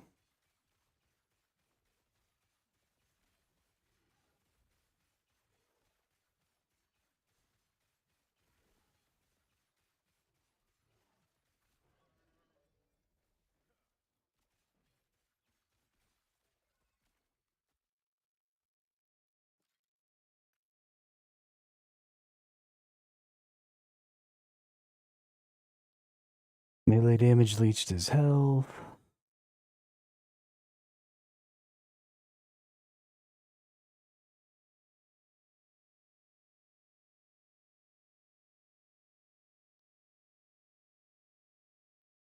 All of these are just going to be tier 6 at this point because we're not far enough along.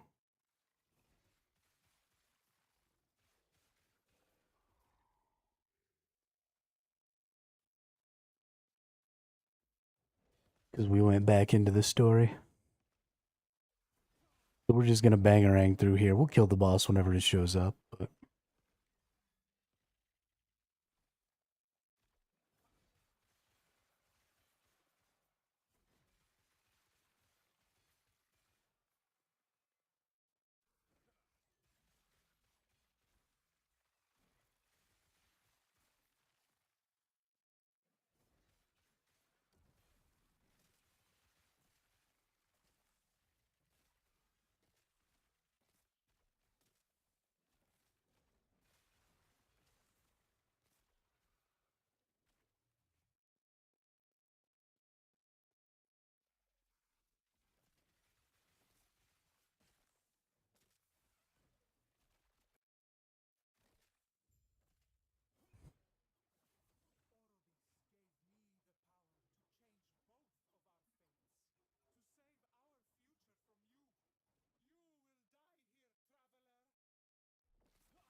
man, I bet this was a really hard fight when I was in level 60.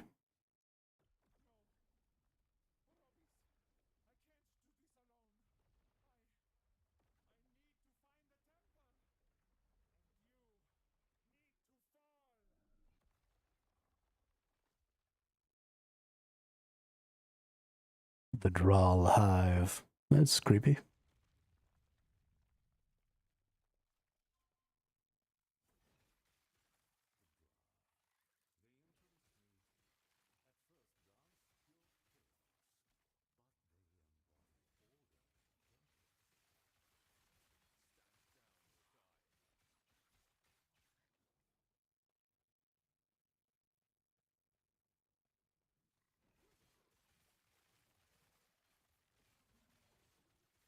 Oh, look, it's the bees.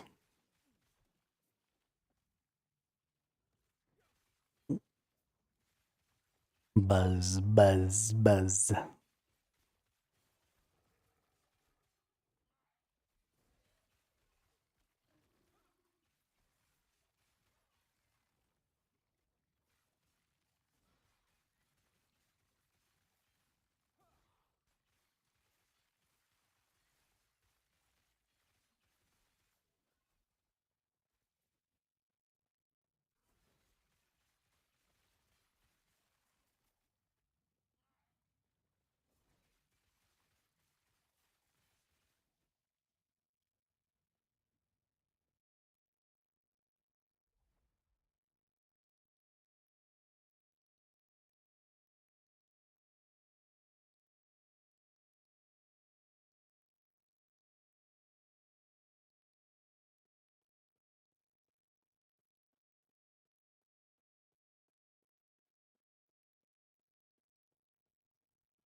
Yo, what up, turtle?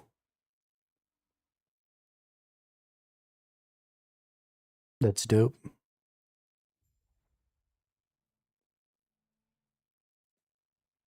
Oh, we go straight to the city. Okay.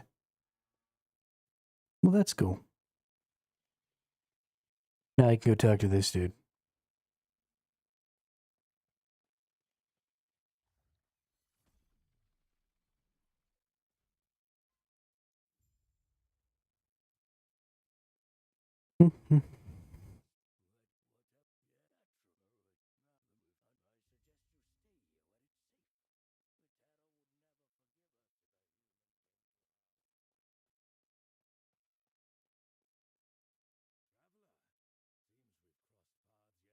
All right, now I can buy parts whenever I want.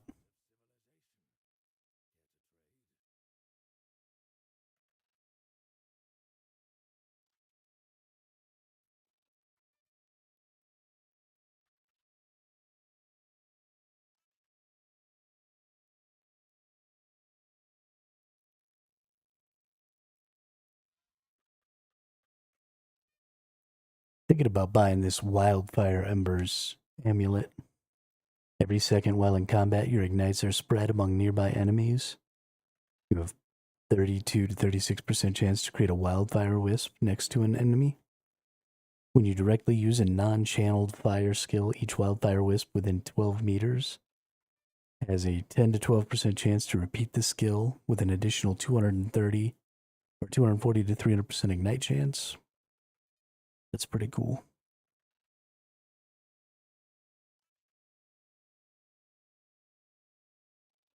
The problem with this would be that I would need to start using something other than spin to win, or at least sometimes use something other than spin to win.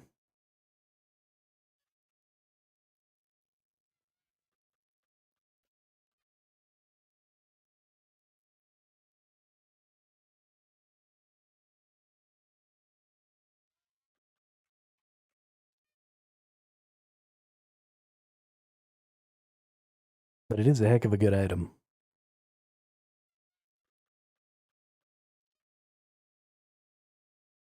Might be worth it.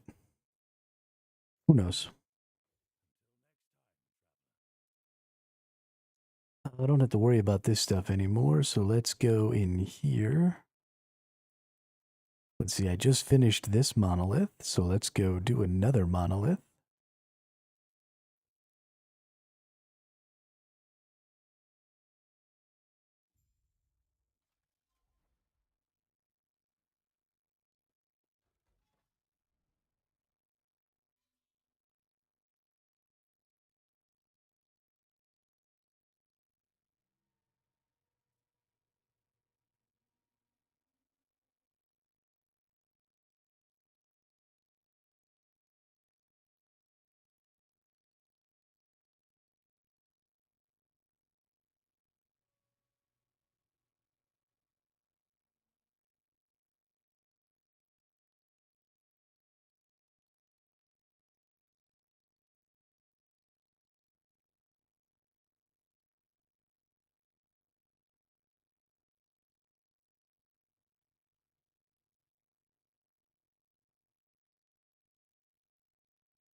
Oh, we gotta kill the stupid rune sorcerers.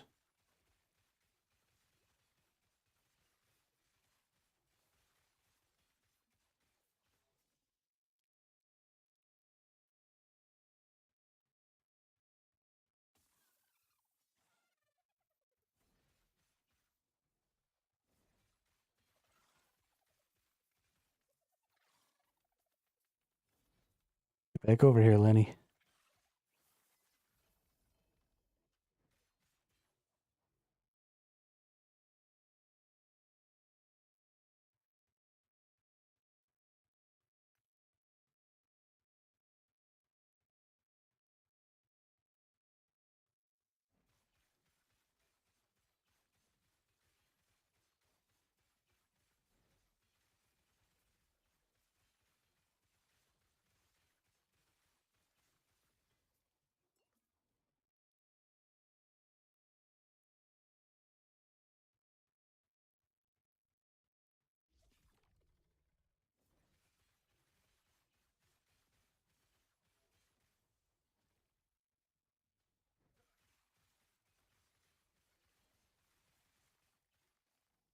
Right, most important thing I need to know, can I beat this thing in level 100?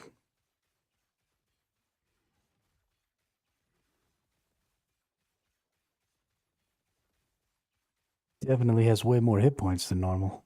Goodness.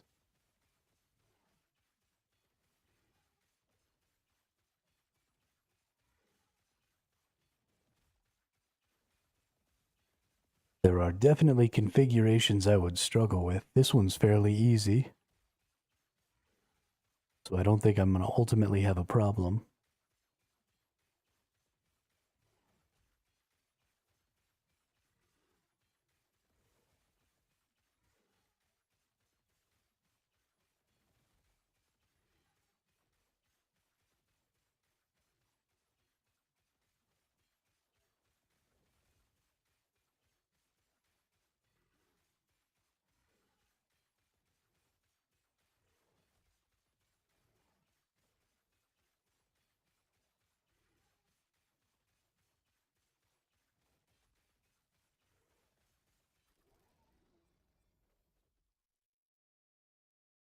Ooh. Tier 7 cooldown recovery speed. Sad day.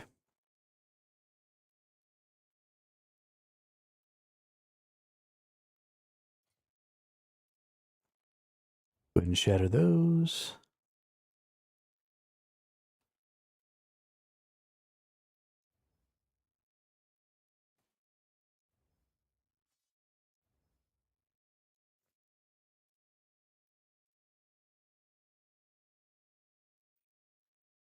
Was I going to do something with this?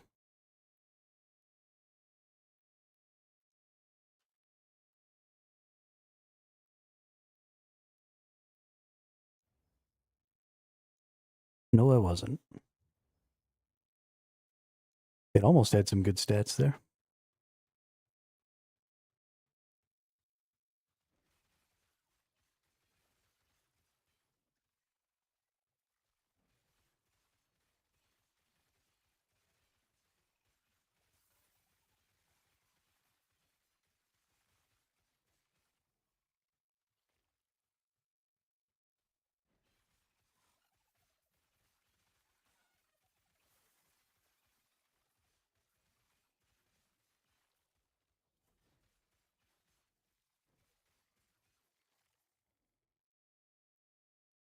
Damage over time, poison resist.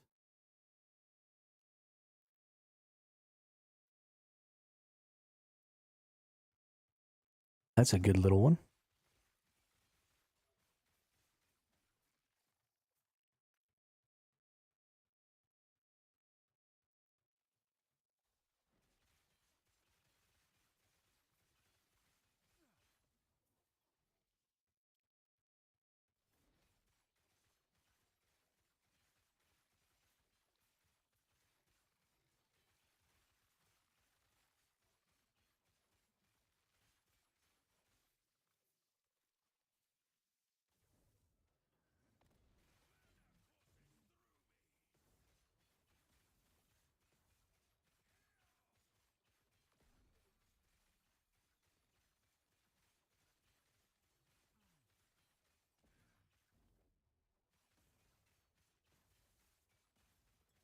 Well, I seem to be strong enough to do this stuff just fine. As I get stronger, as my equipment gets better, which it definitely will, because I'll be getting tier 7s and hopefully getting a tier 8 and some other stuff.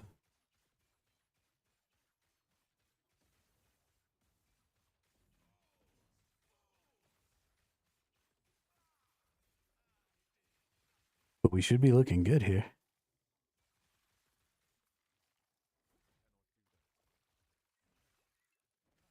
Oof, ran out of fucking mana. That was a close one.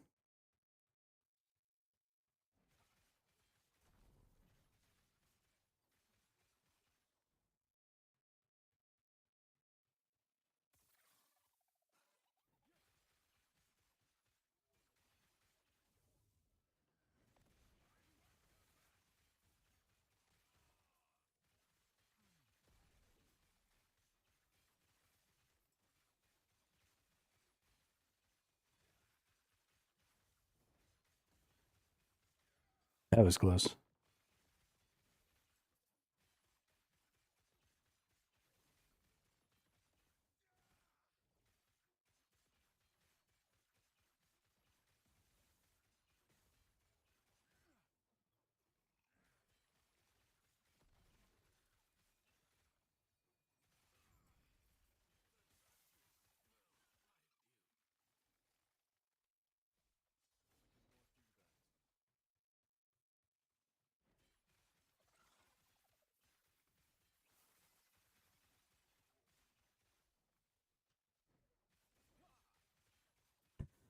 All right, good work.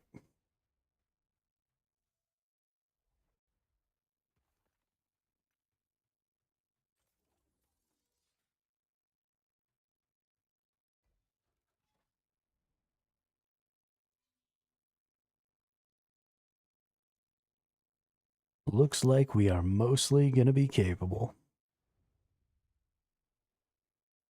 Ooh.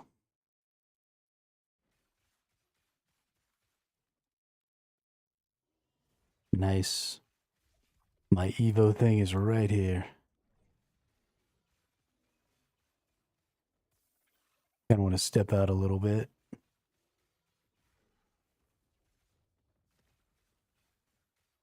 Yo, what up, Gravy?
Tier 6 move speed.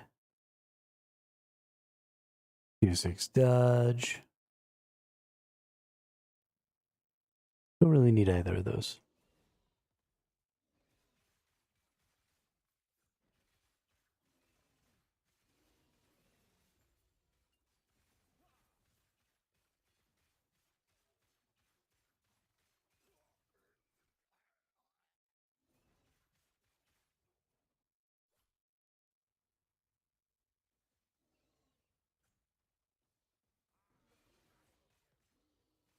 Wrong way.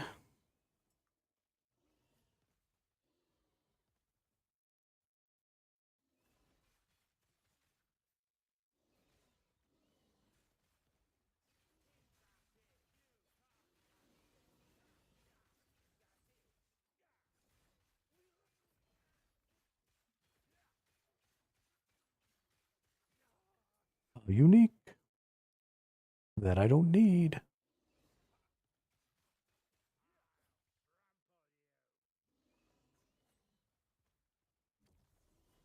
Shrine.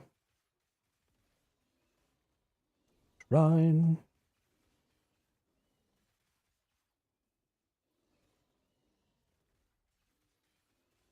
Honestly, it's pretty good, Gravy. I'm fairly happy with it. It's very crafting centric, which I'm going to very much enjoy. And just generally, it's very good.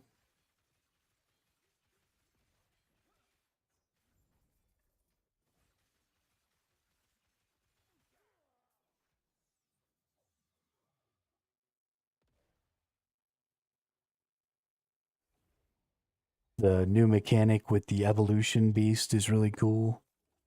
It makes, target farming certain things fairly easy. Really allows you to customize your experience a lot. And I'm all about that shit.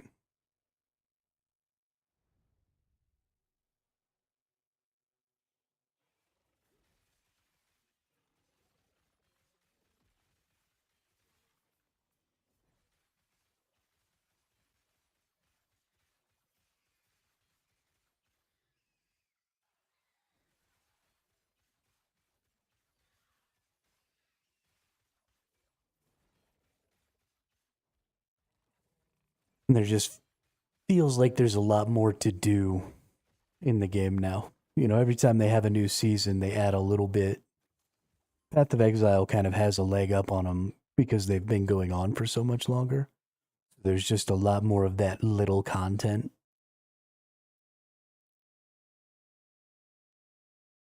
Little stuff that adds to the experience or whatever. And so as they keep going through and making more seasons and adding new little mechanics and stuff, they kind of start to catch up in that. And then the game just starts to feel a lot better, a lot more fun, a lot more challenging.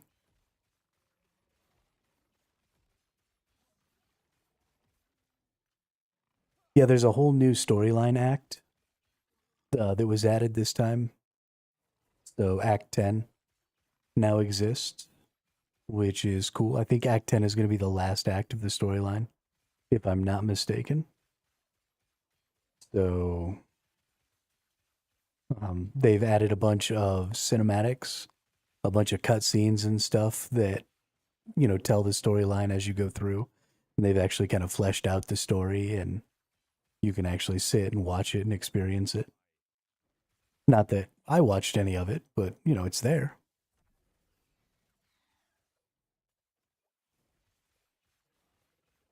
Um, and they just keep improving your ability to, manipulate items and stuff.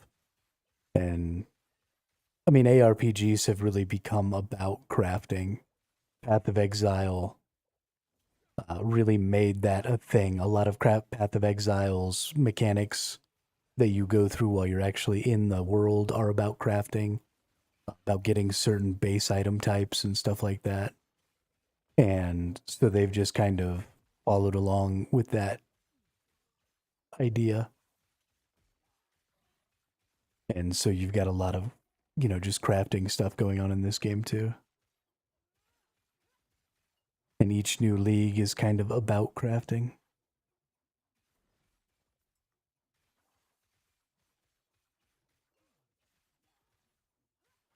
But Eve, am I going to go back to it? I don't know. I mean, I'm always going to have the same problem with Eve that I have with every other MMO out there. And it's just that the gameplay is extremely shallow. Um, and the non gameplay mechanics are extremely shallow. They just all feel very much like minimum viable product.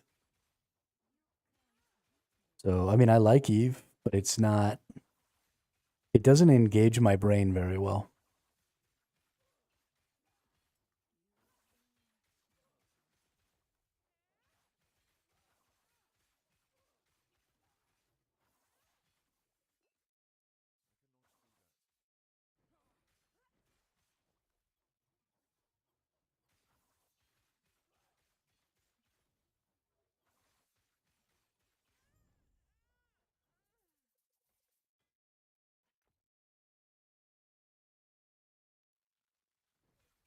I mean, the thing that I find uninteresting about the games that I'm playing doesn't really have anything to do with the number of people that are playing them.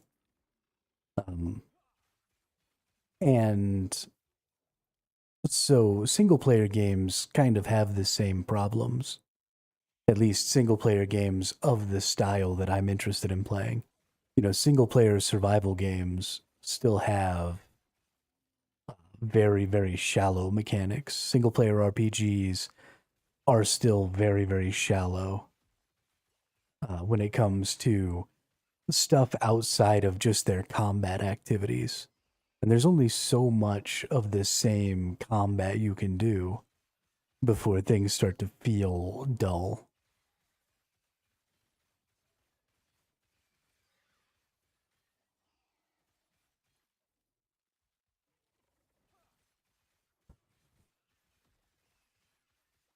Like single player games more than co op or anything online, that's all.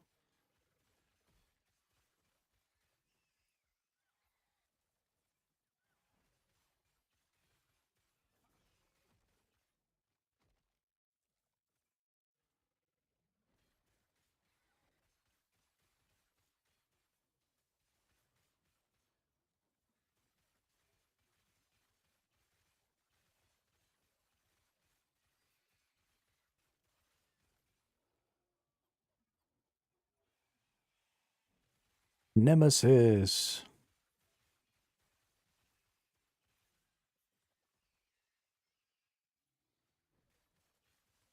There's all the things. There's the Nemesis, there's the Evo boss, there's the. What are you? The Claw. I don't need any of you.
Holy shit, this dude's chunky.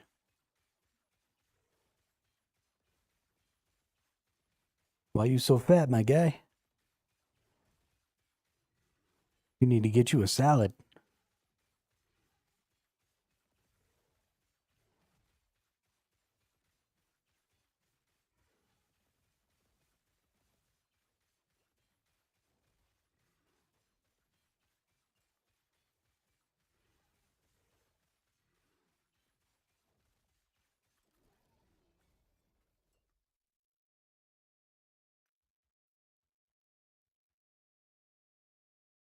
No, no, no, no.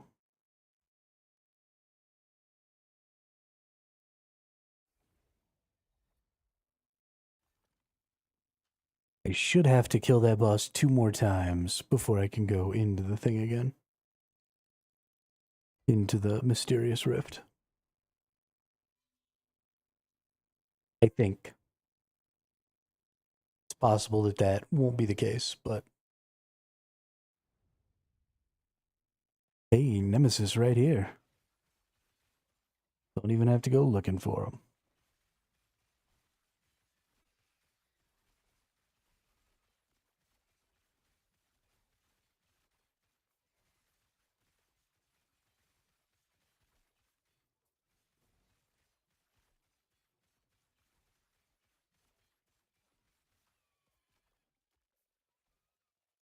Do do do do do do do do do do.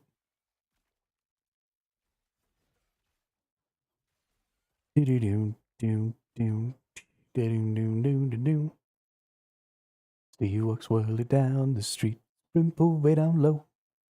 Ain't no sound but the sound of his feet. Machine guns ready to go.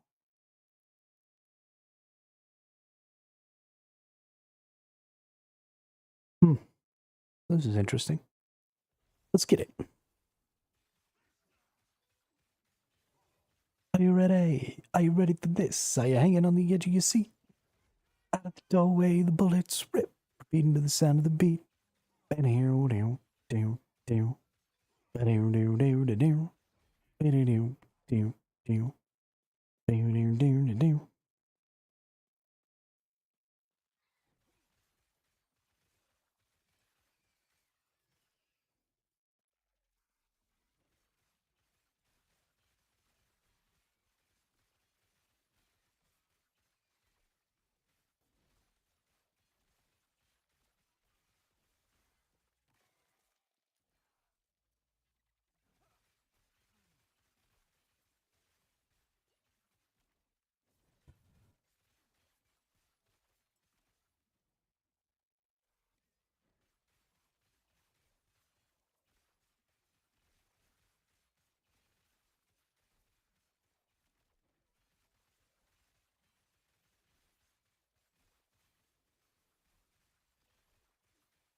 Oh, Evo Pet,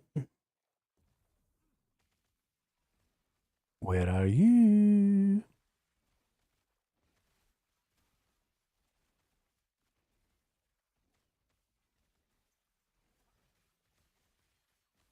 Are you hiding? I'm coming.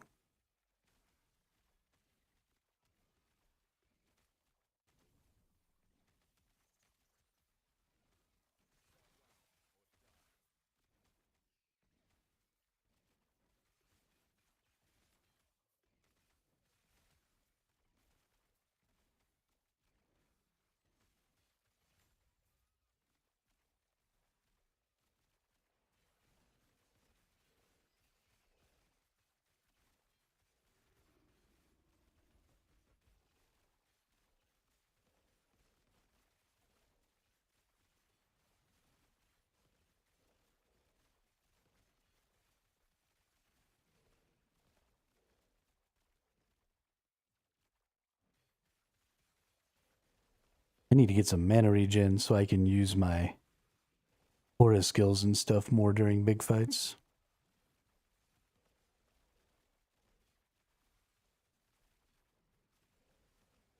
Also, what's up with all these dudes?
I definitely won't be able to go down inside that cemetery thing.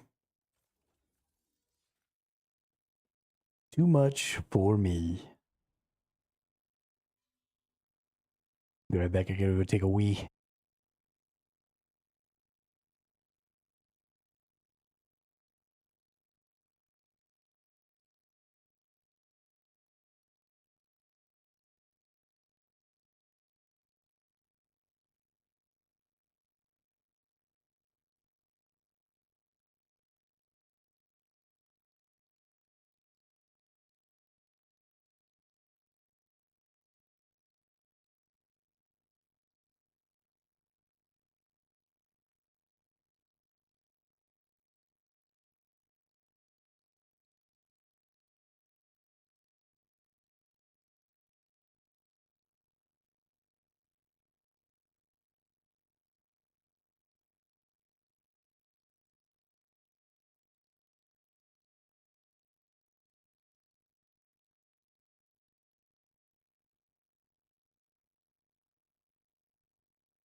I don't know what the hell a chickeny wing is.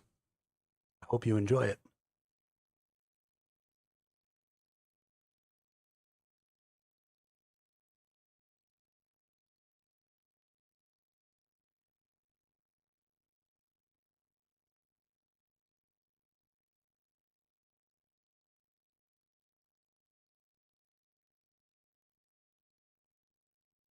All right, let's get in here. Get more stuffs.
Oh, see, I expected to have to do this 2 more times, and I was wrong.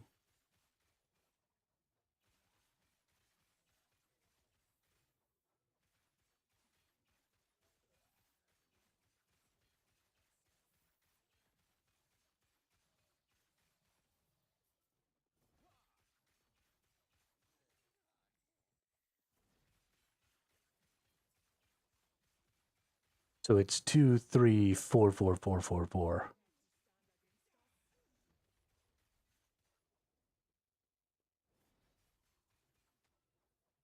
As far as the number of times you have to kill the boss.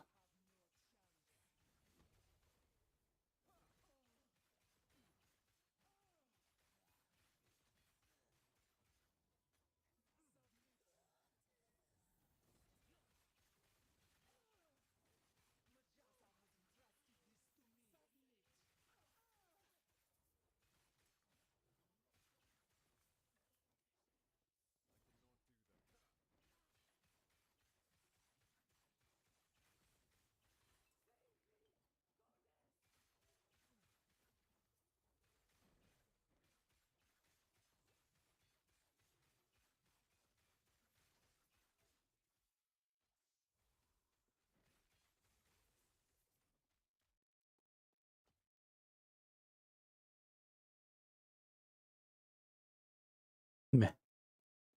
Pretty low tier one.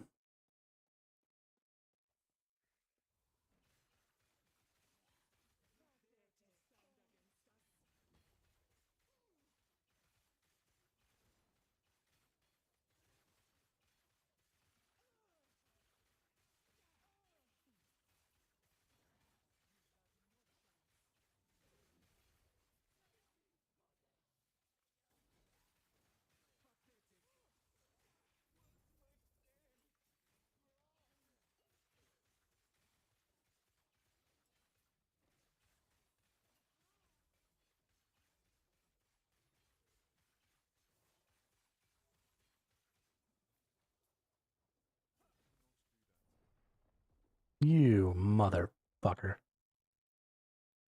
At least I managed to beat it.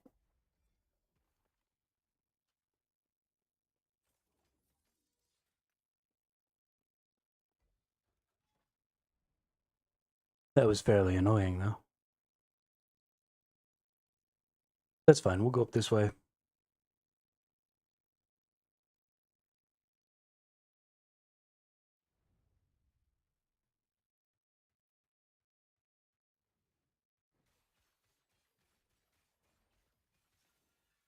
We're pretty close to getting our level 79 and being able to put our actual body armor back on. So we'll be maxing out our LE resistances and stuff again. Right now, oh, we're actually maxed on all resistances right now. Okay. Hmm.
Hey, there's my Evo pet up there in the top corner.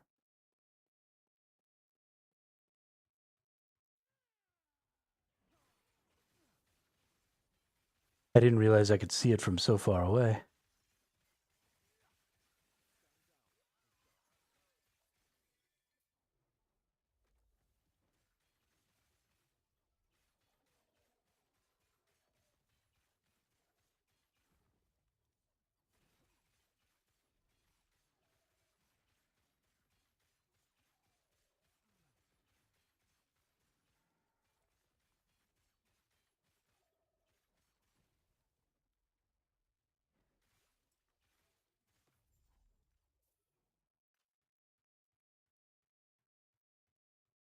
So let's go get that thing way up there in the corner.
Ba-da-dum pum pum ba-da-dum pum pum ba-da-dum pum pum ba-dum.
Oops.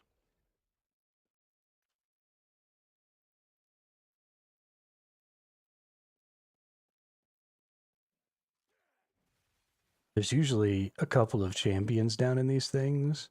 And while that's really great because yay champions, also terrifying because itty bitty space plus champions equals horrifying experience.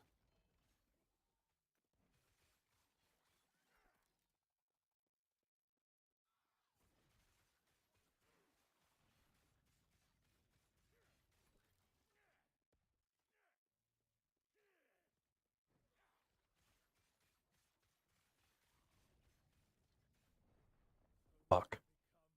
I knew that was going to be happening. As soon as I started getting back in there and I realized I couldn't keep going.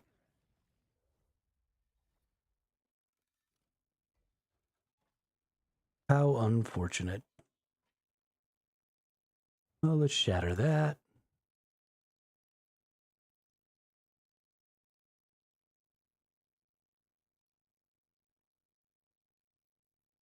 And let's shatter that. All right.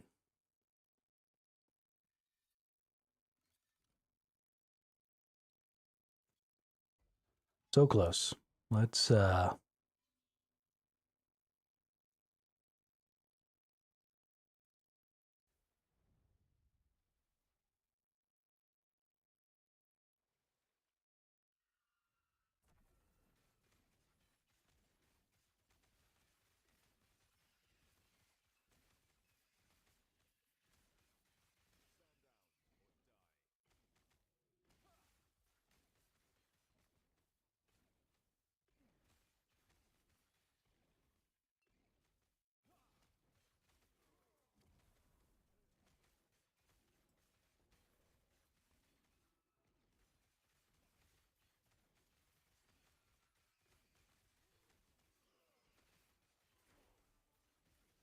booyah, level 79.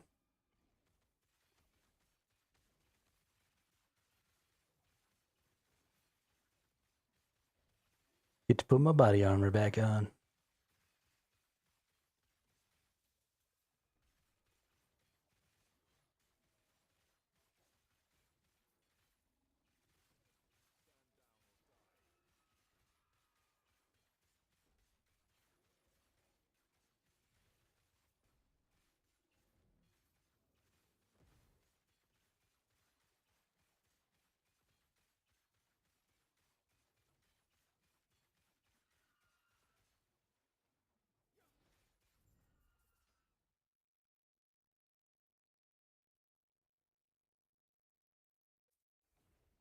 Nice.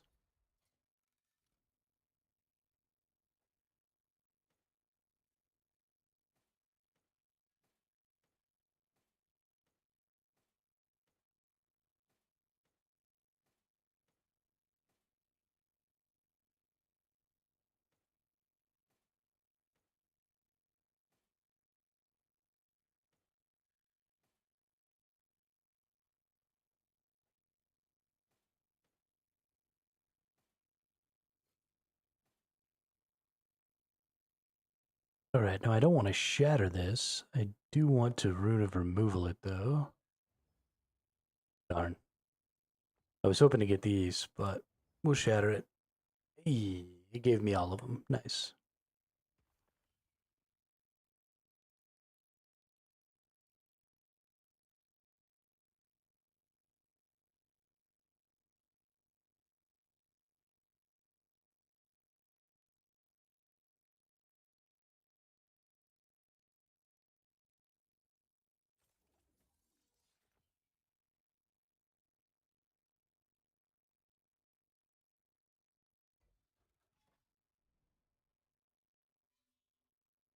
Ooh,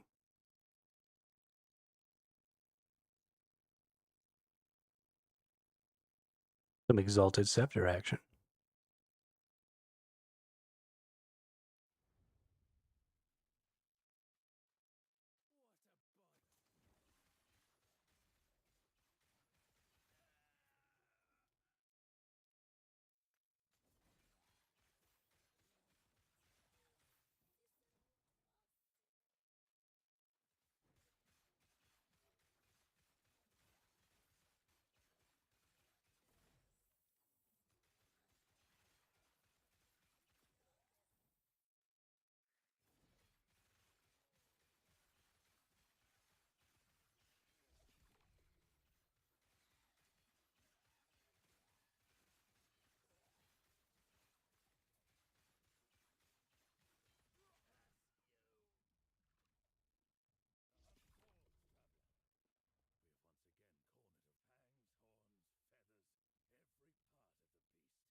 Those bags of things are so good.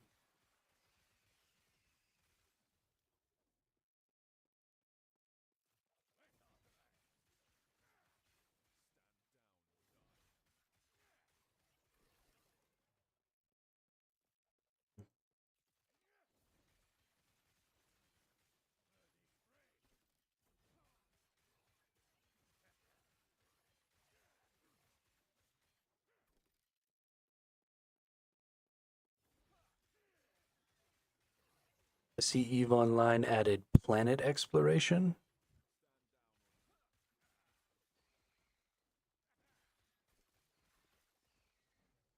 Say what now?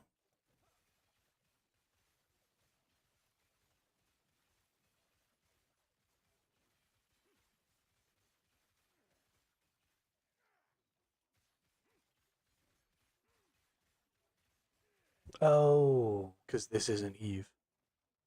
Got it. I have it set up to where it's saying last epoch, right? Yeah. Okay, good. Good, good. It's going very well. Yeah. Last epoch just dropped its new season. So, um, we've been playing that since yesterday. And then coming up next weekend, Path of Exile is dropping its new league for Path of Exile 2. And then they're doing a free to play weekend. So I don't know if you're at all interested in ARPG games, but Path of Exile is kind of the gold standard as far as I'm concerned um, for ARPGs. Although Last Epoch is doing a very good job of creating some really interesting content and having a really good crafting system, which makes it a lot of fun. This thing doesn't seem to die. There must be like other enemies around it that I have to kill or something. Um, but yeah, it's doing a good job of sort of catching up and, not just copying PoE, but also finding a way to implement mechanics in their own special and interesting way. Like this mechanic that came out for this league is that we go back into the ancient era and then we evolve a creature from the ancient era. And then when we go back into the regular eras and we start doing stuff, then that creature exists there as well. And so we end up fighting basically its ancestors, or not its ancestors, its progeny. Um, and they have all the same sort of stats and stuff, and they have all the same abilities, and they drop all the same loot. So it's very deterministic as far as what you're going to get when you fight the beast each time. And so then you get to, beef this lineage up to a certain extent. And then you can either end the lineage and start over, or you can keep fighting enemies of this lineage and keep getting the same rewards. So it's very, very pick and choosy, You get to only have to get the things that you want. And every time you evolve it, it gets a new attack and it gets stronger. And it changes the way it looks and all kinds of stuff. It's very cool.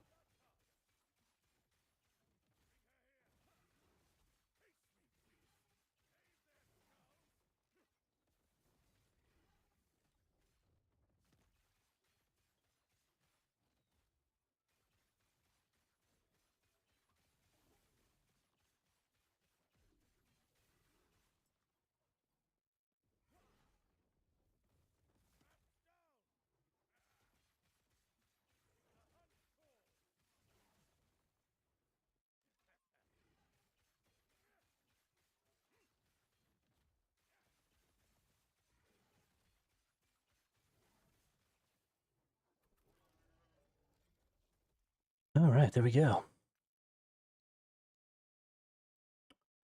D6 life and D5 movement speed. That's actually pretty decent. We're going to pick those up and do a little crafting real quick.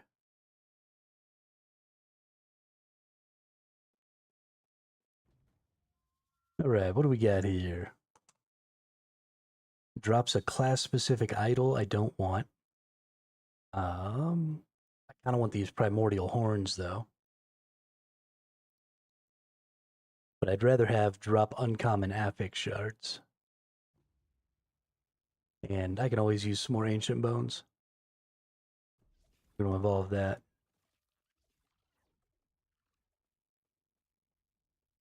I wish there was a place where I could see my freaking lineage.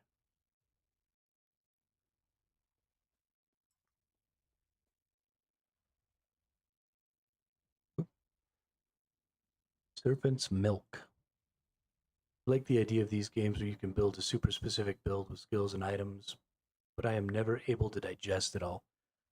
So Path of Exile is definitely the one that's the most complicated. Last Epoch, while still very complicated, is significantly less so. So Last Epoch, each skill has its own small little tree.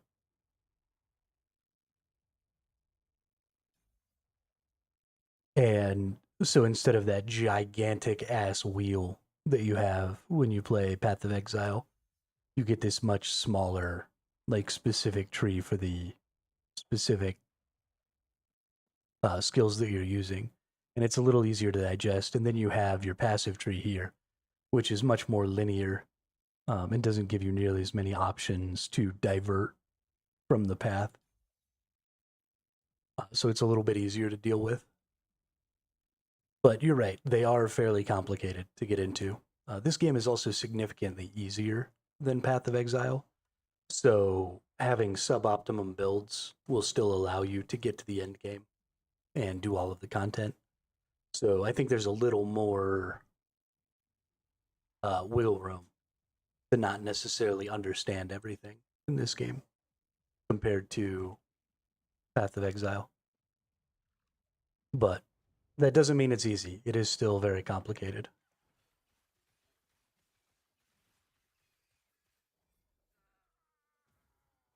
And the crafting system in this game is also fairly complicated. We'll actually do a little right now. So I just got this good boot here. And this boot gives, this is a tier 5 movement speed, which is the highest tier it can be without being this purple color of that health there, which is an exalted affix, which can be tier 6, 7, or 8. And then it's got that dodge rating down there. So I don't really want that dodge rating because I don't dodge. So what I'm going to try and do is I'm going to try and get that dodge rating to turn into something else. So when you're crafting an item, if it can be of a higher tier, so right, this is a tier 3, so it can be a tier 4 or a tier 5. So I pick up affix shards of the same stat here, and now I can upgrade that. But then I have two different things that I can do to change the way that works. I can use a glyph, which allows me to either potentially not use up my forging potential, which is how many times I can change this item. I can potentially change the stat here to a totally different stat. I can modify the outcome so that it doesn't change how good it is within its range. I can seal this affix so that it moves off to the side and then can't be changed anymore. Or I can completely change the base type of the item that I'm working with. And then runes do all kinds of stuff as well. I can shatter the item and take all of the different pieces. I can remove just a specific stat, although it is random. You can discover more stats. So if you had an item that only had one stat, you could discover the other 3. You have refinements, which rerolls the values. You have shaping, which rerolls the implicit values, which is the top values. You have redemption, which changes these exalteds to different stats. So instead of T6 health, I could re-roll it, and it might go T6 speed and T5 health, something like that. You have evolution runes, which are the new one, which will turn a random T7 into a T8. That's the only way to get T8. Rune of weavings are for these here. The Weaver's Will. It uses up Weaver's Will, and then Ascendance gives you a unique of the type of the item that you use. So what I'm going to do is I'm going to put a dodge rating shard on here, and then I'm going to put a chaos glyph on here. And that's going to allow me to upgrade and change this stat. So when I randomize it, you'll see it used up 4 of my forging potential, and then changed my dodge rating to necro resistance. Now, I don't really need necro resistance on my boots, I don't think. No, definitely don't. So I don't really want that stat, so I'm going to try again. This, and then I get armor. So that's not terrible.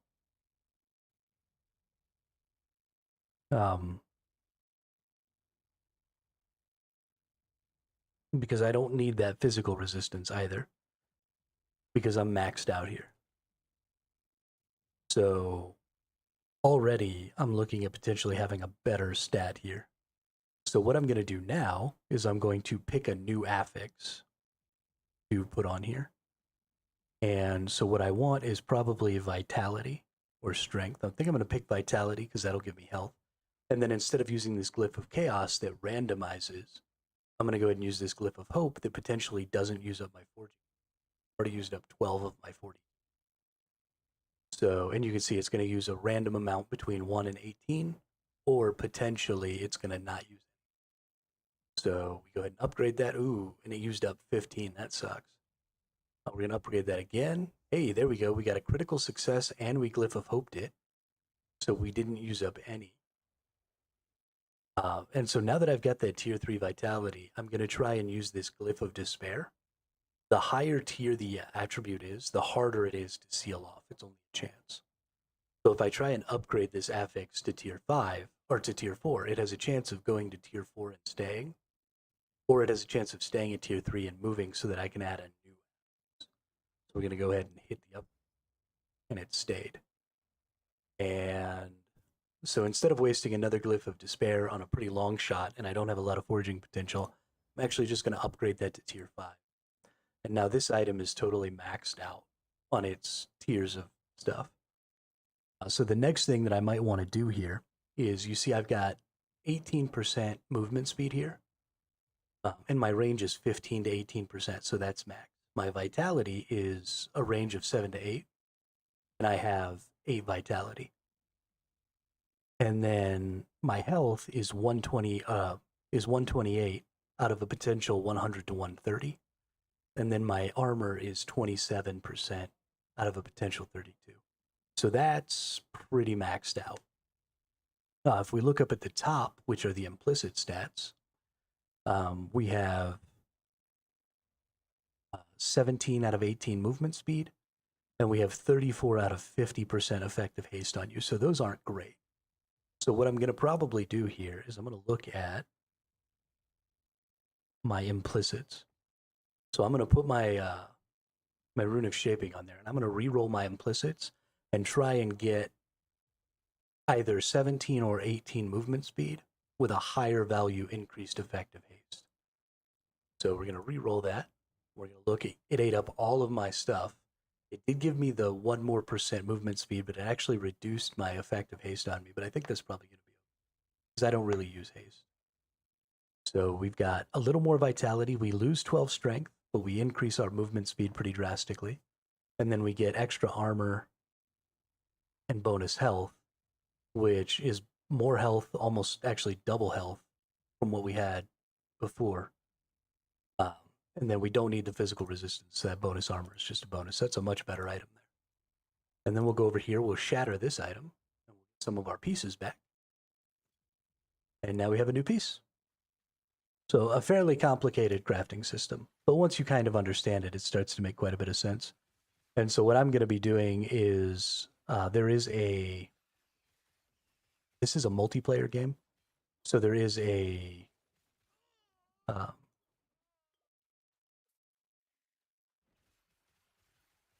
like an auction house. So I'm going to be just stacking up affixes, and we call those items that you craft stuff onto, we call them bases. So I'm going to find a bunch of good base items and get a bunch of good affixes and do some crafting and see if I can't craft some items that some other people might want and sell them just for fun. See how much currency I can build up, because it entertains me. But that crafting system I enjoy because it's very much like the crafting system that I'm always talking about with roguelike games, where there's lots of little choices involved. So every time I do something to that item, I'm making a choice, and that's much more like crafting to me, because when you're actually creating an item or creating something, if you were forging a weapon or a blade or whatever in real life, then every time you went to swing your hammer or whatever you were doing, you'd be making a small choice about, where negative. There are not any crafting skills in this game. There isn't like a class system for crafting or gathering or anything like that in this game. But that's because it's an ARPG, and that's not really something that games like this have. Which is why I want to see a system like this in an actual MMORPG, because then when you have, artisan skill systems and stuff, you really could have stuff like that that would make it easier, or that would change, the potential outcomes in certain ways. You could have a gameplay element. So like this is still not gameplay, right? There's no skill expression here. You're still just clicking buttons. So what I would like to see is, I would like to see an MMO that's supposed to be kind of a slower, more methodical style game have a system like this where I'm making these small decisions, but then instead of using a randomizer to decide, whether or not I succeed at these, you do a roguelite style game, like Slay the Spire, where you make these decisions and then you do a small gameplay element, some sort of an interaction. And then, you have some sort of a health system or, a failure state that isn't just randomly absorbing your forging potential, but instead is based on how well you play each of those little instances of this game element. And then when you eventually, inevitably run out of whatever, then your crafting is over and now you have the item and that item can't be changed anymore. Right? It can only be crafted on.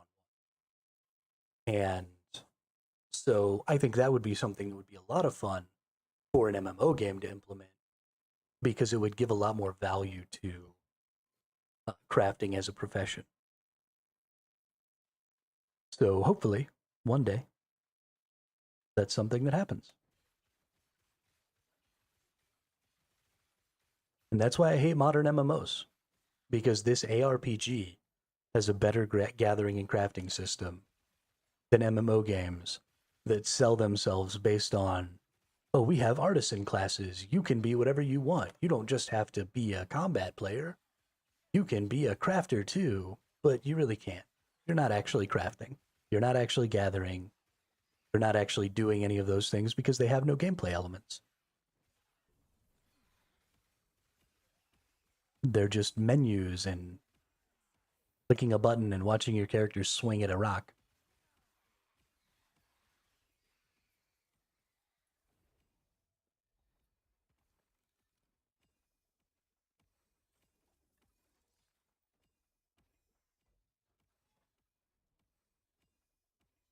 So these things that I'm doing right now are called echoes.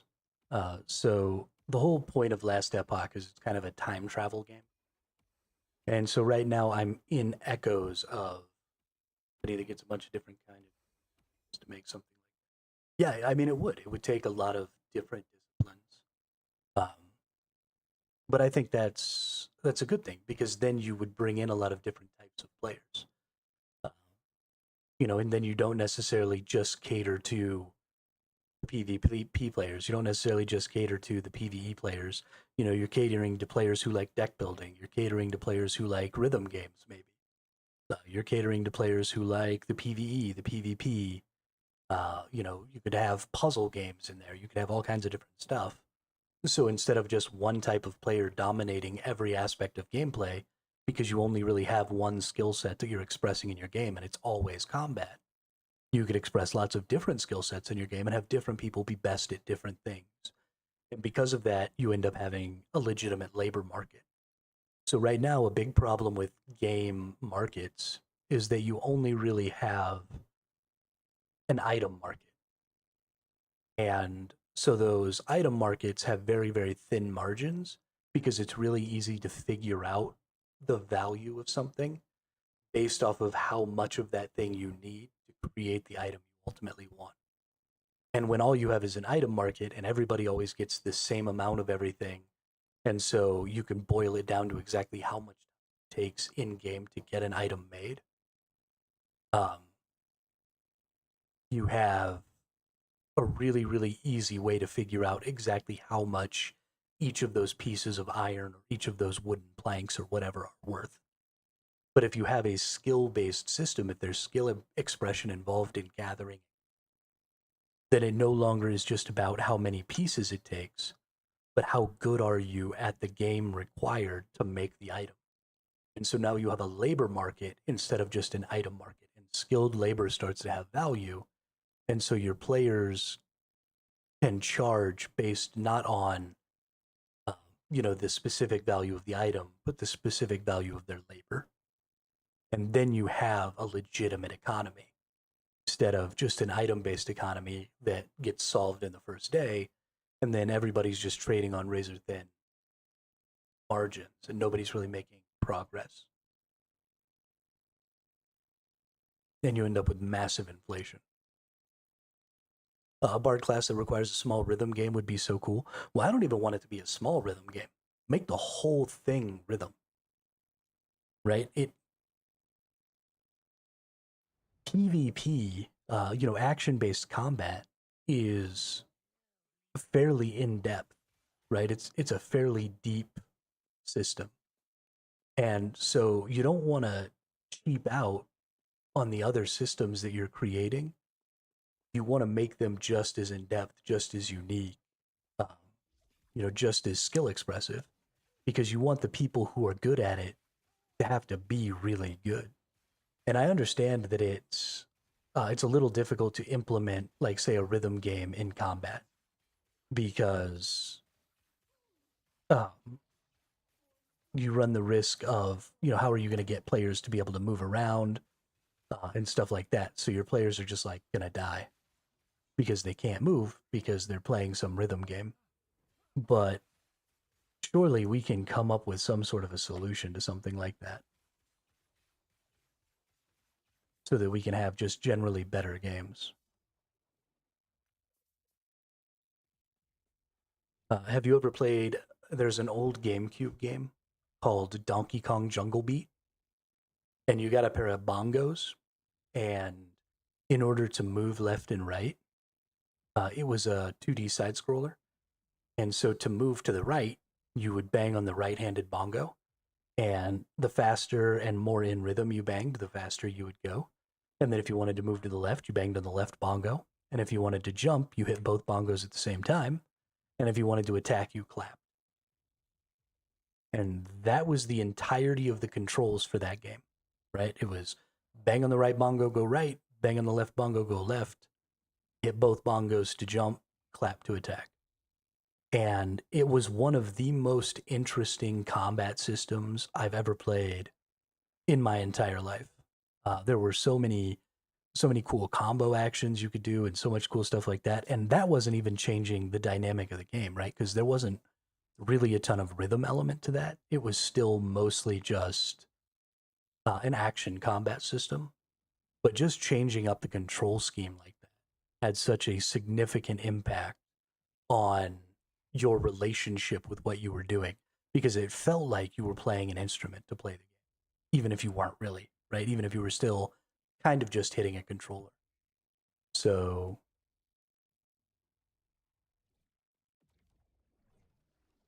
I feel like there's just a lot of stuff that could be done, and we've stopped innovating things like that. It's really too bad.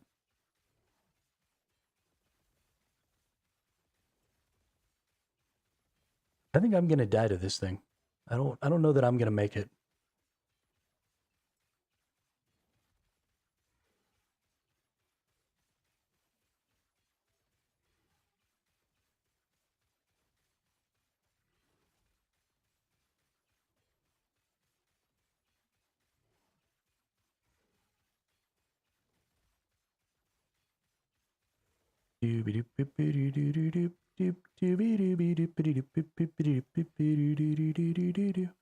Speaking of, that song that I'm humming right now is from a rhythm game. Have you ever played Super Mario RPG? It's an old SNES game, and it's sort of like the predecessor to Paper Mario. But there was a Yoshi Island in that game, and eventually you got there as part of the storyline, and the Yoshis were having a problem because one of the sort of mean Yoshis had taken over the island because he was the best racer. And so you went with your Yoshi, uh, the green Yoshi, and you went and you challenged him to a sprint race. And the way you did the sprint was that song right there, that da da da da da da da da da da da da da da da da da da would play in the background, and then you would hit A B in time with the rhythm. And the more you were on the rhythm, the faster your Yoshi would go. So it'd be like A B A B A B A B, and in the background you're hearing da da da da da da da da da. And so I mean, it was a super simple rhythm game, like as basic as you could get. This was way back before Guitar Hero and all that stuff existed. But it was just as simple as you could be. But it was so much fun to play, and it was so much fun to get good at to try and beat the Yoshi. And then once you beat the Yoshi dude, you became the leader of the Yoshis, or your Yoshi did. It was super fun. But again, I mean, I was a kid. I was like 8 when that game came out.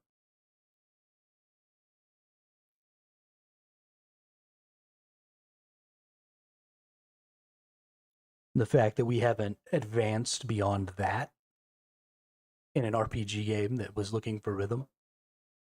You had recently you had Clair Obscur 33, and I never actually played it, but that whole timing system that was all taken straight out of Super Mario RPG is the first game I remember having a timing system in a turn-based combat like that. And so I don't know how much more in depth or how much more interesting it was in Clair Obscur because again I never played it, and I'm happy that they went and they used it, but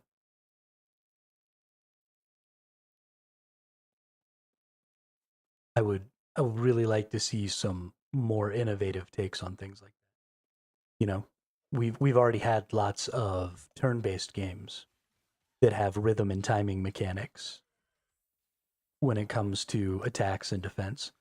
Let's try and find a way to upgrade and incorporate those things into some real-time combat, you know?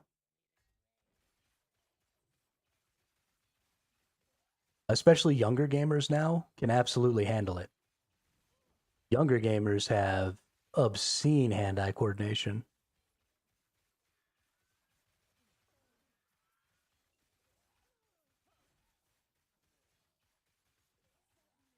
I mean, just look at stuff like Fortnite. Like the fact that Fortnite exists is a testament to the hand-eye coordination of the younger generations. Because I can't play that game for shit. I am too old. That game makes me look like an idiot.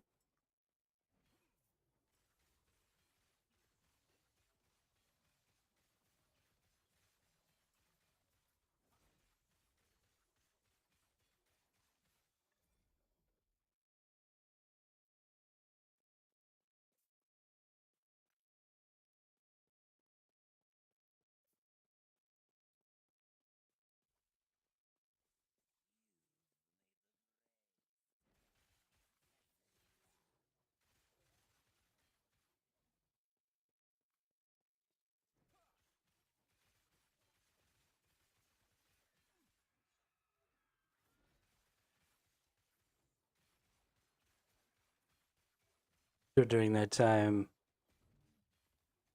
ah, can't read and fight this thing at the same time. Sorry. I'm gonna die. Gonna freaking die. There's too many enemies.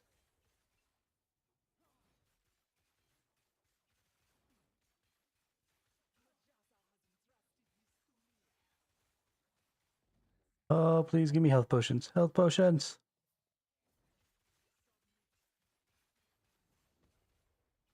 No.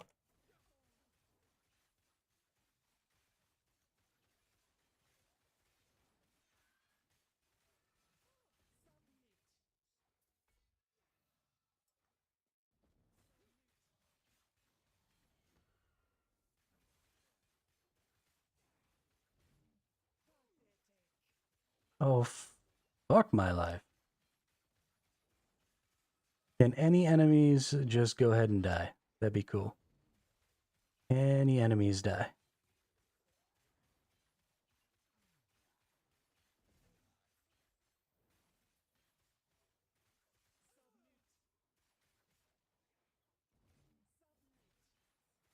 Oh, thanks.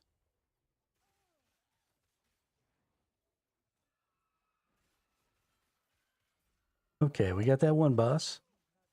Okay, we got the diamond matron. Okay. Holy shit, we didn't die.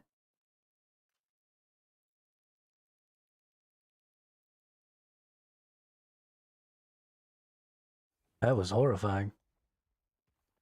Right. I'm sure during that time, try to both move a camera character at the same time would have been a difficult task. Yeah, exactly. Games need to have skill that kind of becomes the standard. Yeah, I mean, I think that's definitely right. And it doesn't necessarily have to be depth of skill. So depth of skill is great. You have things like Fortnite, You have much more active combat systems. If you compare modern ARPGs like Diablo 4, Path of Exile, Last Epoch, and you compare it to something like the original Diablo, which was the first ARPG I ever played, was Diablo 1. Um, there's no contest as far as the skill required to play this game versus the skill required to play the original Diablo. Um, and so we are already having sort of an increase in the depth of skill. And so I would also like to see an increase in the breadth of skill and different skill sets being expressed in games. So again, because if it's always depth of skill, then one of the things you're going to see is that the best players are going to widen the gap between the average players. Because especially in an MMO, because we solve everything with combat, right? If you want to make gathering more interesting, you put monsters around it, or you add a PvP element. If you want to make, um, really anything. If you want to have missions where you've got to escort, it's all about combat. If you want to have quests where, uh, you go and gather up resources, either you're going to go gather resources and a combat encounter is going to happen, or you're gathering wolf tails or whatever you're doing. So you're going and killing. So it's just constantly, constantly combat. And so when you have a really, really focused, deep skill system like that, the issue you're going to run into is your best players are going to be so much better and so much further ahead than your average or even worst players that those players aren't going to want to play anymore because they just can't keep up. But if there's a breadth of skill, right? If the players who are the best at combat maybe aren't able to do the best in other aspects of the game, like if gathering was a rhythm game instead, or crafting was, uh, a deck building or a puzzle game, then these players who are the best at combat are not going to be the best at these other types of skills, right? If you took Shroud, who's arguably the best FPS player ever, and then put him up against even an average player in a game like TFT or some sort of trading card game or something like that he's not very well versed in, then he's going to likely lose or at least have a hard time, right? Their skill is going to be equivalent. And so now when you widen the number of skills, you bring more people in at a higher level of play, and you sort of smooth out that curve where the best players are just literally running away with the game. And it causes tons of inflation that way because the best players are just so much more prolific and so much better that they end up with an extraordinarily large amount of the wealth in the game. And that happens in all MMOs. And so I think a breadth as well as a depth of skill will be important. And then it won't feel bad, right? If I'm bad at combat and maybe there are some dungeons I can't do, I won't feel nearly as bad if there are other aspects of the game that I'm better than most people at that I can do at a level that maybe other people can't. And then you can start having even more difficult stuff because it's not demoralizing to not be able to accomplish that task when there are other tasks that maybe you're good enough to accomplish. We're going to go in here. I got to put this little screen on, and we're actually going to stop streaming today. This will be the end. But we're about to get kicked out of our NVIDIA GeForce Now session. Need to pick up all these items. But yeah, sorry, I don't mean to just bail on you right at the end, or right when you get here, Animal. We were having a good conversation. But that's been a 6-hour stream, and I'm trying to keep it to 6 hours because I have a really bad habit of starting a new game, streaming it, 12 hours for 2 or 3 days straight, kind of burning out, and then things start to go sort of backwards. So we're going to stream for the 6 hours. I'm going to stop streaming. We'll watch some TV and stuff like that while I play and do other stuff. But yeah, really good conversation. So thank you very much for stopping by and talking about that stuff. And I want to thank everybody else who stopped by and watched or lurked or said something in chat. I always appreciate all that stuff. I'm really enjoying Last Epoch. I think it's a great game. Specifically, I think the crafting system is just much more interesting and engages my brain a lot more because there's a lot more logic and stuff behind it. So we're gonna keep playing that. I tell you what, Animal, please make a game like when you learn how to code, develop games, and then give me a call and let me play test it because that would just make my whole day. Nothing would make me happier. But yeah. So that's going to be the end of it for today. I hope everybody has a great day, and I will see you all tomorrow for the next one.